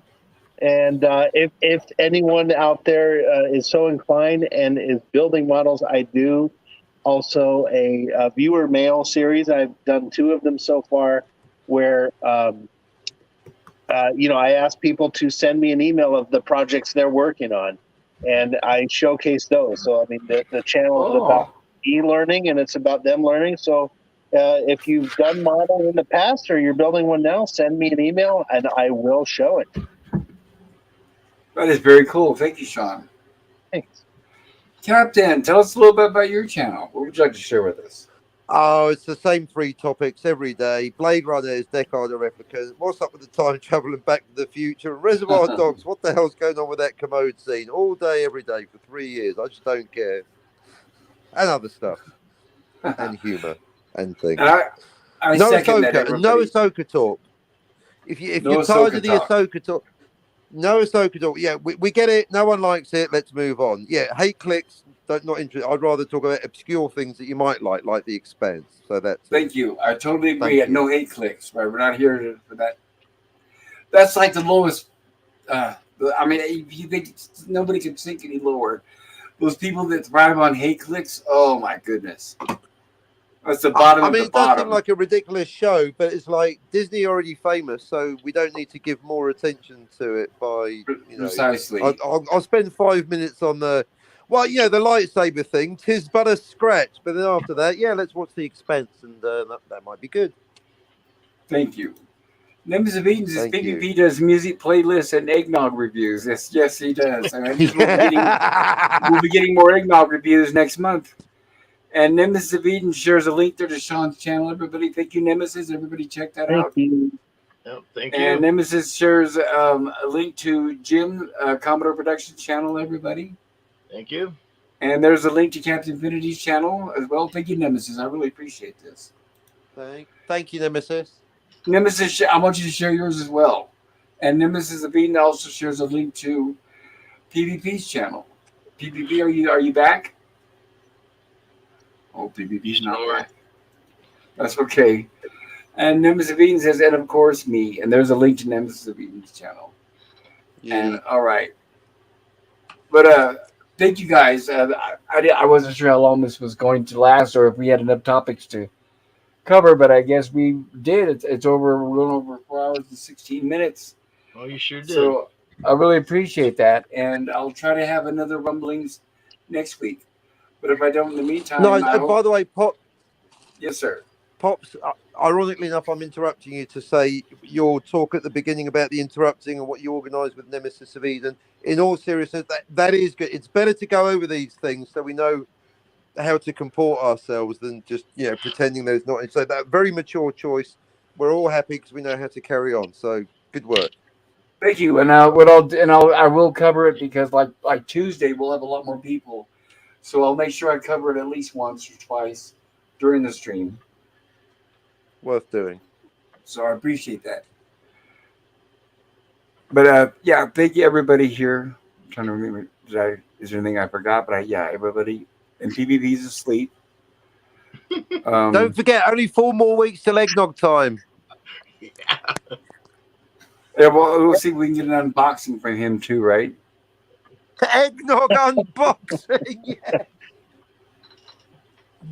That'll be a big All box. right. Okay. And if anyone hasn't seen it yet, go and watch War of the Robots for the Lost in Space show for the streaming. Yes, we'll be doing our Great. Lost in Space stream. Thank you. Monday at 6 p.m. Pacific time. We're going to cover the original Lost in Space episode from season 1, War of the Robots. And Tuesday night, it looks like we're going to be covering the original 1958 movie, The Fly. And Wednesday, it will be Gilligan's Island night with Gorilla's Random Thoughts and myself. And as I said before, and I'll say it again, without the chat, we wouldn't be here. And all this is for you, and I hope you enjoy it. If you're watching this on the rerun, I hope you click the like button, maybe consider subscribing to my channel. But most of all, thank you to everybody on the panel for spending your time with us and with me. It really means a lot, and it makes my day. So thank you, guys. You're welcome. Yay. Thank you.